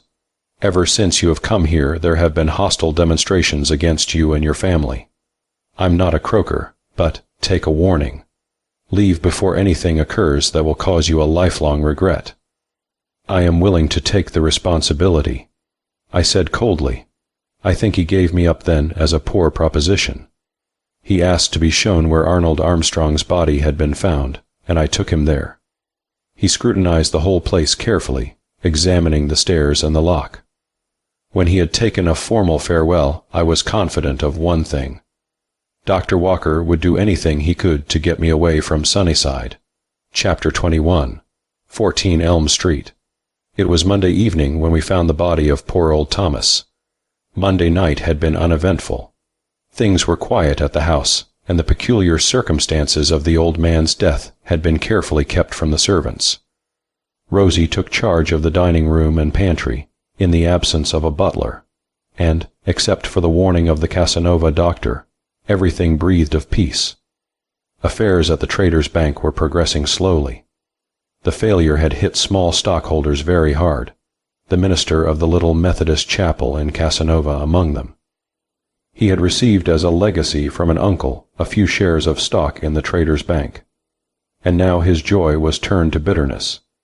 He had to sacrifice everything he had in the world, and his feeling against Paul Armstrong, dead as he was, must have been bitter in the extreme. He was asked to officiate at the simple services when the dead banker's body was interred in Casanova churchyard, but the good man providentially took cold, and a substitute was called in. A few days after the services he called to see me, a kind-faced little man, in a very bad frock coat and laundered tie. I think he was uncertain as to my connection with the Armstrong family, and dubious whether I considered Mr. Armstrong's taking away a matter for condolence or congratulation. He was not long in doubt. I liked the little man. He had known Thomas well, and had promised to officiate at the services in the rickety African Zion church. He told me more of himself than he knew, and before he left, I astonished him, and myself, I admit, by promising a new carpet for his church. He was much affected, and I gathered that he had yearned over his ragged chapel as a mother over a half-clothed child. You are laying up treasure, Miss Innes, he said brokenly, where neither moth nor rust corrupt, nor thieves break through and steal. It is certainly a safer place than Sunnyside, I admitted, and the thought of the carpet permitted him to smile. He stood just inside the doorway, looking from the luxury of the house to the beauty of the view. The rich ought to be good, he said wistfully. They have so much that is beautiful, and beauty is ennobling. And yet, while I ought to say nothing but good of the dead, Mr. Armstrong saw nothing of this fair prospect.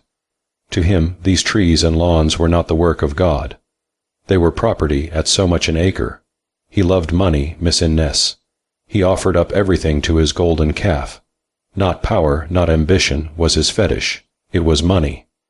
Then he dropped his pulpit manner, and, turning to me with his engaging smile, in spite of all this luxury, he said, "The country people here have a saying that Mr. Paul Armstrong could sit on $1 and see all around it. Unlike the summer people, he gave neither to the poor nor to the church. He loved money for its own sake. And there are no pockets in shrouds," I said cynically. I sent him home in the car with a bunch of hot-house roses for his wife, and he was quite overwhelmed. As for me, I had a generous glow that was cheap at the price of a church carpet. I received less gratification and less gratitude when I presented the new silver communion set to St. Barnabas. I had a great many things to think about in those days. I made out a list of questions and possible answers, but I seemed only to be working around in a circle. I always ended where I began. The list was something like this: who had entered the house the night before the murder? Thomas claimed it was Mr. Bailey, whom he had seen on the footpath, and who owned the pearl cuff link. Why did Arnold Armstrong come back after he had left the house the night he was killed? No answer. Was it on the mission Louise had mentioned? Who admitted him? Gertrude said she had locked the east entry. There was no key on the dead man or in the door. He must have been admitted from within. Who had been locked in the clothes chute? Someone unfamiliar with the house, evidently. Only 2 people missing from the household, Rosie and Gertrude. Rosie had been at the lodge. Therefore, but was it Gertrude? Might it not have been the mysterious intruder again, who had accosted Rosie on the drive? Again, perhaps the nightly visitor. It seemed more likely someone who suspected a secret at the lodge. Was Louise under surveillance? Who had passed Louise on the circular staircase? Could it have been Thomas? The key to the east entry made this a possibility. But why was he there, if it were indeed he? Who had made the hole in the trunk room wall? It was not vandalism. It had been done quietly, and with deliberate purpose. If I had only known how to rid the purpose of that gaping aperture, what I might have saved in anxiety and mental strain. Why had Louise left her people and come home to hide at the lodge? There was no answer, as yet, to this, or to the next questions. Why did both she and Dr. Walker warn us away from the house? Who was Lucian Wallace? What did Thomas see in the shadows the night he died? What was the meaning of the subtle change in Gertrude? Was Jack Bailey an accomplice or a victim in the looting of the Traders' Bank? What all-powerful reason made Louise determined to marry Dr. Walker? The examiners were still working on the books of the Traders' Bank, and it was probable that several weeks would elapse before everything was cleared up. The firm of expert accountants who had examined the books some 2 months before testified that every bond, every piece of valuable paper, was there at that time. It had been shortly after their examination that the president, who had been in bad health, had gone to California. Mr. Bailey was still ill at the Knickerbocker, and in this, as in other ways, Gertrude's conduct puzzled me. She seemed indifferent, refused to discuss matters pertaining to the bank, and never, to my knowledge, either wrote to him or went to see him. Gradually I came to the conclusion that Gertrude, with the rest of the world, believed her lover guilty. And, although I believed it myself, for that matter, I was irritated by her indifference. Girls in my day did not meekly accept the public's verdict as to the man they loved. But presently something occurred that made me think that under Gertrude's surface calm there was a seething flood of emotions. Tuesday morning the detective made a careful search of the grounds, but he found nothing. In the afternoon he disappeared, and it was late that night when he came home. He said he would have to go back to the city the following day, and arranged with Halsey and Alex to guard the house. Liddy came to me on Wednesday morning with her black silk apron held up like a bag, and her eyes big with virtuous wrath. It was the day of Thomas' funeral in the village, and Alex and I were in the conservatory cutting flowers for the old man's casket. Liddy is never so happy as when she is making herself wretched, and now her mouth drooped while her eyes were triumphant. I always said there were plenty of things going on here, right under our noses, that we couldn't see. She said, holding out her apron, "I don't see with my nose." I remarked, "What have you got there?" Liddy pushed aside a half-dozen geranium pots, and in the space thus cleared she dumped the contents of her apron, a handful of tiny bits of paper. Alex had stepped back, but I saw him watching her curiously. "Wait a moment, Liddy," I said. "You have been going through the library paper basket again." Liddy was arranging her bits of paper with the skill of long practice and paid no attention. "Did it ever occur to you," I went on, putting my hand over the scraps, "that when people tear up their correspondence, it is for the express purpose of keeping it from being read? If they wasn't ashamed of it, they wouldn't take so much trouble, Miss Rachel," Liddy said oracularly. "More than that, with things happening every day, I consider it my duty.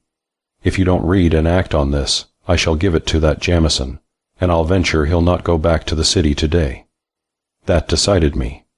If the scraps had anything to do with the mystery, ordinary conventions had no value. So Liddy arranged the scraps, like working out one of the puzzle pictures children play with. and she did it with much the same eagerness. When it was finished, she stepped aside while I read it. Wednesday night, 9 o'clock. Bridge. I reel aloud. Then, aware of Alex's stare, I turned on Liddy. Someone is to play bridge tonight at 9 o'clock. I said, "Is that your business or mine?" Liddy was aggrieved. She was about to reply when I scooped up the pieces and left the conservatory. "Now then," I said when we got outside, "will you tell me why you choose to take Alex into your confidence? He's no fool. Do you suppose he thinks anyone in this house is going to play bridge tonight at 9 o'clock, by appointment? I suppose you have shown it in the kitchen, and instead of my being able to slip down to the bridge tonight quietly and see who is there, the whole household will be going in a procession."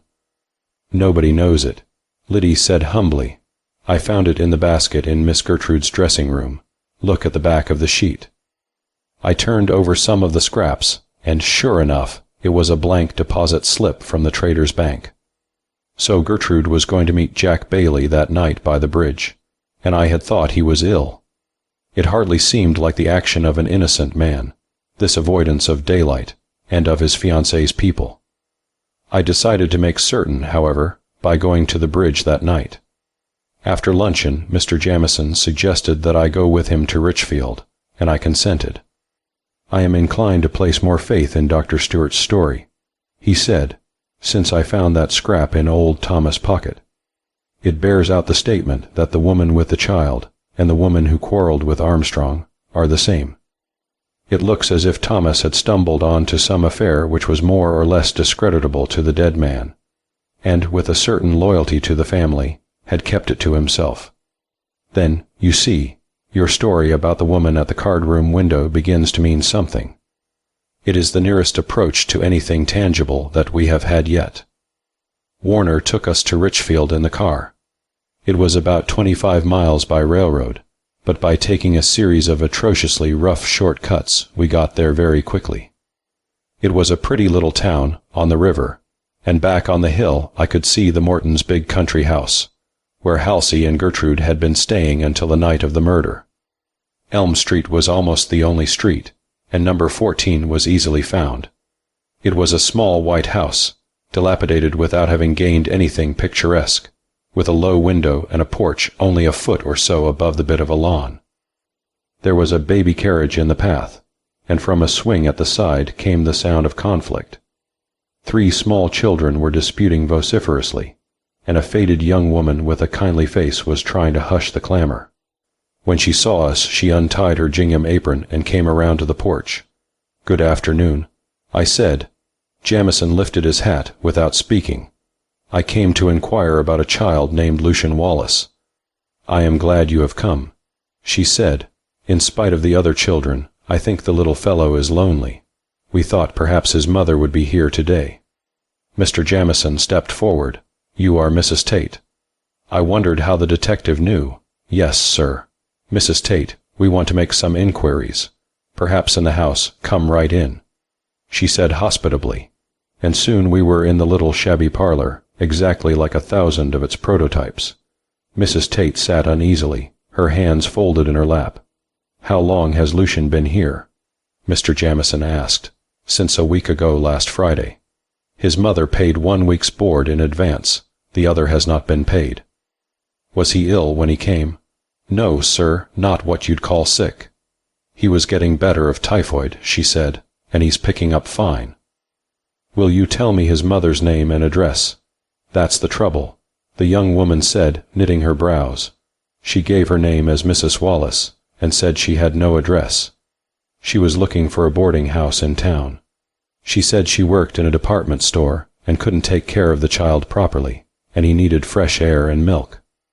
I had 3 children of my own, and 1 more didn't make much difference in the work, but I wish she would pay this week's board." "Did she say what store it was?" "No, sir, but all the boys' clothes came from King's. He has far too fine clothes for the country." There was a chorus of shouts and shrill yells from the front door, followed by the loud stamping of children's feet and a throaty "whoa, whoa." Into the room came a tandem team of 2 chubby youngsters, a boy and a girl, harnessed with a clothesline, and driven by a laughing boy of about 7, in tan overalls and brass buttons. The small driver caught my attention at once. He was a beautiful child, and although he showed traces of recent severe illness, his skin had now the clear transparency of health. "Whoa, Flinders," he shouted. "You're going to smash the trap." Mr. Jamison coaxed him over by holding out a lead pencil, striped blue and yellow. "Now then," he said, when the boy had taken the lead pencil and was testing its usefulness on the detective's cuff. "Now then, I'll bet you don't know what your name is." "I do," said the boy. "Lucian Wallace." "Great. And what's your mother's name?" "Mother, of course. What's your mother's name?" And he pointed to me. "I am going to stop wearing black. It doubles a woman's age. And where did you live before you came here?" The detective was polite enough not to smile. "Grossmutter," he said, and I saw Mr. Jamison's eyebrows go up. "German," he commented. "Well, young man, you don't seem to know much about yourself." "I've tried it all week." Mrs. Tate broke in. "The boy knows a word or two of German, but he doesn't know where he lived, or anything about himself." Mr. Jamison wrote something on a card and gave it to her. "Mrs. Tate," he said, "I want you to do something. Here is some money for the telephone call. The instant the boy's mother appears here, call up that number and ask for the person whose name is there. You can run across to the drug store on an errand and do it quietly. Just say, 'The lady has come.'" "The lady has come," repeated Mrs. Tate. "Very well, sir, and I hope it will be soon. The milk bill alone is almost double what it was." "How much is the child's board?" I asked. $3 a week, including his washing." "Very well," I said. "Now, Mrs. Tate, I am going to pay last week's board and a week in advance. If the mother comes, she is to know nothing of this visit, absolutely not a word, and in return for your silence, you may use this money for something for your own children." Her tired, faded face lighted up, and I saw her glance at the little Tate's small feet. Shoes, I divined, the feet of the genteel poor being almost as expensive as their stomachs. As we went back, Mr. Jamison made only one remark. I think he was laboring under the weight of a great disappointment. "Is King's a children's outfitting place?" he asked. "Not especially. It is a general department store." He was silent after that, but he went to the telephone as soon as we got home and called up King and Company in the city. After a time he got the general manager, and they talked for some time. When Mr. Jamison hung up the receiver, he turned to me. "The plot thickens," he said with his ready smile. "There are 4 women named Wallace at King's, none of them married, and none over 20. I think I shall go up to the city tonight. I want to go to the children's hospital. But before I go, Miss Innes, I wish you would be more frank with me than you have been yet. I want you to show me the revolver you picked up in the tulip bed." So he had known all along. It was a revolver, Mr. Jamison. I admitted, cornered at last, "But I cannot show it to you. It is not in my possession." Chapter 22. A ladder out of place. At dinner, Mr. Jamison suggested sending a man out in his place for a couple of days, but Halsey was certain there would be nothing more, and felt that he and Alex could manage the situation. The detective went back to town early in the evening, and by 9 o'clock Halsey, who had been playing golf, as a man does anything to take his mind away from trouble, was sleeping soundly on the big leather davenport in the living room. I sat and knitted, pretending not to notice when Gertrude got up and wandered out into the starlight. As soon as I was satisfied that she had gone, however, I went out cautiously. I had no intention of eavesdropping, but I wanted to be certain that it was Jack Bailey she was meeting. Too many things had occurred in which Gertrude was, or appeared to be, involved, to allow anything to be left in question.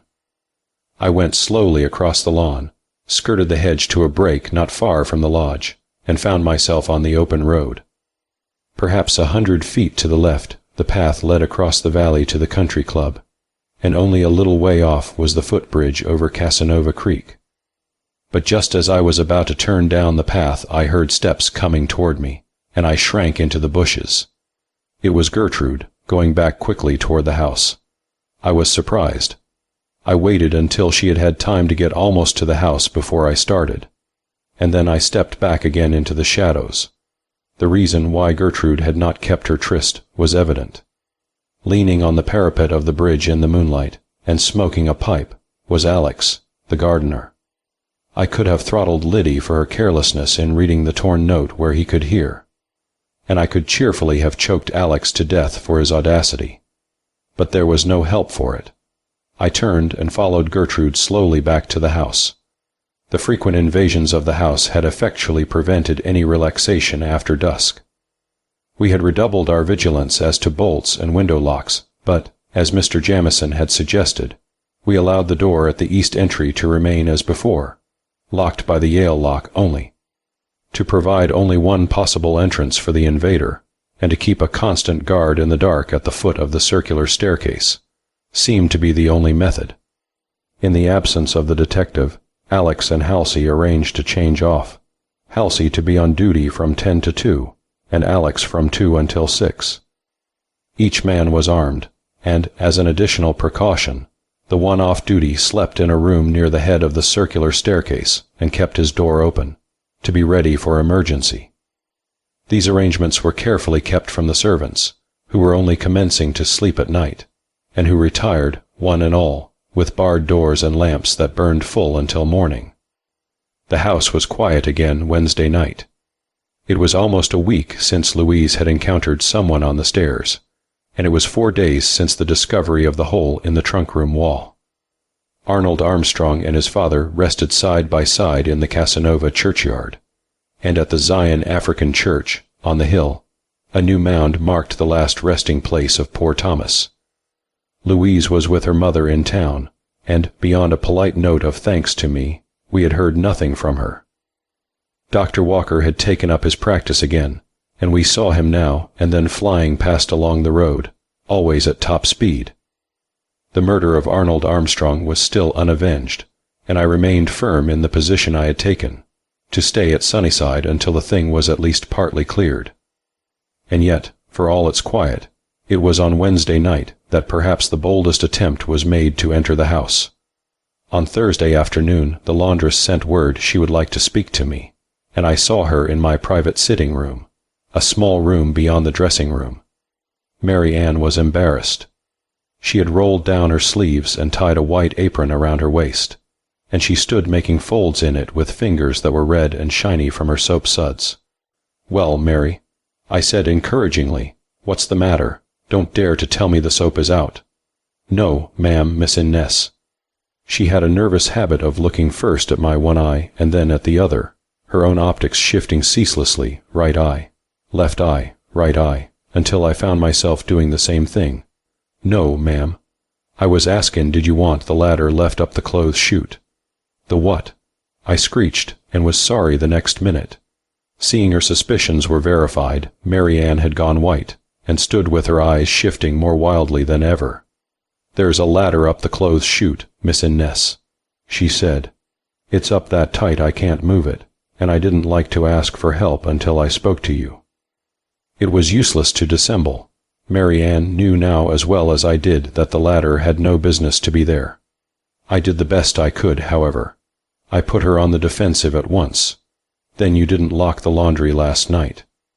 "I locked it tight and put the key in the kitchen on its nail." "Very well, then you forgot a window." Mary Ann hesitated. "Yes," she said at last. "I thought I locked them all, but there was one open this morning." I went out of the room and down the hall, followed by Mary Ann. The door into the clothes chute was securely bolted, and when I opened it I saw the evidence of the woman's story. A pruning ladder had been brought from where it had lain against the stable, and now stood upright in the clothes shaft, its end resting against the wall between the first and second floors. I turned to Mary. "This is due to your carelessness," I said. "If we had all been murdered in our beds, it would have been your fault." She shivered. "Now, not a word of this through the house, and send Alex to me." The effect on Alex was to make him apoplectic with rage, and with it all I fancied there was an element of satisfaction. As I look back, so many things are plain to me that I wonder I could not see at the time. It is all known now, and yet the whole thing was so remarkable that perhaps my stupidity was excusable. Alex leaned down the chute and examined the ladder carefully. "It is caught," he said with a grim smile. "The fools to have left a warning like that.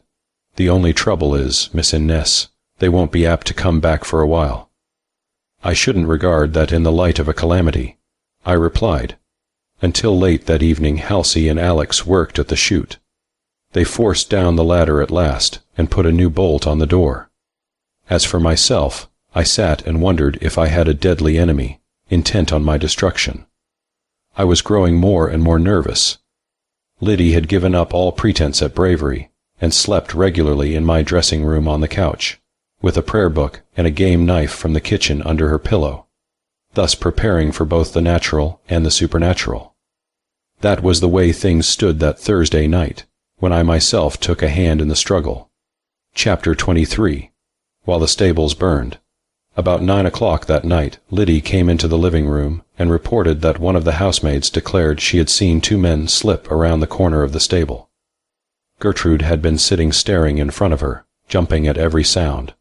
Now she turned on Liddy pettishly. "I declare, Liddy," she said, "you are a bundle of nerves. What if Eliza did see some men around the stable? It may have been Warner and Alex." "Warner is in the kitchen, miss," Liddy said with dignity. "And if you had come through what I have, you would be a bundle of nerves, too. Miss Rachel, I'd be thankful if you'd give me my month's wages tomorrow. I'll be going to my sister's." "Very well," I said, to her evident amazement. "I will make out the check. Warner can take you down to the noon train." Liddy's face was really funny. "You'll have a nice time at your sister's," I went on. "5 children, hasn't she?" "That's it," Liddy said, suddenly bursting into tears. "Send me away after all these years, and your new shawl only half done, and nobody knowin' how to fix the water for your bath." "It's time I learned to prepare my own bath." I was knitting complacently, but Gertrude got up and put her arms around Liddy's shaking shoulders. "You are 2 big babies," she said soothingly. "Neither one of you could get along for an hour without the other. So stop quarreling and be good. Liddy, go right up and lay out Auntie's night things. She is going to bed early." After Liddy had gone, I began to think about the men at the stable, and I grew more and more anxious. Halsey was aimlessly knocking the billiard balls around in the billiard room, and I called to him. "Halsey," I said when he sauntered in, "is there a policeman in Casanova?" "Constable," he said laconically. "Veteran of the war, 1 arm, in office to conciliate the GR element." "Why?" "Because I am uneasy tonight." And I told him what Liddy had said. "Is there anyone you can think of who could be relied on to watch the outside of the house tonight?" "We might get Sam Bohannon from the club," he said thoughtfully. "It wouldn't be a bad scheme. He's a smart darky, and with his mouth shut and his shirt front covered, you couldn't see him a yard off in the dark." Halsey conferred with Alex, and the result in an hour was Sam. His instructions were simple. There had been numerous attempts to break into the house. It was the intention not to drive intruders away, but to capture them. If Sam saw anything suspicious outside, he was to tap at the east entry, where Alex and Halsey were to alternate in keeping watch through the night. It was with a comfortable feeling of security that I went to bed that night. The door between Gertrude's rooms and mine had been opened, and with the doors into the hall bolted, we were safe enough. Although Liddy persisted in her belief that doors would prove no obstacles to our disturbers. As before, Halsey watched the east entry from 10 until 2. He had an eye to comfort, and he kept vigil in a heavy oak chair, very large and deep. We went upstairs rather early, and through the open door Gertrude and I kept up a running fire of conversation. Liddy was brushing my hair, and Gertrude was doing her own, with a long free sweep of her strong round arms. "Did you know Mrs. Armstrong and Louise are in the village?" she called. "No," I replied, startled. "How did you hear it?" "I met the oldest Stewart girl today, the doctor's daughter, and she told me they had not gone back to town after the funeral. They went directly to that little yellow house next to Dr. Walker's, and are apparently settled there. They took the house furnished for the summer."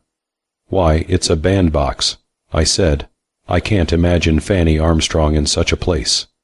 "It's true, nevertheless.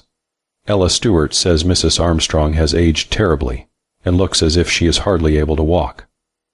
I lay and thought over some of these things until midnight. The electric lights went out then, fading slowly until there was only a red-hot loop to be seen in the bulb, and then even that died away, and we were embarked on the darkness of another night. Apparently only a few minutes elapsed, during which my eyes were becoming accustomed to the darkness. Then I noticed that the windows were reflecting a faint pinkish light. Liddy noticed it at the same time, and I heard her jump up. At that moment Sam's deep voice boomed from somewhere just below. "Fire!" he yelled. "The stable's on fire." I could see him in the glare dancing up and down on the drive, and a moment later Halsey joined him. Alex was awake and running down the stairs, and in 5 minutes from the time the fire was discovered, 3 of the maids were sitting on their trunks in the drive, although, excepting a few sparks, there was no fire nearer than 100 yards. Gertrude seldom loses her presence of mind, and she ran to the telephone. But by the time the Casanova Volunteer Fire Department came toiling up the hill, the stable was a furnace, with the dragon fly safe but blistered in the road.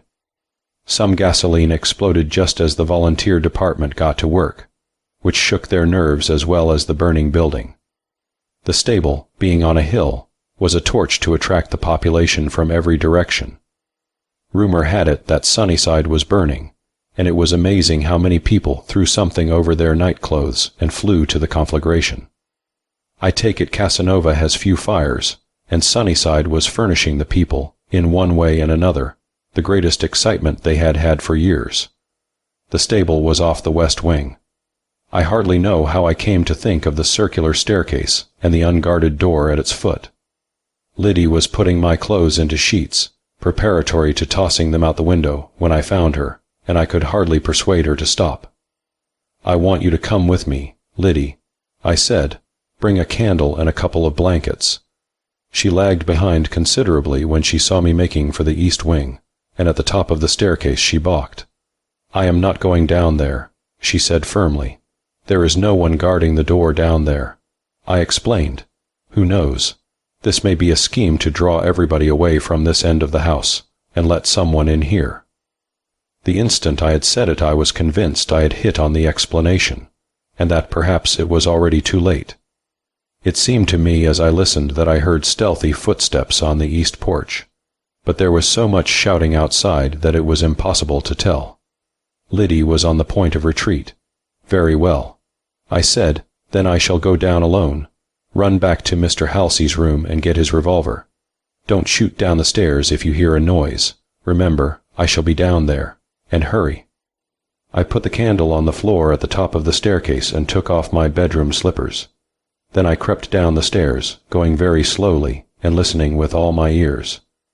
I was keyed to such a pitch that I felt no fear. Like the condemned who sleep and eat the night before execution, I was no longer able to suffer apprehension. I was past that. Just at the foot of the stairs I stubbed my toe against Halsey's big chair, and had to stand on one foot in a soundless agony until the pain subsided to a dull ache. And then I knew I was right. Someone had put a key into the lock and was turning it. For some reason it refused to work, and the key was withdrawn. There was a muttering of voices outside. I had only a second. Another trial, and the door would open. The candle above made a faint gleam down the well-like staircase, and at that moment, with a second no more to spare, I thought of a plan.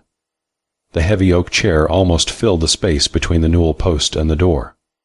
With a crash I had turned it on its side, wedging it against the door, its legs against the stairs.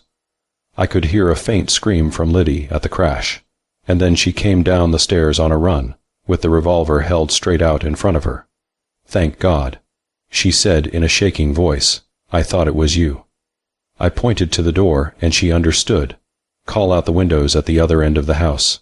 I whispered, "Run. Tell them not to wait for anything." She went up the stairs at that, 2 at a time. Evidently she collided with the candle, for it went out, and I was left in darkness. I was really astonishingly cool.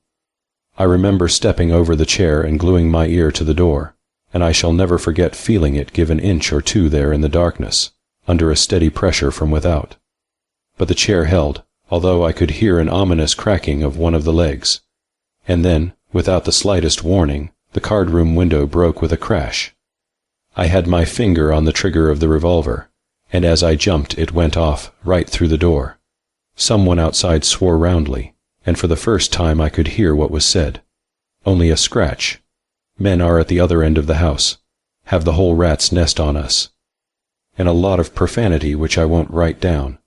The voices were at the broken window now, and although I was trembling violently, I was determined that I would hold them until help came. I moved up the stairs until I could see into the card room, or rather through it, to the window. As I looked, a small man put his leg over the sill and stepped into the room. The curtain confused him for a moment. Then he turned, not toward me, but toward the billiard room door. I fired again, and something that was glass or china crashed to the ground. Then I ran up the stairs and along the corridor to the main staircase. Gertrude was standing there, trying to locate the shots, and I must have been a peculiar figure, with my hair in crimps, my dressing gown flying, no slippers, and a revolver clutched in my hands. I had no time to talk. There was the sound of footsteps in the lower hall, and someone bounded up the stairs. I had gone berserk, I think. I leaned over the stair rail and fired again. Halsey, below, yelled at me. "What are you doing up there?" He yelled. "You missed me by an inch." And then I collapsed and fainted. When I came around, Liddy was rubbing my temples with eau de quinine, and the search was in full blast. Well, the man was gone. The stable burned to the ground, while the crowd cheered at every falling rafter, and the volunteer fire department sprayed it with a garden hose. And in the house Alex and Halsey searched every corner of the lower floor, finding no one. The truth of my story was shown by the broken window and the overturned chair. That the unknown had got upstairs was almost impossible. He had not used the main staircase. There was no way to the upper floor in the east wing, and Liddy had been at the window in the west wing, where the servants' stair went up. But we did not go to bed at all. Sam Bohannon and Warner helped in the search, and not a closet escaped scrutiny. Even the cellars were given a thorough overhauling, without result. The door in the east entry had a hole through it where my bullet had gone. The hole slanted downward, and the bullet was embedded in the porch. Some reddish stains showed it had done execution. "Somebody will walk lame," Halsey said, when he had marked the course of the bullet. "It's too low to have hit anything but a leg or foot." From that time on, I watched every person I met for a limp, and to this day the man who halts in his walk is an object of suspicion to me.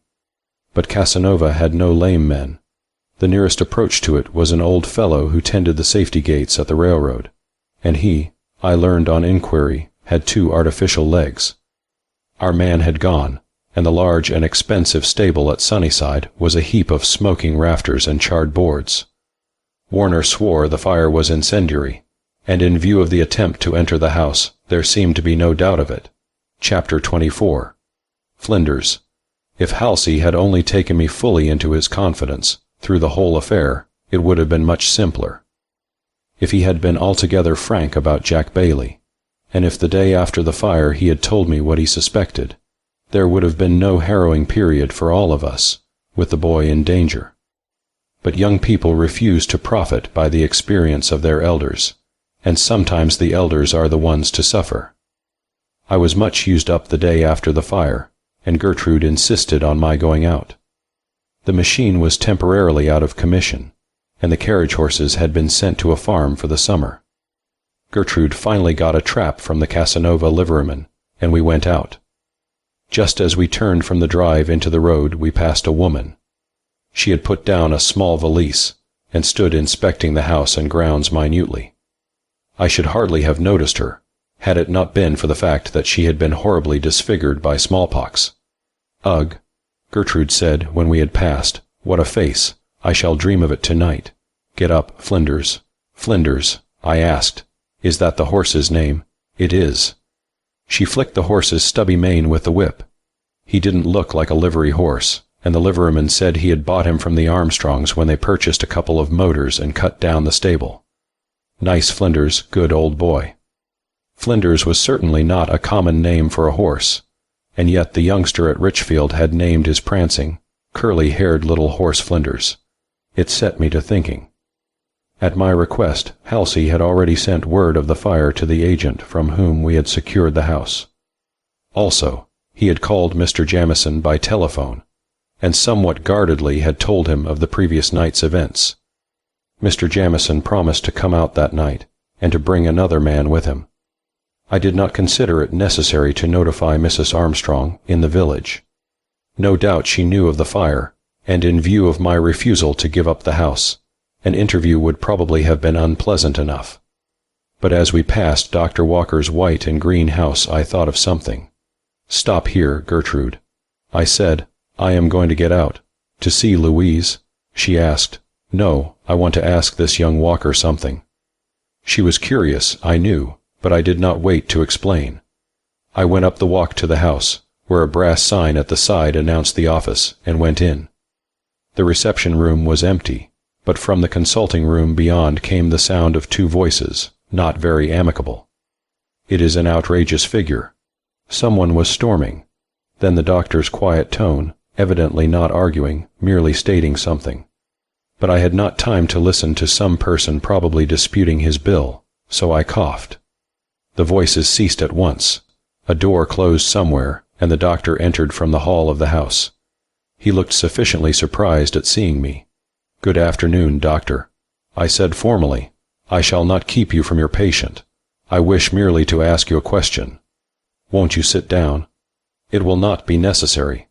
Doctor, has anyone come to you, either early this morning or today, to have you treat a bullet wound?" "Nothing so startling has happened to me," he said. "A bullet wound. Things must be lively at Sunnyside." I didn't say it was at Sunnyside, but as it happens it was. If any such case comes to you, will it be too much trouble for you to let me know? "I shall be only too happy," he said. "I understand you have had a fire up there, too. A fire and shooting in one night is rather lively for a quiet place like that." "It is as quiet as a boiler shop," I replied as I turned to go. "And you are still going to stay?" "Until I am burned out," I responded, and then on my way down the steps I turned around suddenly. "Doctor," I asked at a venture, "have you ever heard of a child named Lucian Wallace?" Clever as he was, his face changed and stiffened. He was on his guard again in a moment. "Lucian Wallace," he repeated. "No, I think not. There are plenty of Wallaces around, but I don't know any Lucian." I was as certain as possible that he did. People do not lie readily to me, and this man lied beyond a doubt. But there was nothing to be gained now. His defenses were up, and I left, half irritated and wholly baffled. Our reception was entirely different at Dr. Stewart's. Taken into the bosom of the family at once, Flinders tied outside and nibbling the grass at the roadside. Gertrude and I drank some home-made elderberry wine and told briefly of the fire. Of the more serious part of the night's experience, of course, we said nothing. But when at last we had left the family on the porch, and the good doctor was untying our steed, I asked him the same question I had put to Dr. Walker. "Shot," he said. "Bless my soul, no.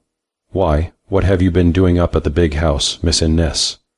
"Someone tried to enter the house during the fire, and was shot and slightly injured." I said hastily, "Please don't mention it. We wish to make as little of it as possible." There was one other possibility, and we tried that. At Casanova Station I saw the station master, and asked him if any trains left Casanova between 1 o'clock and daylight. There was none until 6 a.m. The next question required more diplomacy. "Did you notice on the 6 o'clock train any person, any man, who limped a little?" I asked. "Please try to remember. We are trying to trace a man who was seen loitering around Sunnyside last night before the fire." He was all attention in a moment. "I was up there myself at the fire." He said volubly, "I'm a member of the volunteer company. First big fire we've had since the summer house burned over to the club golf links. My wife was sayin' the other day, Dave, you might as well a saved the money in that there helmet and shirt. And here last night they came in handy. Rang that bell so hard I hadn't time scarcely to get him on." "And did you see a man who limped?" Gertrude put in as he stopped for breath. "Not at the train, ma'am," he said. "No such person got on here today. But I'll tell you where I did see a man that limped. I didn't wait till the fire company left. There's a fast freight goes through at 4:45, and I had to get down to the station. I seen there wasn't much more to do anyhow at the fire. We'd got the flames under control." Gertrude looked at me and smiled, so I started down the hill.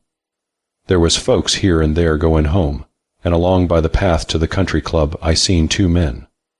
One was a short fellow. He was sitting on a big rock, his back to me, and he had something white in his hand, as if he was tying up his foot. After I'd gone on a piece I looked back, and he was hobbling on and, "Excuse me, miss," he was swearing something sickening. "Did they go toward the club?" Gertrude asked suddenly, leaning forward. "No, miss. I think they came into the village. I didn't get a look at their faces, but I know every chick and child in the place, and everybody knows me. When they didn't shout at me in my uniform, you know, I took it they were strangers. So all we had for our afternoon's work was this. Someone had been shot by the bullet that went through the door. He had not left the village, and he had not called in a physician.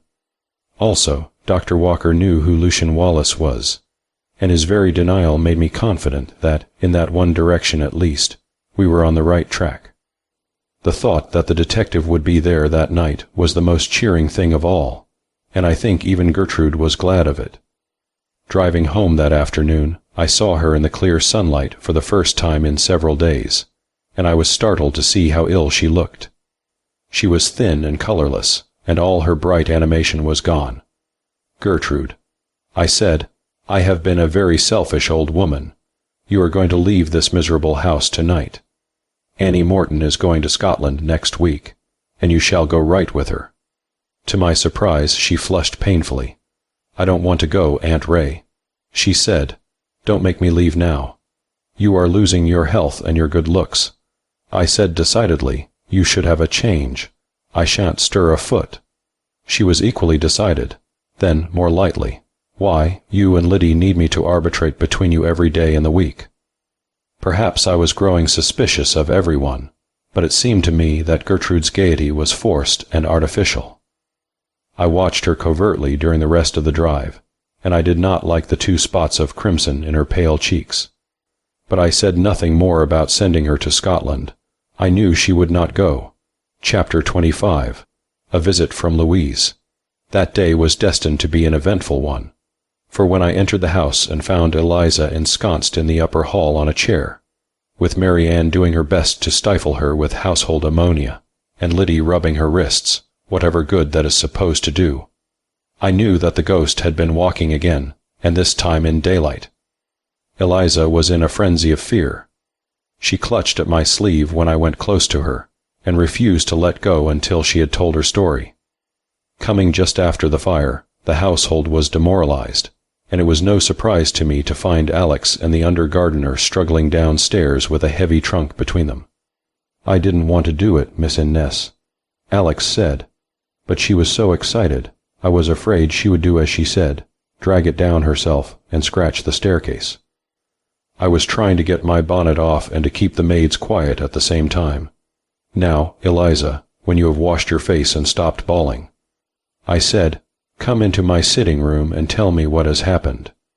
Liddy put away my things without speaking. The very set of her shoulders expressed disapproval. "Well," I said, when the silence became uncomfortable, things seemed to be warming up.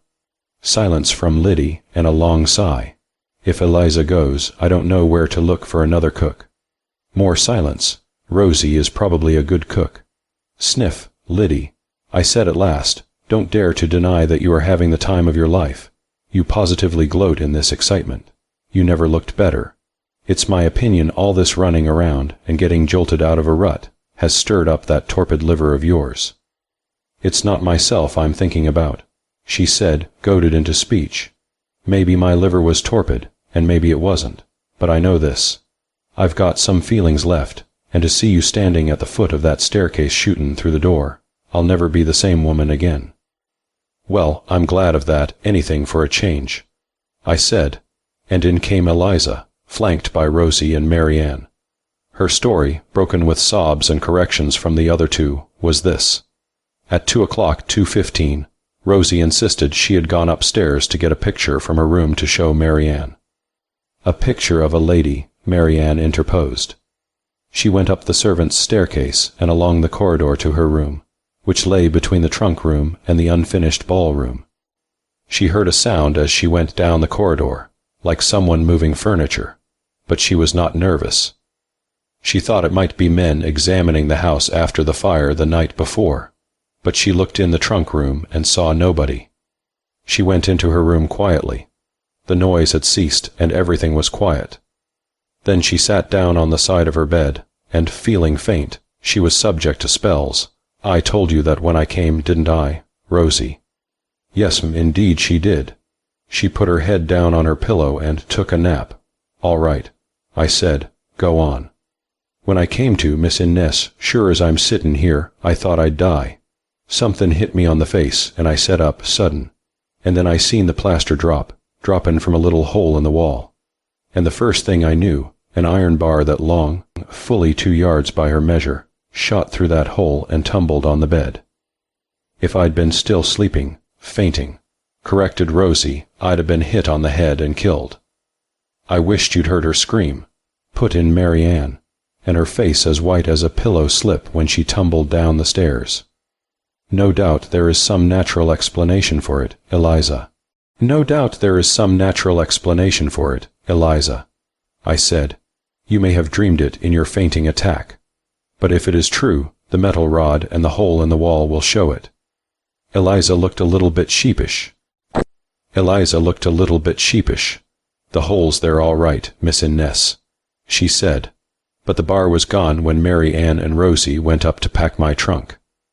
That wasn't all. Liddy's voice came funereally from a corner. Eliza said that from the hole in the wall a burning eye looked down at her. The wall must be at least 6 inches thick. I said with asperity, unless the person who drilled the hole carried his eyes on the ends of a stick, Eliza couldn't possibly have seen them. But the fact remained, and a visit to Eliza's room proved it. I might jeer all I wished. Someone had drilled a hole in the unfinished wall of the ballroom, passing between the bricks of the partition, and shooting through the unresisting plaster of Eliza's room with such force as to send the rod flying onto her bed. I had gone upstairs alone, and I confess the thing puzzled me. In 2 or 3 places in the wall small apertures had been made, none of them of any depth. Not the least mysterious thing was the disappearance of the iron implement that had been used. I remembered a story I read once about an impish dwarf that lived in the spaces between the double walls of an ancient castle. I wondered vaguely if my original idea of a secret entrance to a hidden chamber could be right, after all, and if we were housing some erratic guest, who played pranks on us in the dark, and destroyed the walls that he might listen, hidden safely away, to our amazed investigations. Mary Ann and Eliza left that afternoon, but Rosie decided to stay. It was about 5 o'clock when the hack came from the station to get them, and to my amazement, it had an occupant. Matthew Geist, the driver, asked for me and explained his errand with pride. "I've brought you a cook, Miss Innes," he said. When the message came to come up for 2 girls and their trunks, I supposed there was something doing, and as this here woman had been looking for work in the village, I thought I'd bring her along. Already I had acquired the true suburbanite ability to take servants on faith. I no longer demanded written and unimpeachable references. I, Rachel Innes, have learned not to mind if the cook sits down comfortably in my sitting room when she is taking the orders for the day, and I am grateful if the silver is not cleaned with scouring soap. And so that day I merely told Liddy to send the new applicant in. When she came, however, I could hardly restrain a gasp of surprise. It was the woman with the pitted face. She stood somewhat awkwardly just inside the door, and she had an air of self-confidence that was inspiring. Yes, she could cook, was not a fancy cook, but could make good soups and desserts if there was any one to take charge of the salads. And so, in the end, I took her. As Halsey said, when we told him, it didn't matter much about the cook's face if it was clean. I have spoken of Halsey's restlessness. On that day it seemed to be more than ever a resistless impulse that kept him out until after luncheon. I think he hoped constantly that he might meet Louise driving over the hills in her runabout. Possibly he did meet her occasionally, but from his continued gloom I felt sure the situation between them was unchanged. Part of the afternoon I believe he read. Gertrude and I were out, as I have said, and at dinner we both noticed that something had occurred to distract him. He was disagreeable, which is unlike him, nervous, looking at his watch every few minutes, and he ate almost nothing. He asked twice during the meal on what train Mr. Jamieson and the other detective were coming, and had long periods of abstraction during which he dug his fork into my damask cloth and did not hear when he was spoken to. He refused dessert and left the table early, excusing himself on the ground that he wanted to see Alex. Alex, however, was not to be found. It was after 8 when Halsey ordered the car and started down the hill at a pace that, even for him, was unusually reckless. Shortly after, Alex reported that he was ready to go over the house, preparatory to closing it for the night. Sam Bohannon came at 9:15 and began his patrol of the grounds, and with the arrival of the 2 detectives to look forward to, I was not especially apprehensive. At 9:30, I heard the sound of a horse driven furiously up the drive. It came to a stop in front of the house, and immediately after there were hurried steps on the veranda. Our nerves were not what they should have been, and Gertrude, always apprehensive lately, was at the door almost instantly. A moment later Louise had burst into the room and stood there bareheaded and breathing hard. "Where is Halsey?" she demanded. Above her plain black gown her eyes looked big and somber, and the rapid drive had brought no color to her face. I got up and drew forward a chair. "He has not come back." I said quietly, "Sit down, child. You are not strong enough for this kind of thing." I don't think she even heard me. "He has not come back?" she asked, looking from me to Gertrude.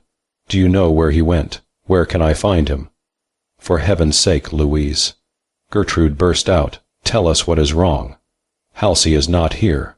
He has gone to the station for Mr. Jamieson." "What has happened?" "To the station, Gertrude. You are sure?" "Yes." I said, "Listen, there is the whistle of the train now." She relaxed a little at our matter-of-fact tone and allowed herself to sink into a chair. "Perhaps I was wrong," she said heavily. "He will be here in a few moments if everything is right." We sat there, the 3 of us, without attempt at conversation. Both Gertrude and I recognized the futility of asking Louise any questions. Her reticence was a part of a role she had assumed. Our ears were strained for the first throb of the motor as it turned into the drive and commenced the climb to the house. 10 minutes passed, 15, 20.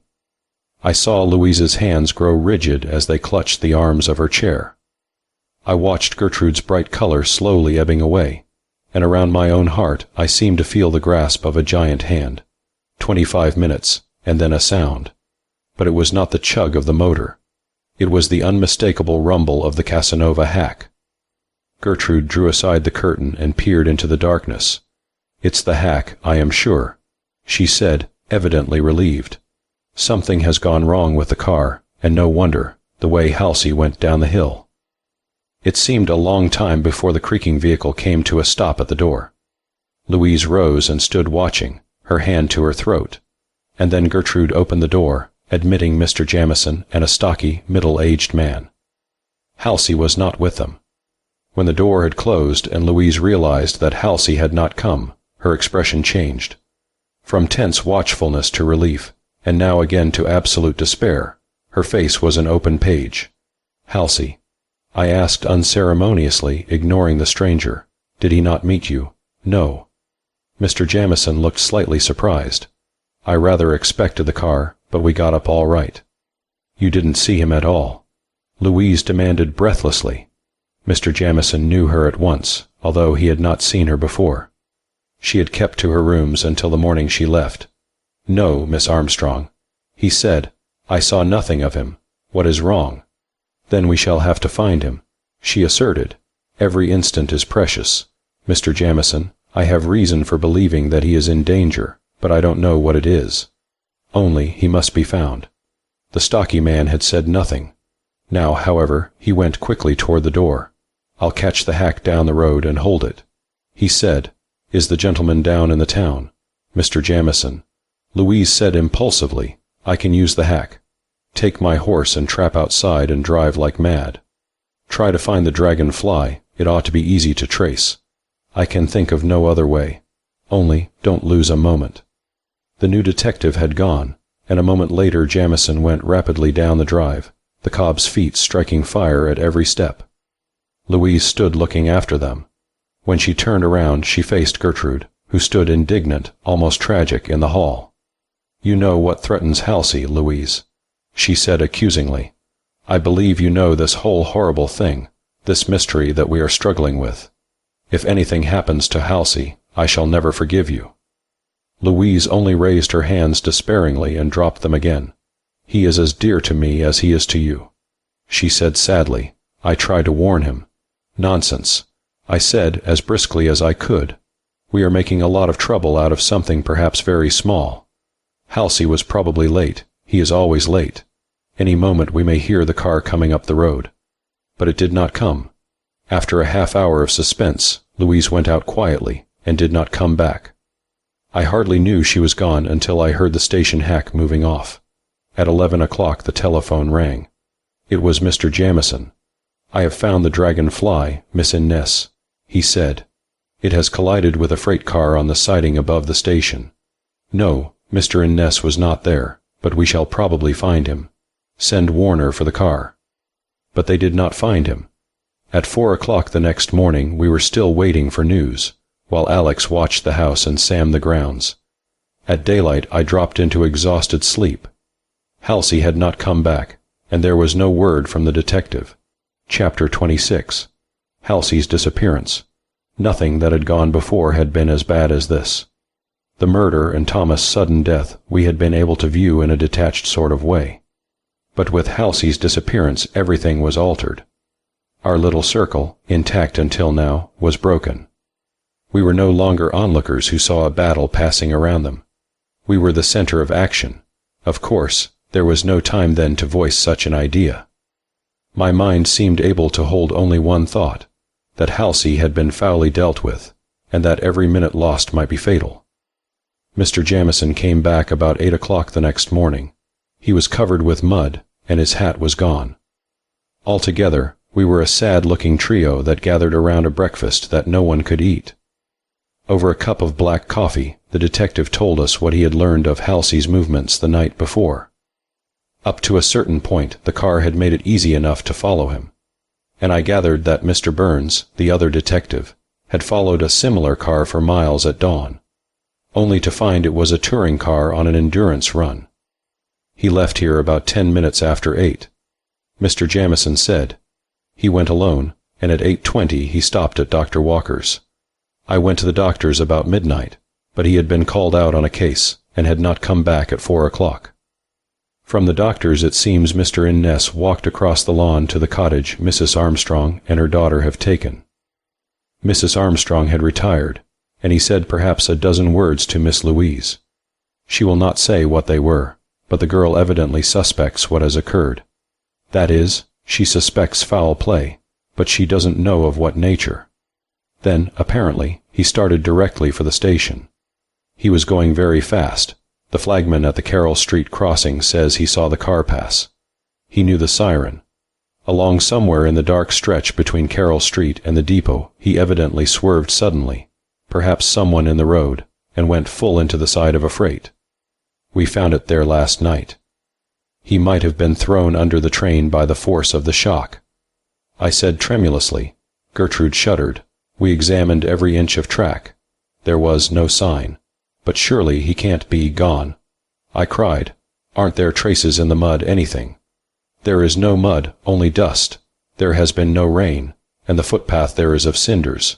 Miss Innes, I am inclined to think that he has met with bad treatment, in the light of what has gone before. I do not think he has been murdered. I shrank from the word. Burns is back in the country, on a clue we got from the night clerk at the drugstore. There will be 2 more men here by noon, and the city office is on the lookout. The creek? Gertrude asked. The creek is shallow now. If it were swollen with rain, it would be different. There is hardly any water in it. Now, Miss Innes," he said, turning to me, "I must ask you some questions. Had Mr. Halsey any possible reason for going away like this, without warning?" "None whatever. He went away once before," he persisted, "and you were as sure then. He did not leave the dragonfly jammed into the side of a freight car before." "No, but he left it for repairs in a blacksmith shop, a long distance from here. Do you know if he had any enemies, anyone who might wish him out of the way?" "Not that I know of, unless, no, I cannot think of any." "Was he in the habit of carrying money?" "He never carried it far." "No, he never had more than enough for current expenses." Mr. Jamieson got up then and began to pace the room. It was an unwanted concession to the occasion. "Then I think we get at it by elimination. The chances are against flight. If he was hurt, we find no trace of him. It looks almost like an abduction. This young Dr. Walker, have you any idea why Mr. Innes should have gone there last night?" "I cannot understand it," Gertrude said thoughtfully.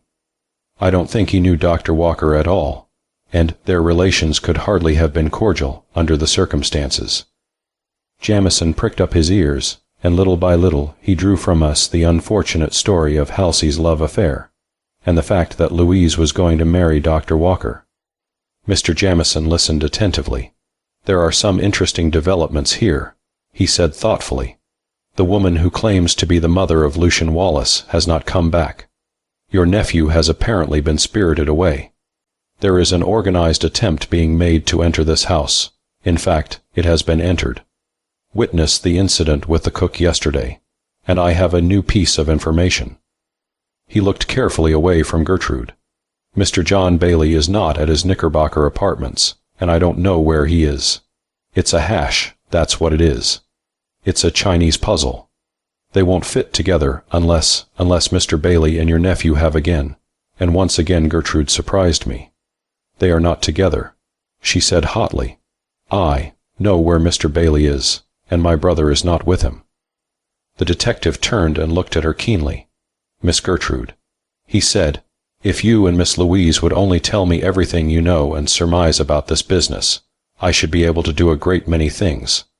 I believe I could find your brother, and I might be able to do some other things." But Gertrude's glance did not falter. "Nothing that I know could help you to find Halsey," she said stubbornly. "I know absolutely as little of his disappearance as you do, and I can only say this. I do not trust Dr. Walker. I think he hated Halsey, and he would get rid of him if he could." "Perhaps you are right.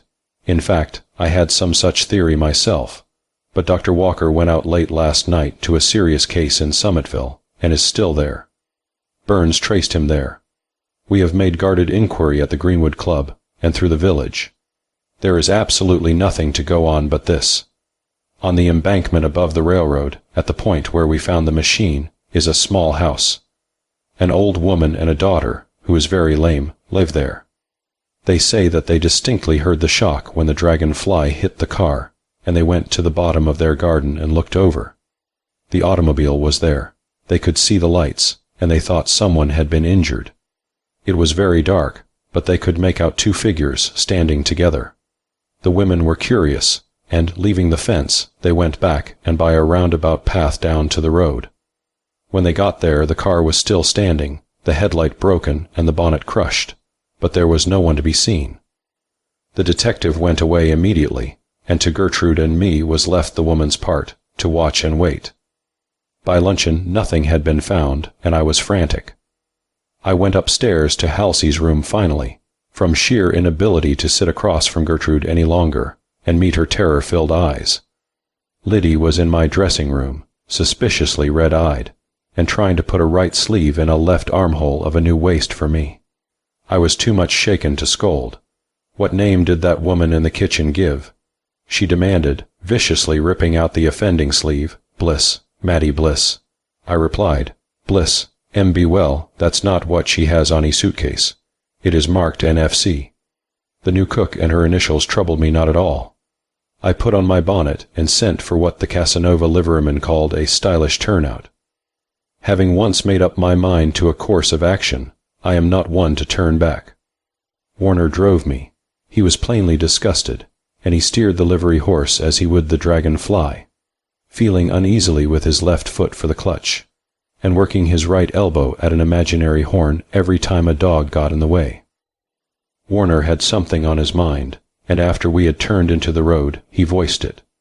"Miss Innes," he said, "I overheard a part of a conversation yesterday that I didn't understand. It wasn't my business to understand it, for that matter, but I've been thinking all day that I'd better tell you. Yesterday afternoon, while you and Miss Gertrude were out driving, I had got the car in some sort of shape again after the fire, and I went to the library to call Mr. Innes to see it.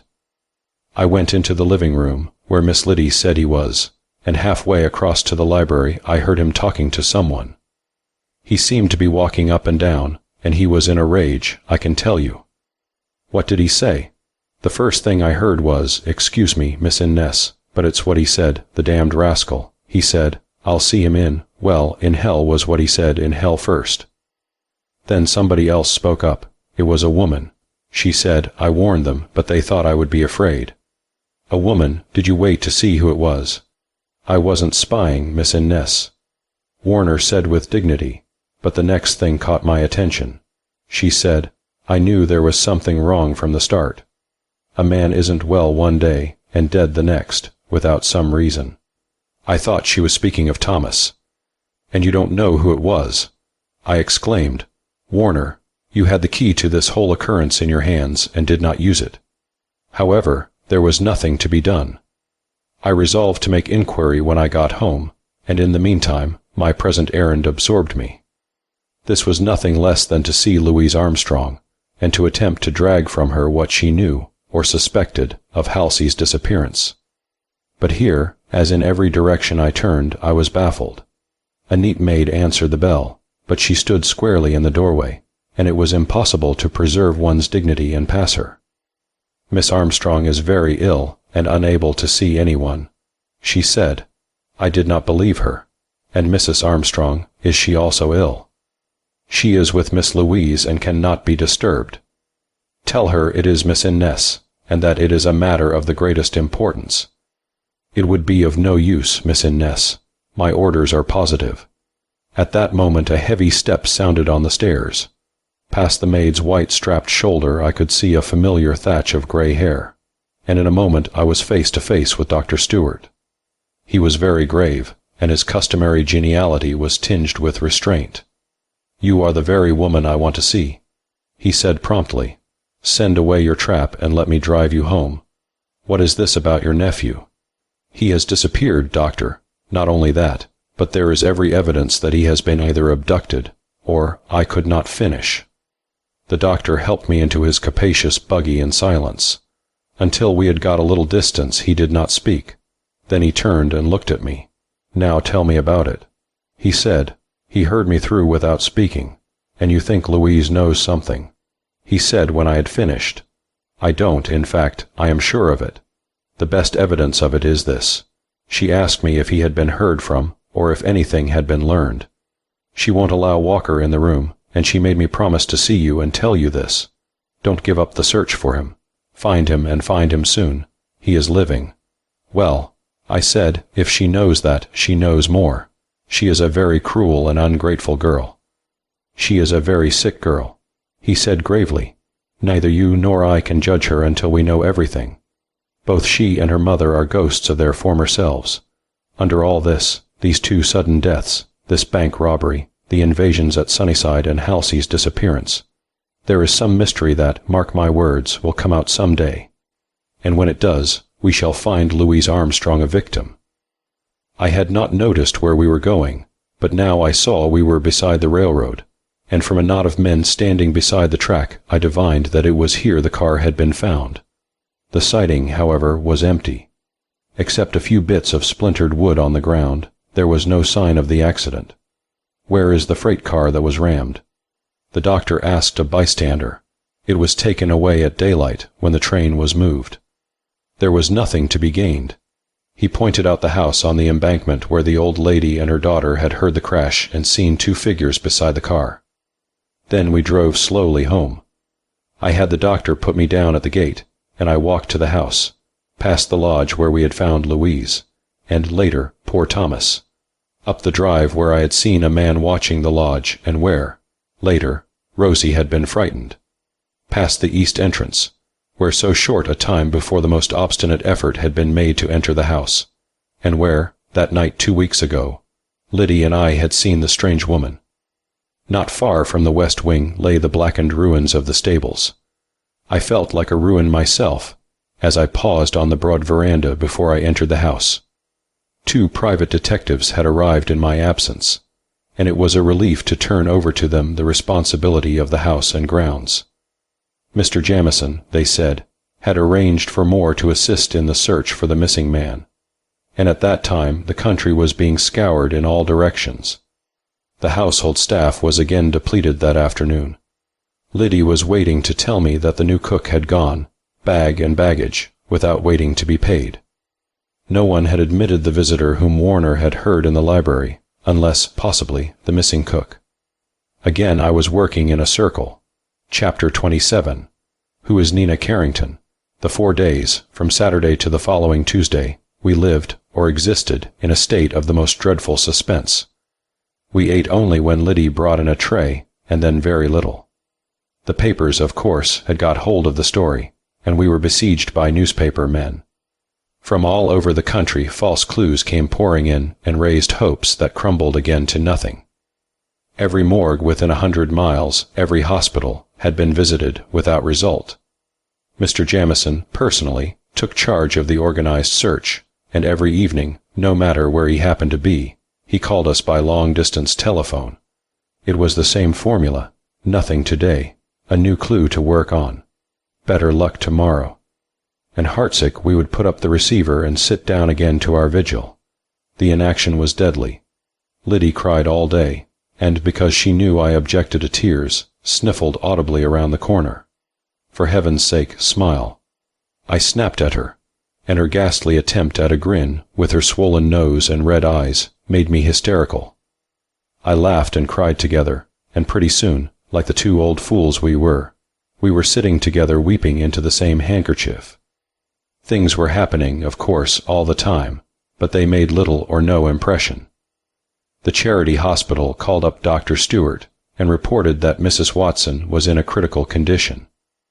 I understood also that legal steps were being taken to terminate my lease at Sunnyside. Louise was out of danger, but very ill, and a trained nurse guarded her like a gorgon.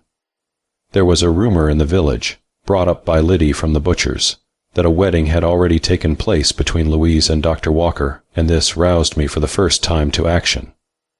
On Tuesday, then, I sent for the car and prepared to go out. As I waited at the port-cotcher, I saw the under-gardener, an inoffensive, grayish-haired man, trimming borders near the house. The day detective was watching him, sitting on the carriage block. When he saw me, he got up. "Miss Innes," he said, taking of his hat, "do you know where Alex the gardener is?" "Why, no. Isn't he here?" I asked. "He has been gone since yesterday afternoon. Have you employed him long?" "Only a couple of weeks." "Is he efficient? A capable man?" "I hardly know," I said vaguely. "The place looks all right, and I know very little about such things. I know much more about boxes of roses than bushes of them. This man," pointing to the assistant, "says Alex isn't a gardener, that he doesn't know anything about plants." "That's very strange," I said, thinking hard. "Why, he came to me from the Brays, who are in Europe." "Exactly." The detective smiled. "Every man who cuts grass isn't a gardener, Miss Innes, and just now it is our policy to believe every person around here a rascal until he proves to be the other thing." Warner came up with the car then, and the conversation stopped. As he helped me in, however, the detective said something further. "Not a word or sign to Alex if he comes back," he said cautiously. I went first to Dr. Walker's. I was tired of beating about the bush, and I felt that the key to Halsey's disappearance was here at Casanova, in spite of Mr. Jamison's theories. The doctor was in. He came at once to the door of his consulting room, and there was no mask of cordiality in his manner. "Please come in," he said curtly. "I shall stay here, I think, doctor." I did not like his face or his manner. There was a subtle change in both. He had thrown off the air of friendliness, and I thought, too, that he looked anxious and haggard. "Dr. Walker," I said, "I have come to you to ask some questions. I hope you will answer them. As you know, my nephew has not yet been found." "So I understand," stiffly. "I believe if you would, you could help us, and that leads to one of my questions. Will you tell me what was the nature of the conversation you held with him the night he was attacked and carried off?" "Attacked, carried off," he said with pretended surprise. "Really, Miss Innes, don't you think you exaggerate? I understand it is not the first time Mr. Innes has disappeared." "You are quibbling, doctor. This is a matter of life and death. Will you answer my question?" "Certainly. He said his nerves were bad, and I gave him a prescription for them. I am violating professional ethics when I tell you even as much as that."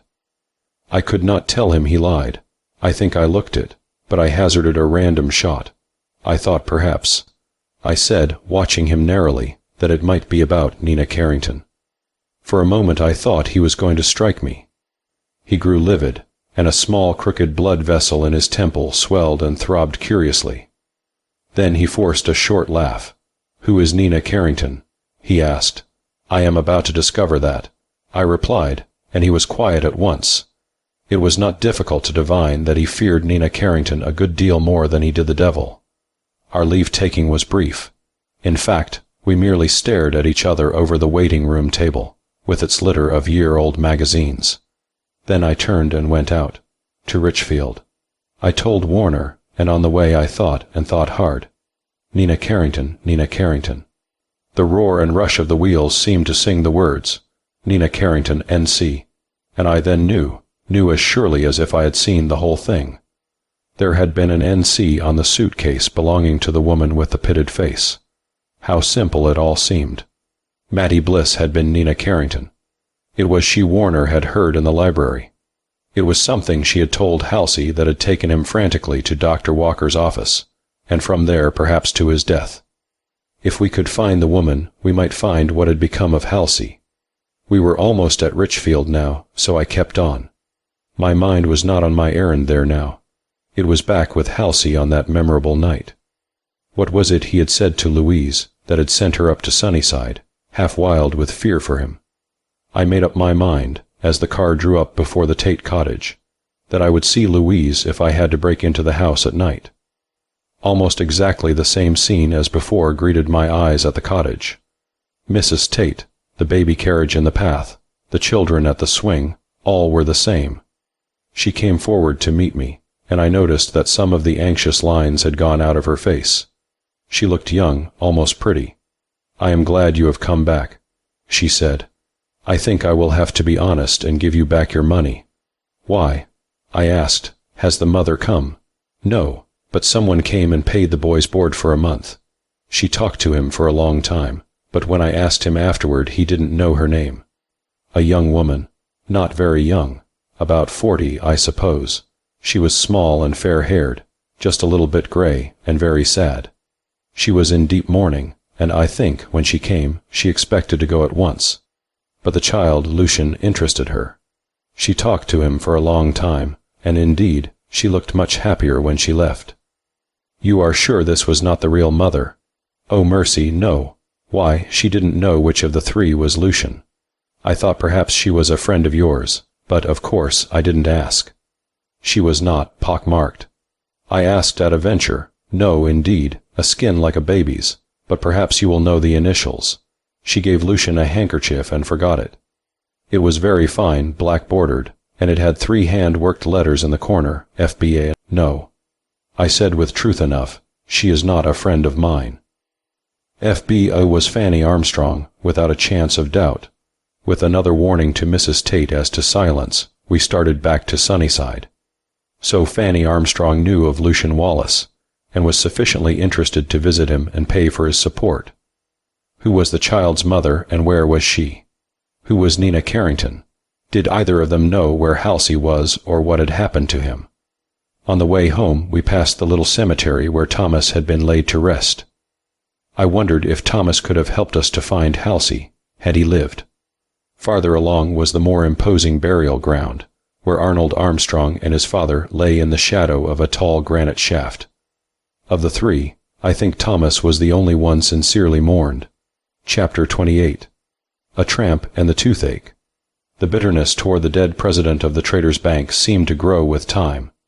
Never popular, his memory was execrated by people who had lost nothing, but who were filled with disgust by constantly hearing new stories of the man's grasping avarice. The Traders had been a favorite bank for small tradespeople, and in its savings department it had solicited the smallest deposits.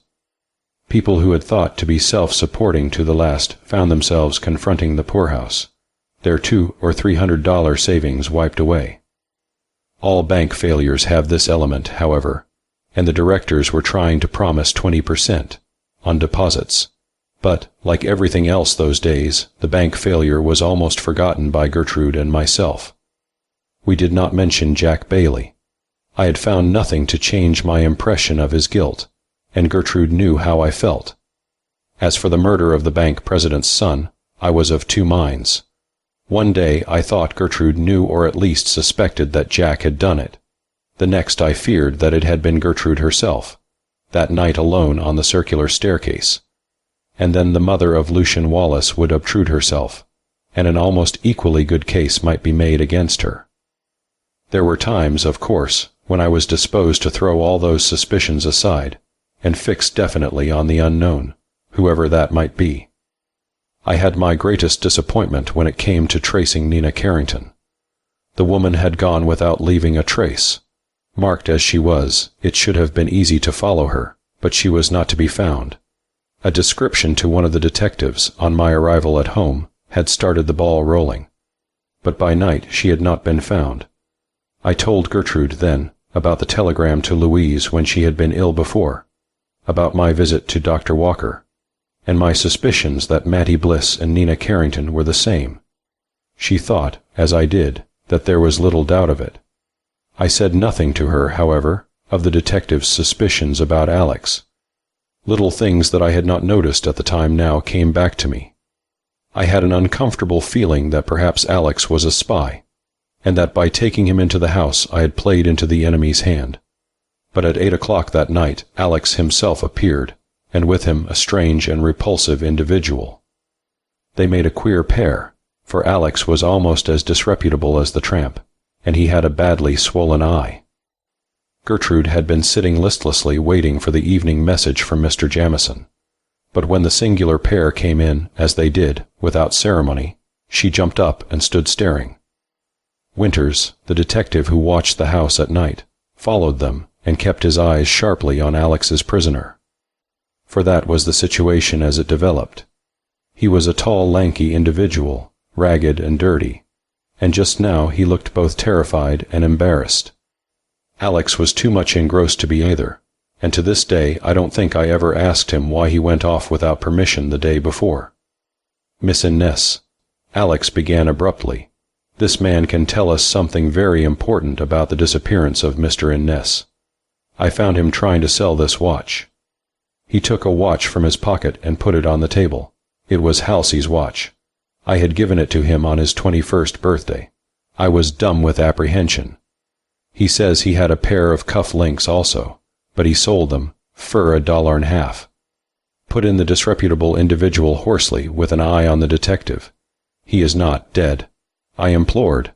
The tramp cleared his throat. "Nom," he said huskily. He was used up pretty bad, but he weren't dead.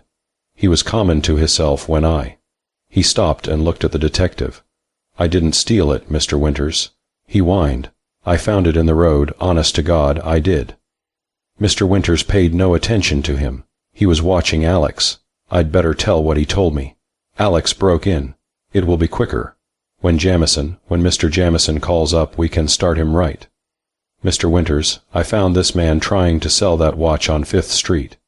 He offered it to me for $3. How did you know the watch?" Winters snapped at him. "I had seen it before, many times. I used it at night when I was watching at the foot of the staircase." The detective was satisfied. When he offered the watch to me, I knew it, and I pretended I was going to buy it. We went into an alley and I got the watch. The tramp shivered, It was plain how Alex had secured the watch. Then I got the story from this fellow. He claims to have seen the whole affair. He says he was in an empty car, in the car the automobile struck. The tramp broke in here and told his story, with frequent interpretations by Alex and Mr. Winters. He used a strange medley, in which familiar words took unfamiliar meanings, but it was gradually made clear to us. On the night in question, the tramp had been pounding his ear. This stuck to me as being graphic, in an empty box car along the siding at Casanova.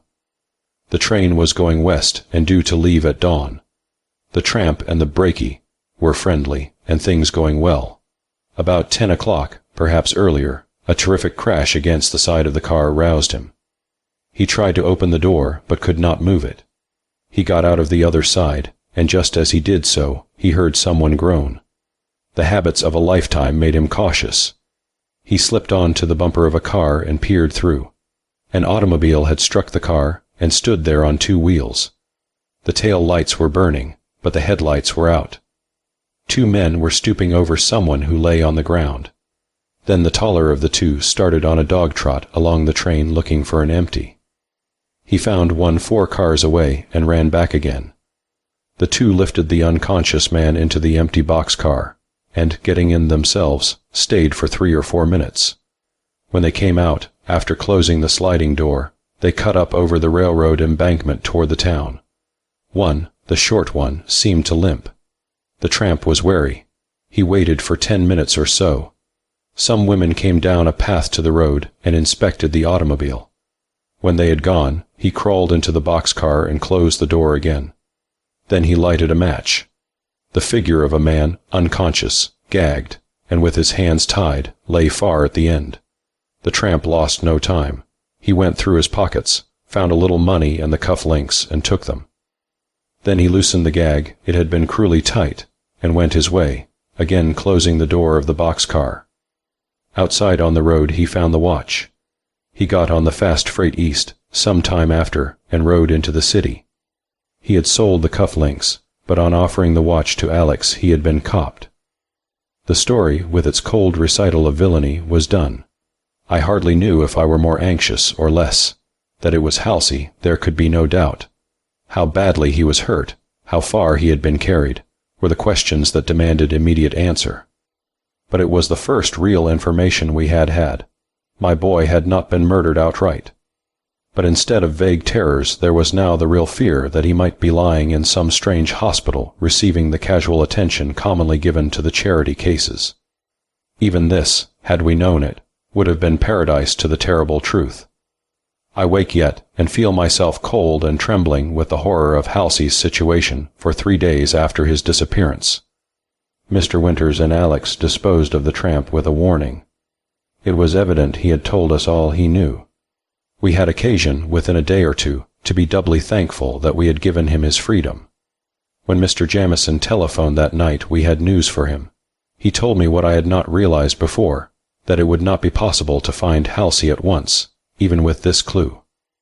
The cars by this time, 3 days, might be scattered over the Union, but he said to keep on hoping, that it was the best news we had had. And in the meantime, consumed with anxiety as we were, things were happening at the house in rapid succession. We had one peaceful day, then Liddy took sick in the night. I went in when I heard her groaning, and found her with a hot water bottle to her face, and her right cheek swollen until it was glassy. Toothache. I asked, not too gently, "You deserve it. A woman of your age, who would rather go around with an exposed nerve in her head than have the tooth pulled. It would be over in a moment." So would hanging, Liddy protested from behind the hot water bottle. I was hunting around for cotton and laudanum. "You have a tooth just like it yourself, Miss Rachel," she whimpered, "and I'm sure Dr. Boyle's been trying to take it out for years." There was no laudanum, and Liddy made a terrible fuss when I proposed carbolic acid, just because I had put too much on the cotton once and burned her mouth. I'm sure it never did her any permanent harm. Indeed, the doctor said afterward that living on liquid diet had been a splendid rest for her stomach. But she would have none of the acid, and she kept me awake groaning, so at last I got up and went to Gertrude's door. To my surprise, it was locked. I went around by the hall and into her bedroom that way. The bed was turned down, and her dressing gown and nightdress lay ready in the little room next, but Gertrude was not there. She had not undressed. I don't know what terrible thoughts came to me in the minute I stood there. Through the door I could hear Liddy grumbling, with a squeal now and then when the pain stabbed harder. Then, automatically, I got the laudanum and went back to her. It was fully a half-hour before Liddy's groans subsided. At intervals I went to the door into the hall and looked out, but I saw and heard nothing suspicious. Finally, when Liddy had dropped into a doze, I even ventured as far as the head of the circular staircase. But there floated up to me only the even breathing of Winters, the night detective, sleeping just inside the entry. And then, far off, I heard the rapping noise that had lured Louise down the staircase that other night, 2 weeks before. It was over my head and very faint, 3 or 4 short muffled taps, a pause, and then again, stealthily repeated. The sound of Mr. Winters' breathing was comforting. With the thought that there was help within call, something kept me from waking him. I did not move for a moment. Ridiculous things Liddy had said about a ghost. I am not at all superstitious, except, perhaps, in the middle of the night, with everything dark. Things like that came back to me. Almost beside me was the clothes chute. I could feel it, but I could see nothing. As I stood, listening intently, I heard a sound near me. It was vague, indefinite. Then it ceased. There was an uneasy movement and a grunt from the foot of the circular staircase, and silence again. I stood perfectly still, hardly daring to breathe. Then I knew I had been right. Someone was stealthily passing the head of the staircase and coming toward me in the dark. I leaned against the wall for support. My knees were giving way. The steps were close now, and suddenly I thought of Gertrude. Of course it was Gertrude. I put out one hand in front of me, but I touched nothing. My voice almost refused me, but I managed to gasp out, "Gertrude." Good Lord. A man's voice exclaimed just beside me, and then I collapsed. I felt myself going, felt someone catch me, a horrible nausea. That was all I remembered. When I came to, it was dawn. I was lying on the bed in Louise's room, with the cherub on the ceiling staring down at me, and there was a blanket from my own bed thrown over me. I felt weak and dizzy, but I managed to get up and totter to the door. At the foot of the circular staircase, Mr. Winters was still asleep. Hardly able to stand, I crept back to my room. The door into Gertrude's room was no longer locked. She was sleeping like a tired child, and in my dressing room Liddy hugged a cold hot water bottle and mumbled in her sleep. "There's some things you can't hold with handcuffs." She was muttering thickly. Chapter 29. A scrap of paper. For the first time in 20 years, I kept my bed that day. Liddy was alarmed to the point of hysteria, and sent for Dr. Stewart just after breakfast. Gertrude spent the morning with me, reading something, I forget what. I was too busy with my thoughts to listen. I had said nothing to the 2 detectives. If Mr. Jamieson had been there, I should have told him everything, but I could not go to these strange men and tell them my niece had been missing in the middle of the night, that she had not gone to bed at all, that while I was searching for her through the house, I had met a stranger who, when I fainted, had carried me into a room and left me there, to get better or not, as it might happen. The whole situation was terrible. Had the issues been less vital, it would have been absurd. Here we were, guarded day and night by private detectives, with an extra man to watch the grounds, and yet we might as well have lived in a Japanese paper house, for all the protection we had. And there was something else. The man I had met in the darkness had been even more startled than I. And about his voice, when he muttered his muffled exclamation, there was something vaguely familiar. All that morning, while Gertrude read aloud, and Liddy watched for the doctor, I was puzzling over that voice without result. And there were other things, too. I wondered what Gertrude's absence from her room had to do with it all, or if it had any connection. I tried to think that she had heard the rapping noises before I did and gone to investigate, but I'm afraid I was a moral coward that day. I could not ask her. Perhaps the diversion was good for me. It took my mind from Halsey and the story we had heard the night before. The day, however, was a long vigil, with every ring of the telephone full of possibilities. Dr. Walker came up, sometime just after luncheon, and asked for me. Go down and see him. I instructed Gertrude. Tell him I am out. For mercy's sake, don't say I'm sick. Find out what he wants, and from this time on, instruct the servants that he is not to be admitted. I loathe that man. Gertrude came back very soon, her face rather flushed. He came to ask us to get out. She said, picking up her book with a jerk. He says Louise Armstrong wants to come here, now that she is recovering. And what did you say? I said we were very sorry we could not leave, but we would be delighted to have Louise come up here with us. He looked daggers at me, and he wanted to know if we would recommend Eliza as a cook. He has brought a patient, a man, out from town, and is increasing his establishment. That's the way he put it. I wish him joy of Eliza. I said tartly. Did he ask for Halsey? Yes. I told him that we were on the track last night, and that it was only a question of time. He said he was glad, although he didn't appear to be, but he said not to be too sanguine. Do you know what I believe? I asked. I believe, as firmly as I believe anything, that Dr. Walker knows something about Halsey, and that he could put his finger on him if he wanted to. There were several things that day that bewildered me. About 3 o'clock, Mr. Jamieson telephoned from the Casanova station, and Warner went down to meet him. I got up and dressed hastily, and the detective was shown up to my sitting room. No news. I asked as he entered. He tried to look encouraging, without success.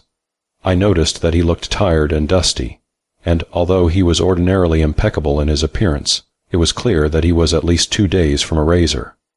It won't be long now, Miss Innes, he said. I have come out here on a peculiar errand, which I will tell you about later. First, I want to ask some questions.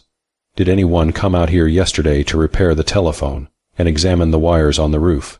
Yes, I said promptly, but it was not the telephone. He said the wiring might have caused the fire at the stable. I went up with him myself, but he only looked around. Mr. Jamieson smiled. Good for you. He applauded. Don't allow anyone in the house that you don't trust, and don't trust anybody. All are not electricians who wear rubber gloves.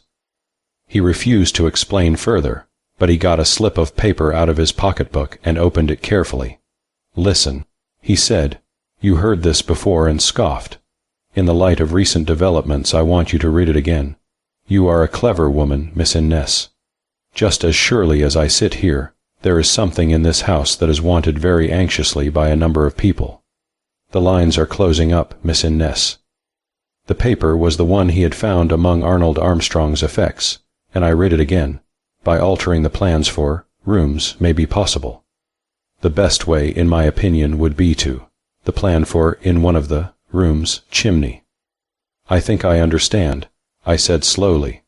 Someone is searching for the secret room, and the invaders, and the holes in the plaster, have been in the progress of his, or her, investigations. Her, I asked. Miss Innes. The detective said, getting up, I believe that somewhere in the walls of this house is hidden some of the money, at least, from the Traders' Bank. I believe, just as surely, that young Walker brought home from California the knowledge of something of the sort, and, failing in his effort to reinstall Mrs. Armstrong and her daughter here, he, or a confederate, has tried to break into the house. On 2 occasions I think he succeeded. On 3, at least, I corrected, and then I told him about the night before. I have been thinking hard. I concluded, and I do not believe the man at the head of the circular staircase was Dr. Walker. I don't think he could have got in, and the voice was not his. Mr. Jamieson got up and paced the floor, his hands behind him. There is something else that puzzles me, he said, stepping before me. Who and what is the woman Nina Carrington? If it was she who came here as Mattie Bliss, what did she tell Halsey that sent him racing to Dr. Walker's, and then to Miss Armstrong? If we could find that woman, we would have the whole thing. Mr. Jamieson, did you ever think that Paul Armstrong might not have died a natural death? That is the thing we are going to try to find out, he replied, and then Gertrude came in, announcing a man below to see Mr. Jamieson. I want you present at this interview, Miss Innes, he said. May Riggs come up. He has left Dr. Walker, and he has something he wants to tell us. Riggs came into the room diffidently, but Mr. Jamieson put him at his ease. He kept a careful eye on me, however, and slid into a chair by the door when he was asked to sit down. "Now, Riggs," began Mr. Jamieson kindly, "you are to say what you have to say before this lady." "You promised you'd keep it quiet, Mr. Jamieson." Riggs plainly did not trust me. There was nothing friendly in the glance he turned on me. "Yes, yes, you will be protected. But first of all, did you bring what you promised?" Riggs produced a roll of papers from under his coat and handed them over. Mr. Jamieson examined them with lively satisfaction and passed them to me. "The blueprints of Sunnyside," he said. "What did I tell you? Now, Riggs, we are ready." "I'd never have come to you, Mr. Jamieson," he began, "if it hadn't been for Miss Armstrong. When Mr. Innes was spirited away, and Miss Louise got sick because of it, I thought things had gone far enough. I'd done some things for the doctor before that wouldn't just bear looking into, but I turned a bit squeamish." "Did you help with that?" I asked, leaning forward. "No, ma'am. I didn't even know of it until the next day, when it came out in the Casanova Weekly Ledger. But I know who did it, all right. I'd better start at the beginning.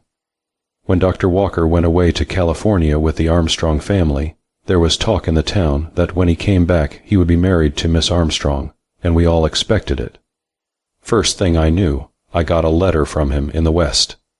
He seemed to be excited, and he said Miss Armstrong had taken a sudden notion to go home, and he sent me some money. I was to watch for her, to see if she went to Sunnyside, and wherever she was, not to lose sight of her until he got home. I traced her to the lodge, and I guess I scared you on the drive one night, Miss Innes." "And Rosie," I ejaculated. Riggs grinned sheepishly. "I only wanted to make sure Miss Louise was there. Rosie started to run, and I tried to stop her and tell her some sort of a story to account for my being there, but she wouldn't wait." "And the broken china in the basket?" "Well, broken china's death to rubber tires," he said. "I hadn't any complaint against you people here, and the Dragonfly was a good car." So Rosie's highwayman was explained. Well, I telegraphed the doctor where Miss Louise was, and I kept an eye on her. Just a day or so before they came home with the body, I got another letter, telling me to watch for a woman who had been pitted with smallpox. Her name was Carrington, and the doctor made things pretty strong.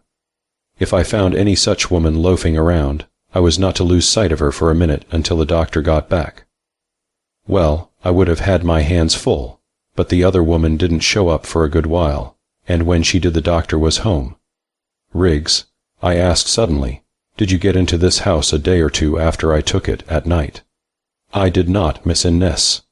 I have never been in the house before." "Well, the Carrington woman didn't show up until the night Mr. Halsey disappeared. She came to the office late, and the doctor was out. She waited around, walking the floor and working herself into a passion.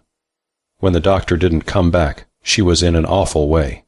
She wanted me to hunt him, and when he didn't appear, she called him names, said he couldn't fool her.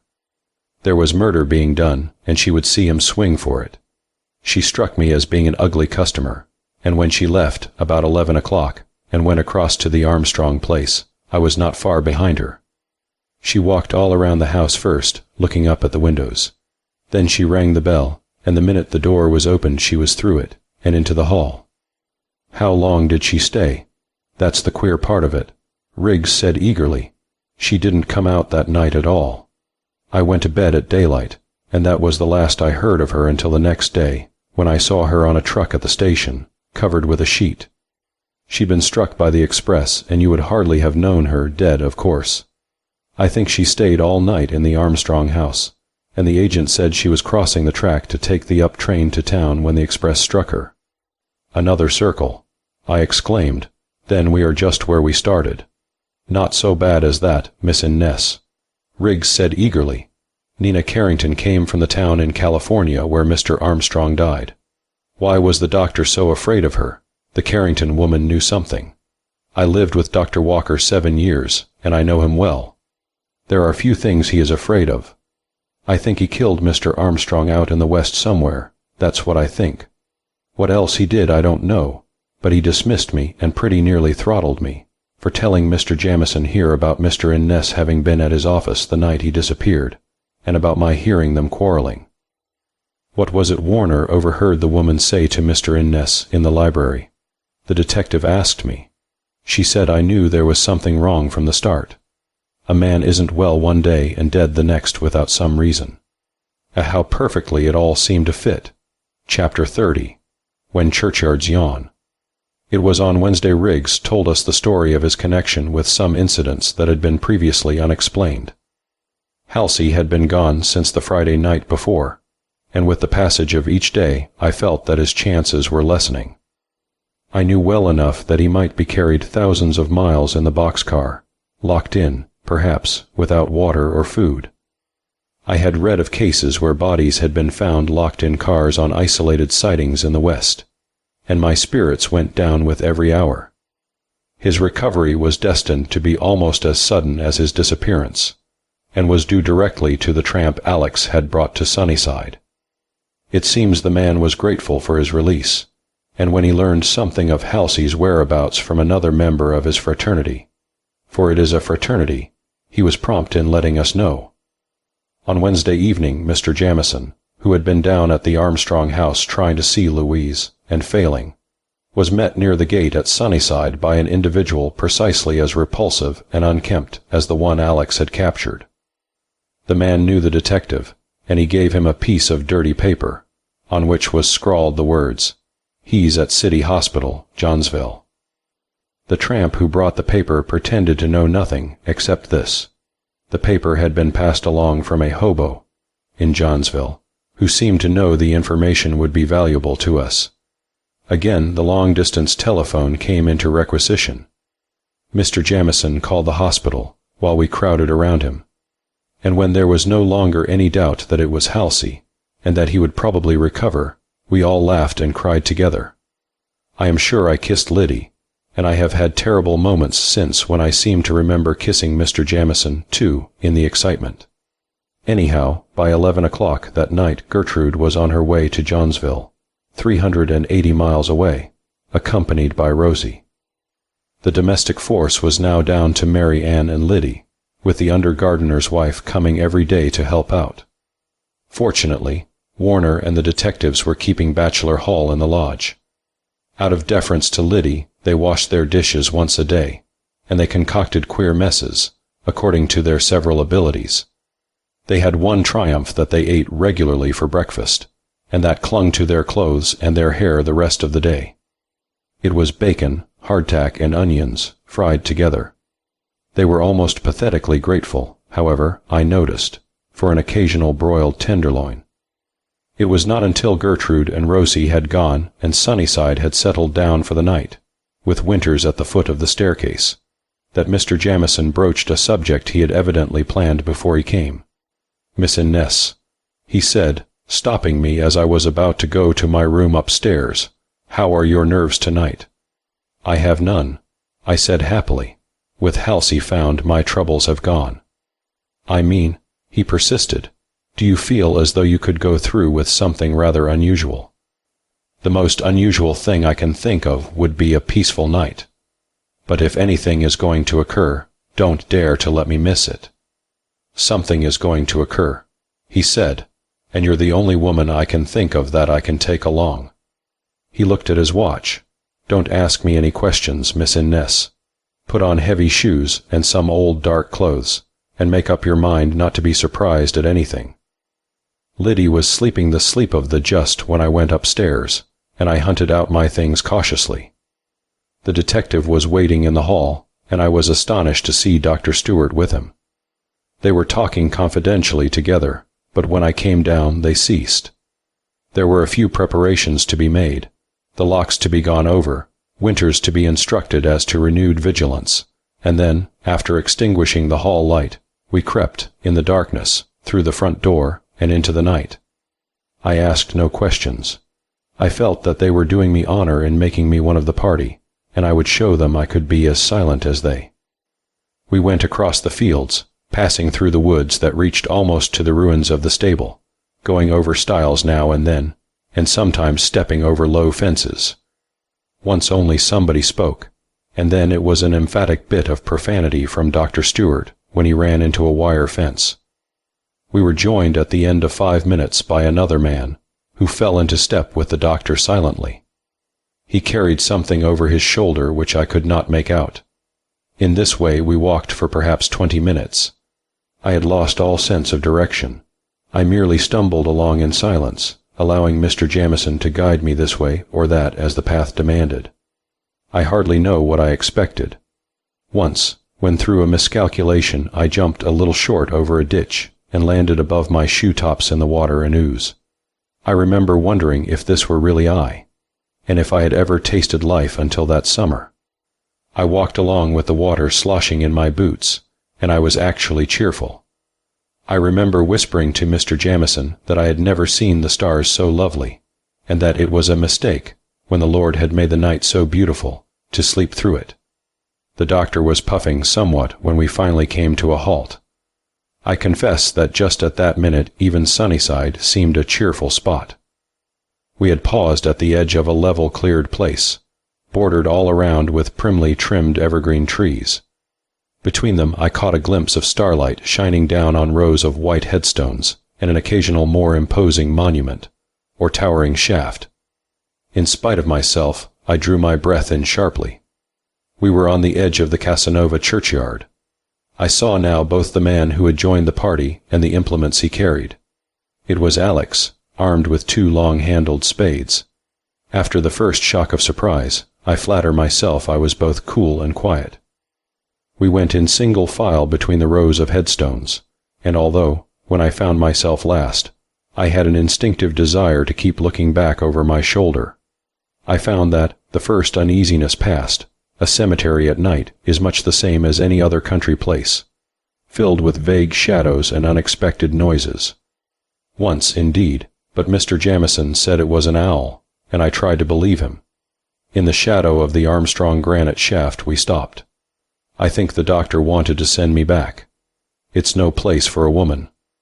I heard him protesting angrily, but the detective said something about witnesses, and the doctor only came over and felt my pulse. Anyhow, I don't believe you're any worse off here than you would be in that nightmare of a house, he said finally, and put his coat on the steps of the shaft for me to sit on. There is an air of finality about a grave. One watches the earth thrown in, with the feeling that this is the end. Whatever has gone before, whatever is to come in eternity, that particular temple of the soul has been given back to the elements from which it came. Thus, there is a sense of desecration, of a reversal of the everlasting fitness of things, in resurrecting a body from its mother clay. And yet that night, in the Casanova churchyard, I sat quietly by, and watched Alex and Mr. Jamieson steaming over their work, without a single qualm, except the fear of detection. The doctor kept a keen lookout, but no one appeared. Once in a while he came over to me and gave me a reassuring pat on the shoulder. "I never expected to come to this," he said once. "There's one thing sure, I'll not be suspected of complicity. A doctor is generally supposed to be handier at burying folks than at digging them up." The uncanny moment came when Alex and Jamieson tossed the spades on the grass, and I confess I hid my face. There was a period of stress, I think, while the heavy coffin was being raised. I felt that my composure was going, and, for fear I would shriek, I tried to think of something else. What time Gertrude would reach Halsey, anything but the grisly reality that lay just beyond me on the grass. And then I heard a low exclamation from the detective, and I felt the pressure of the doctor's fingers on my arm. "Now, Miss Innes," he said gently. "If you will come over." I held on to him frantically, and somehow I got there and looked down. The lid of the casket had been raised, and a silver plate on it proved we had made no mistake. But the face that showed in the light of the lantern was a face I had never seen before. The man who lay before us was not Paul Armstrong. Chapter 31. Between two fireplaces. What with the excitement of the discovery, the walk home under the stars in wet shoes and draggled skirts, and getting upstairs and undressed without rousing Liddy, I was completely used up. What to do with my boots was the greatest puzzle of all, there being no place in the house safe from Liddy. until I decided to slip upstairs the next morning and drop them into the hole the ghost had made in the trunk room wall. I went to sleep as soon as I reached this decision, and in my dreams I lived over again the events of the night. Again I saw the group around the silent figure on the grass, and again, as had happened at the grave, I heard Alex's voice, tense and triumphant. "Then we've got them," he said. Only in my dreams he said it over and over until he seemed to shriek it in my ears. I wakened early in spite of my fatigue and lay there thinking. Who was Alex? I no longer believed that he was a gardener. Who was the man whose body we had resurrected? And where was Paul Armstrong? Probably living safely in some extraditionless country on the fortune he had stolen. Did Louise and her mother know of the shameful and wicked deception? What had Thomas known, and Mrs. Watson? Who was Nina Carrington? This last question, it seemed to me, was answered. In some way the woman had learned of the substitution, and had tried to use her knowledge for blackmail. Nina Carrington's own story died with her, but, however it happened, it was clear that she had carried her knowledge to Halsey the afternoon Gertrude and I were looking for clues to the man I had shot on the east veranda. Halsey had been half-crazed by what he heard. It was evident that Louise was marrying Dr. Walker to keep the shameful secret, for her mother's sake. Halsey, always reckless, had gone at once to Dr. Walker and denounced him. There had been a scene, and he left on his way to the station to meet and notify Mr. Jamieson of what he had learned. The doctor was active mentally and physically, accompanied perhaps by Riggs, who had shown himself not over-scrupulous until he quarreled with his employer. He had gone across to the railroad embankment, and by jumping in front of the car, had caused Halsey to swerve. The rest of the story we knew. That was my reconstructed theory of that afternoon and evening. It was almost correct, not quite. There was a telegram that morning from Gertrude. Halsey conscious and improving. Probably home in day or so. Gertrude, with Halsey found and improving in health, and with at last something to work on, I began that day, Thursday, with fresh courage. As Mr. Jamieson had said, the lines were closing up. That I was to be caught and almost finished in the closing was happily unknown to us all. It was late when I got up. I lay in my bed, looking around the four walls of the room, and trying to imagine behind what one of them a secret chamber might lie. Certainly, in daylight, Sunnyside deserved its name. Never was a house more cheery and open, less sinister in general appearance. There was not a corner apparently that was not open and above board, and yet, somewhere behind its handsomely papered walls, I believed firmly that there lay a hidden room, with all the possibilities it would involve. I made a mental note to have the house measured during the day, to discover any discrepancy between the outer and inner walls, and I tried to recall again the exact wording of the paper Jamieson had found. The slip had said chimney. It was the only clue, and a house as large as Sunnyside was full of them. There was an open fireplace in my dressing room, but none in the bedroom, and as I lay there, looking around, I thought of something that made me sit up suddenly. The trunk room, just over my head, had an open fireplace and a brick chimney, and yet there was nothing of the kind in my room. I got out of bed and examined the opposite wall closely. There was apparently no flue, and I knew there was none in the hall just beneath. The house was heated by steam, as I have said before. In the living room was a huge open fireplace, but it was on the other side. Why did the trunk room have both a radiator and an open fireplace? Architects were not usually erratic. It was not 15 minutes before I was upstairs, armed with a tape measure in lieu of a foot rule, eager to justify Mr. Jamieson's opinion of my intelligence, and firmly resolved not to tell him of my suspicion until I had more than theory to go on.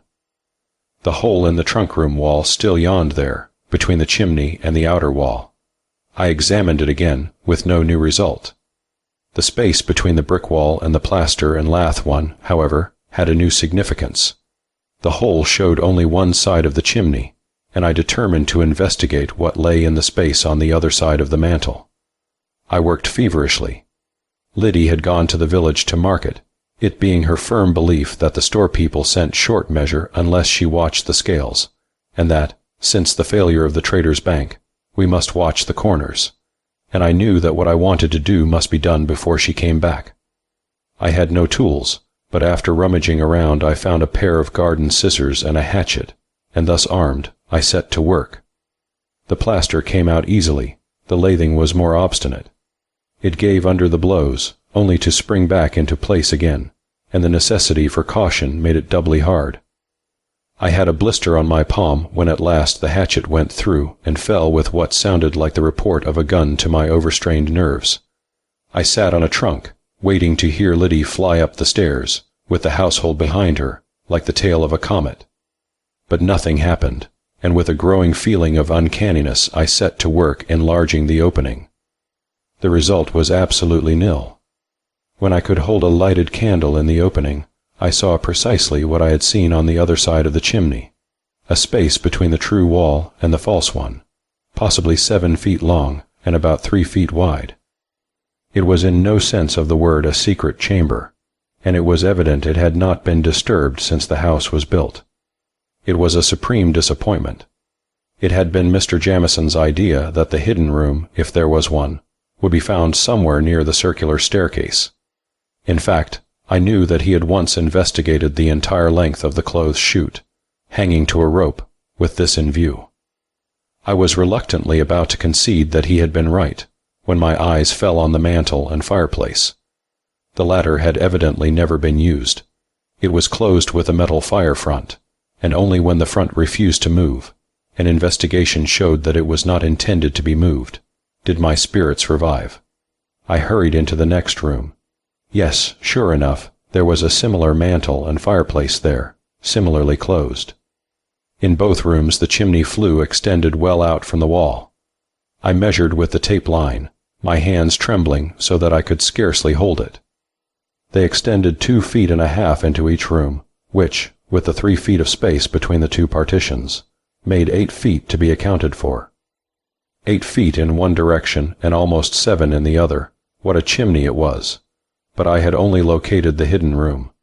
I was not in it, and no amount of pressing on the carving of the wooden mantels, no search of the floors for loose boards, none of the customary methods availed at all. That there was a means of entrance, and probably a simple one, I could be certain. But what would I find if I did get in? Was the detective right, and were the bonds and money from the Traders' Bank there? Or was our whole theory wrong? Would not Paul Armstrong have taken his booty with him? If he had not, and if Dr. Walker was in the secret, he would have known how to enter the chimney room. Then, who had dug the other hole in the false partition? Chapter 32. Anne Watson's story. Liddy discovered the fresh break in the trunk room wall while we were at luncheon, and ran shrieking down the stairs. She maintained that, as she entered, unseen hands had been digging at the plaster, that they had stopped when she went in, and she had felt a gust of cold, damp air. In support of her story she carried in my wet and muddy boots, that I had unluckily forgotten to hide, and held them out to the detective and myself. "What did I tell you?" she said dramatically. "Look at 'em. They're yours, Miss Rachel, and covered with mud and soaked to the tops. I tell you, you can scoff all you like. Something has been wearing your shoes. As sure as you sit there, there's the smell of the graveyard on them. How do we know they weren't tramping through the Casanova churchyard last night, and sitting on the graves? Mr. Jamison almost choked to death. I wouldn't be at all surprised if they were doing that very thing, Liddy. He said, when he got his breath, they certainly look like it. I think the detective had a plan on which he was working, and which was meant to be a coup. But things went so fast there was no time to carry it into effect. The first thing that occurred was a message from the charity hospital that Mrs. Watson was dying, and had asked for me. I did not care much about going. There is a sort of melancholy pleasure to be had out of a funeral, with its pomp and ceremony, but I shrank from a deathbed. However, Liddy got out the black things and the crepe veil I keep for such occasions, and I went. I left Mr. Jamison and the day detective going over every inch of the circular staircase, pounding, probing, and measuring. I was inwardly elated to think of the surprise I was going to give them that night. As it turned out, I did surprise them almost into spasms. I drove from the train to the charity hospital, and was at once taken to a ward. There, in a gray-walled room in a high iron bed, lay Mrs. Watson. She was very weak, and she only opened her eyes and looked at me when I sat down beside her. I was conscience-stricken. We had been so engrossed that I had left this poor creature to die without even a word of sympathy. The nurse gave her a stimulant, and in a little while she was able to talk.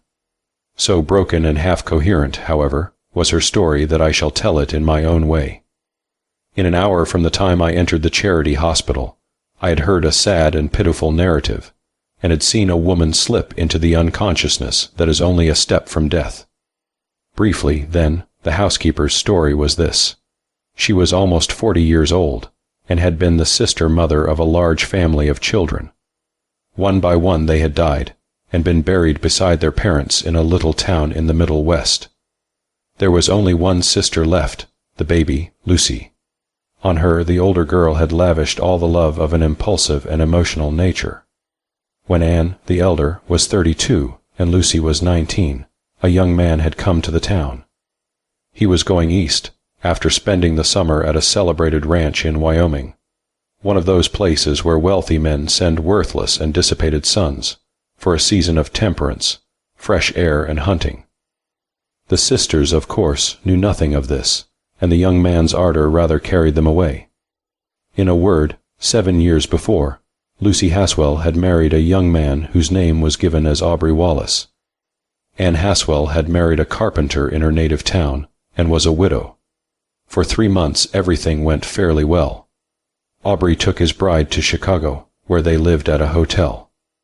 Perhaps the very unsophistication that had charmed him in Valley Mill jarred on him in the city. He had been far from a model husband, even for the 3 months, and when he disappeared, Anne was almost thankful. It was different with the young wife, however. She drooped and fretted, and on the birth of her baby boy she had died. Anne took the child and named him Lucian. Anne had had no children of her own, and on Lucian she had lavished all her aborted maternal instinct. On one thing she was determined, however. That was that Aubrey Wallace should educate his boy. It was a part of her devotion to the child that she should be ambitious for him. He must have every opportunity, and so she came east. She drifted around, doing plain sewing and keeping a home somewhere always for the boy. Finally, however, she realized that her only training had been domestic, and she put the boy in an Episcopalian home, and secured the position of housekeeper to the Armstrongs. There she found Lucian's father, this time under his own name. It was Arnold Armstrong. I gathered that there was no particular enmity at that time in Anne's mind. She told him of the boy, and threatened exposure if he did not provide for him. Indeed, for a time, he did so. Then he realized that Lucian was the ruling passion in this lonely woman's life. He found out where the child was hidden, and threatened to take him away. Anne was frantic. The positions became reversed.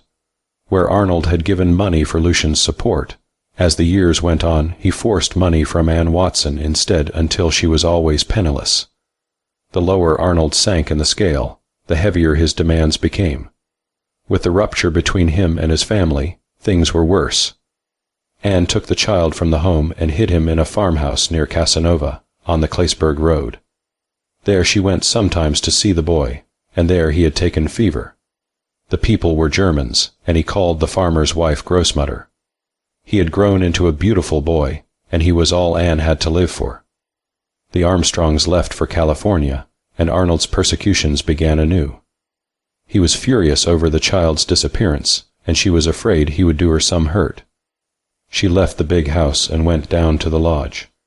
When I had rented Sunnyside, however, she had thought the persecutions would stop. She had applied for the position of housekeeper and secured it. That had been on Saturday. That night Louise arrived unexpectedly. Thomas sent for Mrs. Watson, and then went for Arnold Armstrong at the Greenwood Club. Anne had been fond of Louise. She reminded her of Lucy. She did not know what the trouble was, but Louise had been in a state of terrible excitement. Mrs. Watson tried to hide from Arnold, but he was ugly. He left the lodge and went up to the house about 2:30, was admitted at the east entrance and came out again very soon. Something had occurred, she didn't know what. But very soon Mr. Innes and another gentleman left, using the car. Thomas and she had got Louise quiet, and a little before 3, Mrs. Watson started up to the house. Thomas had a key to the east entry and gave it to her. On the way across the lawn she was confronted by Arnold, who for some reason was determined to get into the house. He had a golf stick in his hand that he had picked up somewhere, and on her refusal he had struck her with it. One hand had been badly cut, and it was that, poisoning having set in, which was killing her. She broke away in a frenzy of rage and fear, and got into the house while Gertrude and Jack Bailey were at the front door. She went upstairs, hardly knowing what she was doing. Gertrude's door was open, and Halsey's revolver lay there on the bed.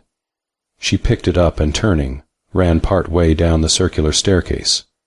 She could hear Arnold fumbling at the lock outside. She slipped down quietly and opened the door. He was inside before she had got back to the stairs. It was quite dark, but she could see his white shirt bosom. From the 4th step she fired. As he fell, somebody in the billiard room screamed and ran. When the alarm was raised, she had had no time to get upstairs. She hid in the west wing until everyone was down on the lower floor. Then she slipped upstairs and threw the revolver out of an upper window, going down again in time to admit the men from the Greenwood Club. If Thomas had suspected, he had never told. When she found the hand Arnold had injured was growing worse, she gave the address of Lucian at Richfield to the old man, and almost $100. The money was for Lucian's board until she recovered. She had sent for me to ask me if I would try to interest the Armstrongs in the child. When she found herself growing worse, she had written to Mrs. Armstrong, telling her nothing but that Arnold's legitimate child was at Richfield, and imploring her to recognize him. She was dying. The boy was an Armstrong, and entitled to his father's share of the estate. The papers were in her trunk at Sunnyside, with letters from the dead man that would prove what she said.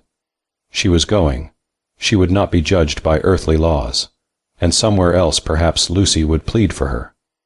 It was she who had crept down the circular staircase, drawn by a magnet. That night Mr. Jamieson had heard someone there. Pursued, she had fled madly anywhere through the first door she came to. She had fallen down the clothes chute and been saved by the basket beneath. I could have cried with relief. Then it had not been Gertrude after all. That was the story. Sad and tragic though it was, the very telling of it seemed to relieve the dying woman. She did not know that Thomas was dead, and I did not tell her. I promised to look after little Lucian, and sat with her until the intervals of consciousness grew shorter and finally ceased altogether. She died that night. Chapter 33. At the foot of the stairs. As I drove rapidly up to the house from Casanova Station in the hack, I saw the Detective Burns loitering across the street from the Walker place. So Jamieson was putting the screws on, lightly now, but ready to give them a twist or two, I felt certain, very soon. The house was quiet.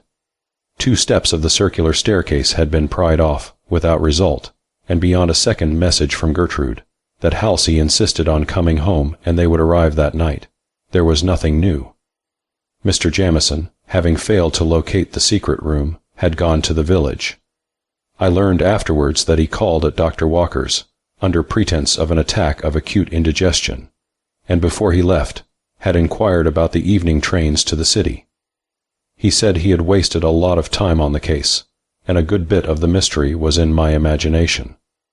The doctor was under the impression that the house was guarded day and night.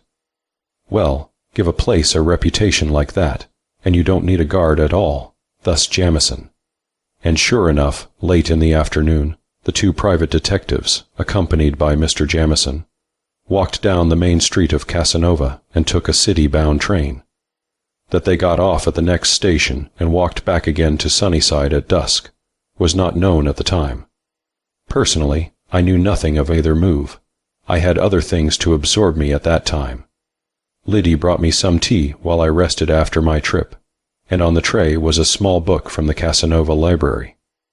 It was called The Unseen World, and had a cheerful cover on which a half-dozen sheeted figures linked hands around a headstone. At this point in my story, Halsey always says, "Trust a woman to add 2 and 2 together, and make 6. To which I retort that if 2 and 2 plus x make 6, then to discover the unknown quantity is the simplest thing in the world. That a houseful of detectives missed it entirely was because they were busy trying to prove that 2 and 2 make 4. The depression due to my visit to the hospital left me at the prospect of seeing Halsey again that night. It was about 5 o'clock when Liddy left me for a nap before dinner, having put me into a gray silk dressing gown and a pair of slippers. I listened to her retreating footsteps, and as soon as she was safely below stairs, I went up to the trunk room. As she was safely below stairs, I went up to the trunk room. The place had not been disturbed, and I proceeded at once to try to discover the entrance to the hidden room. The openings on either side, as I have said, showed nothing but perhaps 3 feet of brick wall. There was no sign of an entrance, no levers, no hinges, to give a hint. Either the mantel or the roof. I am not fond of a height. The few occasions on which I have climbed a step ladder have always left me dizzy and weak in the knees. The top of the Washington Monument is as impossible to me as the elevation of the presidential chair. And yet, I climbed out onto the Sunnyside roof without a second's hesitation. Like a dog on a scent, like my bearskin progenitor, with his spear and his wild boar, to me now there was the lust of the chase, the frenzy of pursuit, the dust of battle. I got quite a little of the ladder on me as I climbed from the unfinished ballroom out through a window to the roof of the east wing of the building, which was only 2 stories in height. Once out there, access to the top of the main building was rendered easy, at least it looked easy, by a small vertical iron ladder, fastened to the wall outside of the ballroom, and perhaps 12 feet high. The 12 feet looked short from below, but they were difficult to climb. I gathered my silk gown around me, and succeeded finally in making the top of the ladder. Once there, however, I was completely out of breath. I sat down, my feet on the top rung, and put my hairpins in more securely, while the wind bellowed my dressing gown out like a sail. I had torn a great strip of the silk loose, and now I ruthlessly finished the destruction of my gown by jerking it free and tying it around my head. From far below, the smallest sounds came up with peculiar distinctness. I could hear the paper boy whistling down the drive, and I heard something else. I heard the thud of a stone and a spit, followed by a long and startled mew from Beulah. I forgot my fear of a height, and advanced boldly almost to the edge of the roof. It was 6:30 by that time, and growing dusk. "You boy, down there," I called. The paper boy turned and looked around. Then, seeing nobody, he raised his eyes. It was a moment before he located me. When he did, he stood for one moment as if paralyzed. Then he gave a horrible yell, and dropping his papers, bolted across the lawn to the road without stopping to look around. Once he fell, and his impetus was so great that he turned an involuntary somersault. He was up and off again without any perceptible pause, and he leaped the hedge, which I am sure under ordinary stress would have been a feat for a man. I am glad in this way to settle the Grey Lady story, which is still a choice morsel in Casanova. I believe the moral deduced by the village was that it is always unlucky to throw a stone at a black cat. With Johnny Sweeney a cloud of dust down the road, and the dinner hour approaching, I hurried on with my investigations. Luckily, the roof was flat, and I was able to go over every inch of it. But the result was disappointing. No trapdoor revealed itself, no glass window, nothing but a couple of pipes 2 inches across, and standing perhaps 18 inches high and 3 feet apart, with a cap to prevent rain from entering and raised to permit the passage of air. I picked up a pebble from the roof and dropped it down, listening with my ear at one of the pipes. I could hear it strike on something with a sharp, metallic sound, but it was impossible for me to tell how far it had gone. I gave up finally and went down the ladder again, getting in through the ballroom window without being observed. I went back at once to the trunk room, and, sitting down on a box, I gave my mind, as consistently as I could, to the problem before me. If the pipes in the roof were ventilators to the secret room, and there was no trapdoor above, the entrance was probably in one of the 2 rooms between which it lay, unless, indeed, the room had been built, and the opening then closed with a brick and mortar wall. The mantel fascinated me.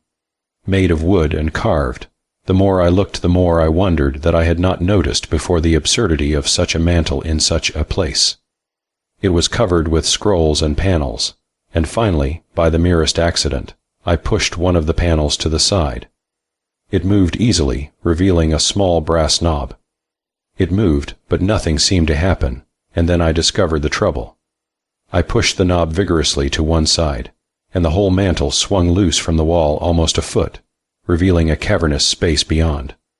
I took a long breath, closed the door from the trunk room into the hall. Thank heaven, I did not lock it, and pulling the mantel door wide open, I stepped into the chimney room. I had time to get a hazy view of a small portable safe, a common wooden table and a chair. Then the mantel door swung to and clicked behind me. I stood quite still for a moment in the darkness, unable to comprehend what had happened. Then I turned and beat furiously at the door with my fists. It was closed and locked again, and my fingers in the darkness slid over a smooth wooden surface without a sign of a knob. I was furiously angry at myself, at the mantel door, at everything. I did not fear suffocation.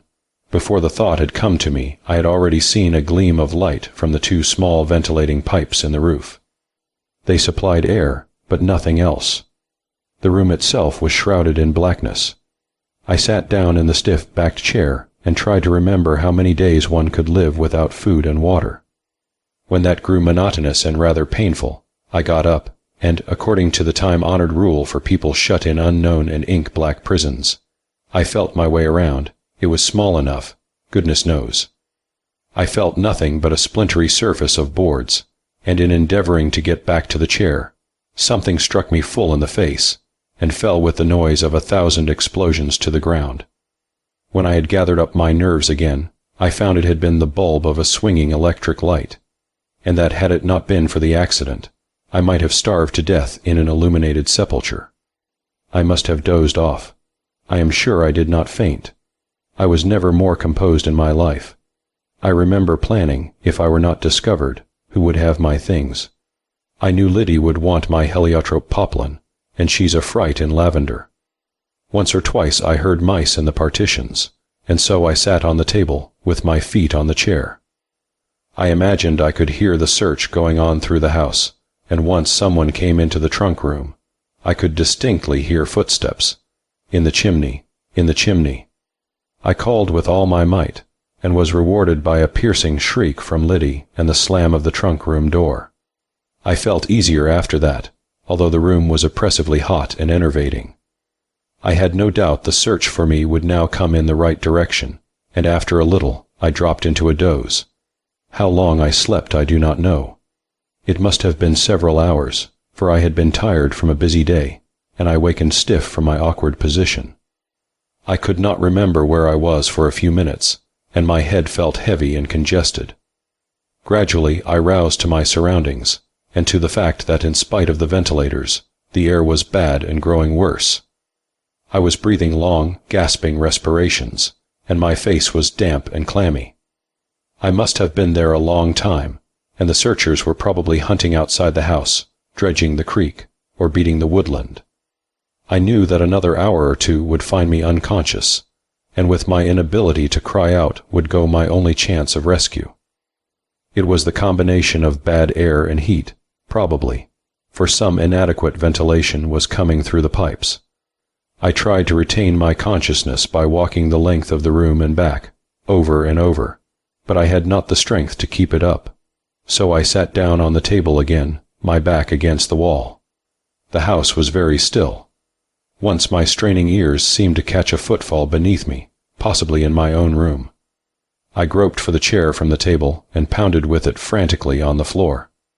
But nothing happened. I realized bitterly that if the sound was heard at all, no doubt it was classed with the other rappings that had so alarmed us recently. It was impossible to judge the flight of time.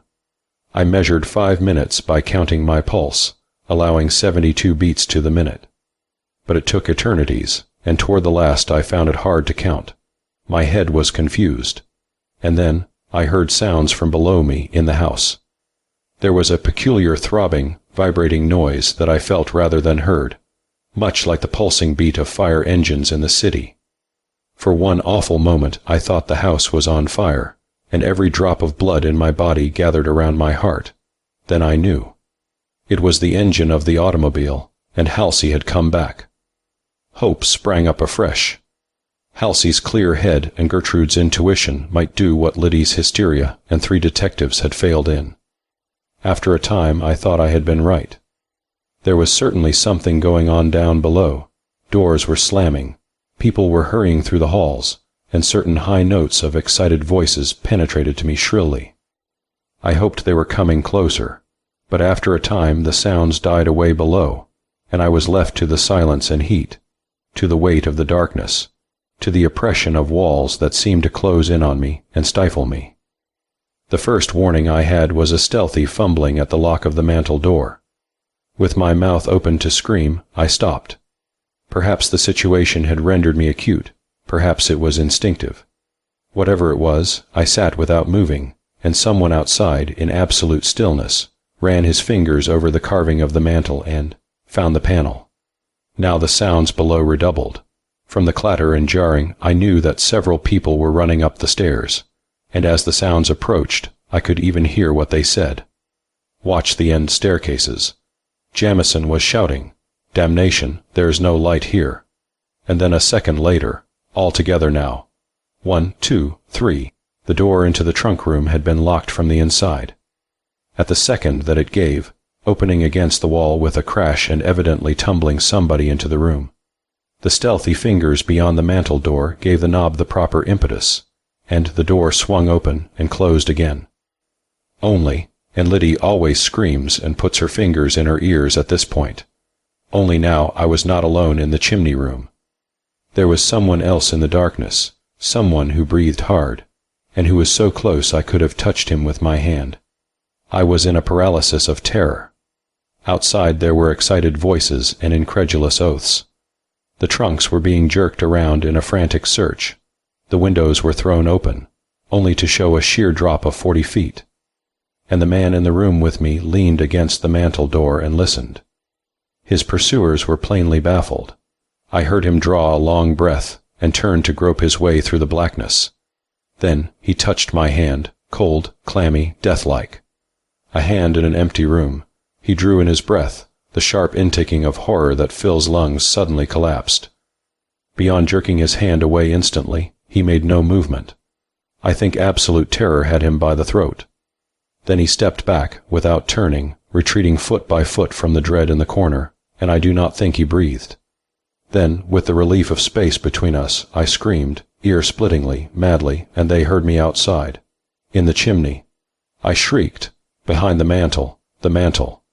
With an oath the figure hurled itself across the room at me, and I screamed again. In his blind fury he had missed me. I heard him strike the wall. That one time I eluded him. I was across the room, and I had got the chair. He stood for a second, listening, then he made another rush, and I struck out with my weapon. I think it stunned him, for I had a second's respite when I could hear him breathing, and someone shouted outside, "We can't get in. How does it open?" But the man in the room had changed his tactics. I knew he was creeping on me, inch by inch, and I could not tell from where. And then he caught me. He held his hand over my mouth, and I bit him. I was helpless, strangling, and someone was trying to break in the mantel from outside. It began to yield somewhere, for a thin wedge of yellowish light was reflected on the opposite wall. When he saw that, my assailant dropped me with a curse. Then the opposite wall swung open noiselessly, closed again without a sound, and I was alone. The intruder was gone. In the next room. I called wildly. The next room. But the sound of blows on the mantel drowned my voice. By the time I had made them understand, a couple of minutes had elapsed. The pursuit was taken up then, by all except Alex, who was determined to liberate me. When I stepped out into the trunk room, a free woman again, I could hear the chase far below. I must say, for all Alex's anxiety to set me free, he paid little enough attention to my plight. He jumped through the opening into the secret room and picked up the portable safe. "I am going to put this in Mr. Halsey's room, Miss Innes," he said, "and I shall send one of the detectives to guard it." I hardly heard him. I wanted to laugh and cry in the same breath, to crawl into bed and have a cup of tea, and scold Liddy, and do any of the 1,000 natural things that I had never expected to do again. And the air, the touch of the cool night air on my face. As Alex and I reached the second floor, Mr. Jamieson met us. He was grave and quiet, and he nodded comprehendingly when he saw the safe. "Will you come with me for a moment, Miss Innes?" he asked soberly, and on my assenting, he led the way to the east wing. There were lights moving around below, and some of the maids were standing gaping down. They screamed when they saw me and drew back to let me pass. There was a sort of hush over the scene. Alex, behind me, muttered something I could not hear, and brushed past me without ceremony. Then I realized that a man was lying doubled up at the foot of the staircase, and that Alex was stooping over him. As I came slowly down, Winters stepped back, and Alex straightened himself, looking at me across the body with impenetrable eyes. In his hand he held a shaggy gray wig, and before me on the floor lay the man whose headstone stood in Casanova churchyard, Paul Armstrong. Winters told the story in a dozen words. In his headlong flight down the circular staircase, with Winters just behind, Paul Armstrong had pitched forward violently, struck his head against the door to the east veranda, and probably broken his neck. He had died as Winters reached him. As the detective finished, I saw Halsey, pale and shaken, in the card-room doorway, and for the first time that night I lost my self-control. I put my arms around my boy, and for a moment he had to support me. A second later, over Halsey's shoulder, I saw something that turned my emotion into other channels, for behind him in the shadowy card-room were Gertrude and Alex, the gardener, and there is no use mincing matters. He was kissing her.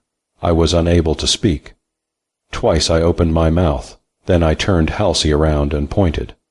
They were quite unconscious of us. Her head was on his shoulder, his face against her hair. As it happened, it was Mr. Jamieson who broke up the tableau. He stepped over to Alex and touched him on the arm. "And now," he said quietly, "how long are you and I to play our little comedy, Mr. Bailey?" Chapter 34. The odds and ends. Of Dr. Walker's sensational escape that night to South America. Of the recovery of over $1 million in cash and securities in the safe from the chimney room. The papers have kept the public well informed. Of my share in discovering the secret chamber, they have been singularly silent. The inner history has never been told. Mr. Jamieson got all kinds of credit, and some of it he deserved, but if Jack Bailey, as Alex, had not traced Halsey and insisted on the disinterring of Paul Armstrong's casket, if he had not suspected the truth from the start, where would the detective have been? When Halsey learned the truth, he insisted on going the next morning, weak as he was, to Louise, and by night she was at Sunnyside, under Gertrude's particular care, while her mother had gone to Barbara Fitzhugh's. What Halsey said to Mrs. Armstrong I never knew, but that he was considerate and chivalrous I feel confident. It was Halsey's way always with women. He and Louise had no conversation together until that night. Gertrude and Alex, I mean Jack, had gone for a walk, although it was 9 o'clock, and anybody but a pair of young geese would have known that dew was falling, and that it is next to impossible to get rid of a summer cold. At 9:30, growing weary of my own company, I went downstairs to find the young people. At the door of the living room I paused. Gertrude and Jack had returned and were there, sitting together on a divan with only one lamp lighted. They did not see or hear me, and I beat a hasty retreat to the library. But here again I was driven back. Louise was sitting in a deep chair, looking the happiest I had ever seen her, with Halsey on the arm of the chair, holding her close. It was no place for an elderly spinster. I retired to my upstairs sitting room and got out Eliza Kleinfelter's lavender slippers. Ah, well, the foster motherhood would soon have to be put away in camphor again. The next day, by degrees, I got the whole story. Paul Armstrong had a besetting evil, the love of money. Common enough, but he loved money, not for what it would buy, but for its own sake. An examination of the books showed no irregularities in the past year since John had been cashier. But before that, in the time of Anderson, the old cashier, who had died, much strange juggling had been done with the records. The railroad in New Mexico had apparently drained the banker's private fortune, and he determined to retrieve it by one stroke. This was nothing less than the looting of the bank's securities, turning them into money and making his escape. But the law has long arms. Paul Armstrong evidently studied the situation carefully. Just as the only good Indian is a dead Indian, so the only safe defaulter is a dead defaulter. He decided to die, to all appearances, and when the hue and cry subsided, he would be able to enjoy his money almost anywhere he wished. The first necessity was an accomplice. The connivance of Dr. Walker was suggested by his love for Louise. The man was unscrupulous, and with the girl as a bait, Paul Armstrong soon had him fast. The plan was apparently the acme of simplicity. A small town in the West, an attack of heart disease, a body from a medical college dissecting room shipped in a trunk to Dr. Walker by a colleague in San Francisco, and palmed off for the supposed dead banker. What was simpler? The woman, Nina Carrington, was the cog that slipped. What she only suspected, what she really knew, we never learned. She was a chambermaid in the hotel at sea, and it was evidently her intention to blackmail Dr. Walker. His position at that time was uncomfortable. To pay the woman to keep quiet would be confession. He denied the whole thing, and she went to Halsey. It was this that had taken Halsey to the doctor the night he disappeared. He accused the doctor of the deception, and, crossing the lawn, had said something cruel to Louise. Then, furious at her apparent connivance, he had started for the station. Dr. Walker and Paul Armstrong, the latter still lame where I had shot him, hurried across to the embankment, certain only of one thing. Halsey must not tell the detective what he suspected until the money had been removed from the chimney room. They stepped into the road in front of the car to stop it, and fate played into their hands. The car struck the train, and they had only to dispose of the unconscious figure in the road. This they did as I have told. For 3 days Halsey lay in the boxcar, tied hand and foot, suffering tortures of thirst, delirious at times, and discovered by a tramp at Johnsville only in time to save his life. To go back to Paul Armstrong. At the last moment his plans had been frustrated. Sunnyside, with its hoard in the chimney room, had been rented without his knowledge. Attempts to dislodge me having failed, he was driven to breaking into his own house. The ladder in the chute, the burning of the stable, and the entrance through the card-room window, all were in the course of a desperate attempt to get into the chimney room. Louise and her mother had from the first been the great stumbling blocks. The plan had been to send Louise away until it was too late for her to interfere, but she came back to the hotel at sea, just at the wrong time. There was a terrible scene. The girl was told that something of the kind was necessary, that the bank was about to close, and her stepfather would either avoid arrest and disgrace in this way, or kill himself. Fanny Armstrong was a weakling, but Louise was more difficult to manage. She had no love for her stepfather, but her devotion to her mother was entire, self-sacrificing. Forced into acquiescence by her mother's appeals, overwhelmed by the situation, the girl consented and fled. From somewhere in Colorado she sent an anonymous telegram to Jack Bailey at the Traders' Bank. Trapped as she was, she did not want to see an innocent man arrested. The telegram, received on Thursday, had sent the cashier to the bank that night in a frenzy. Louise arrived at Sunnyside and found the house rented.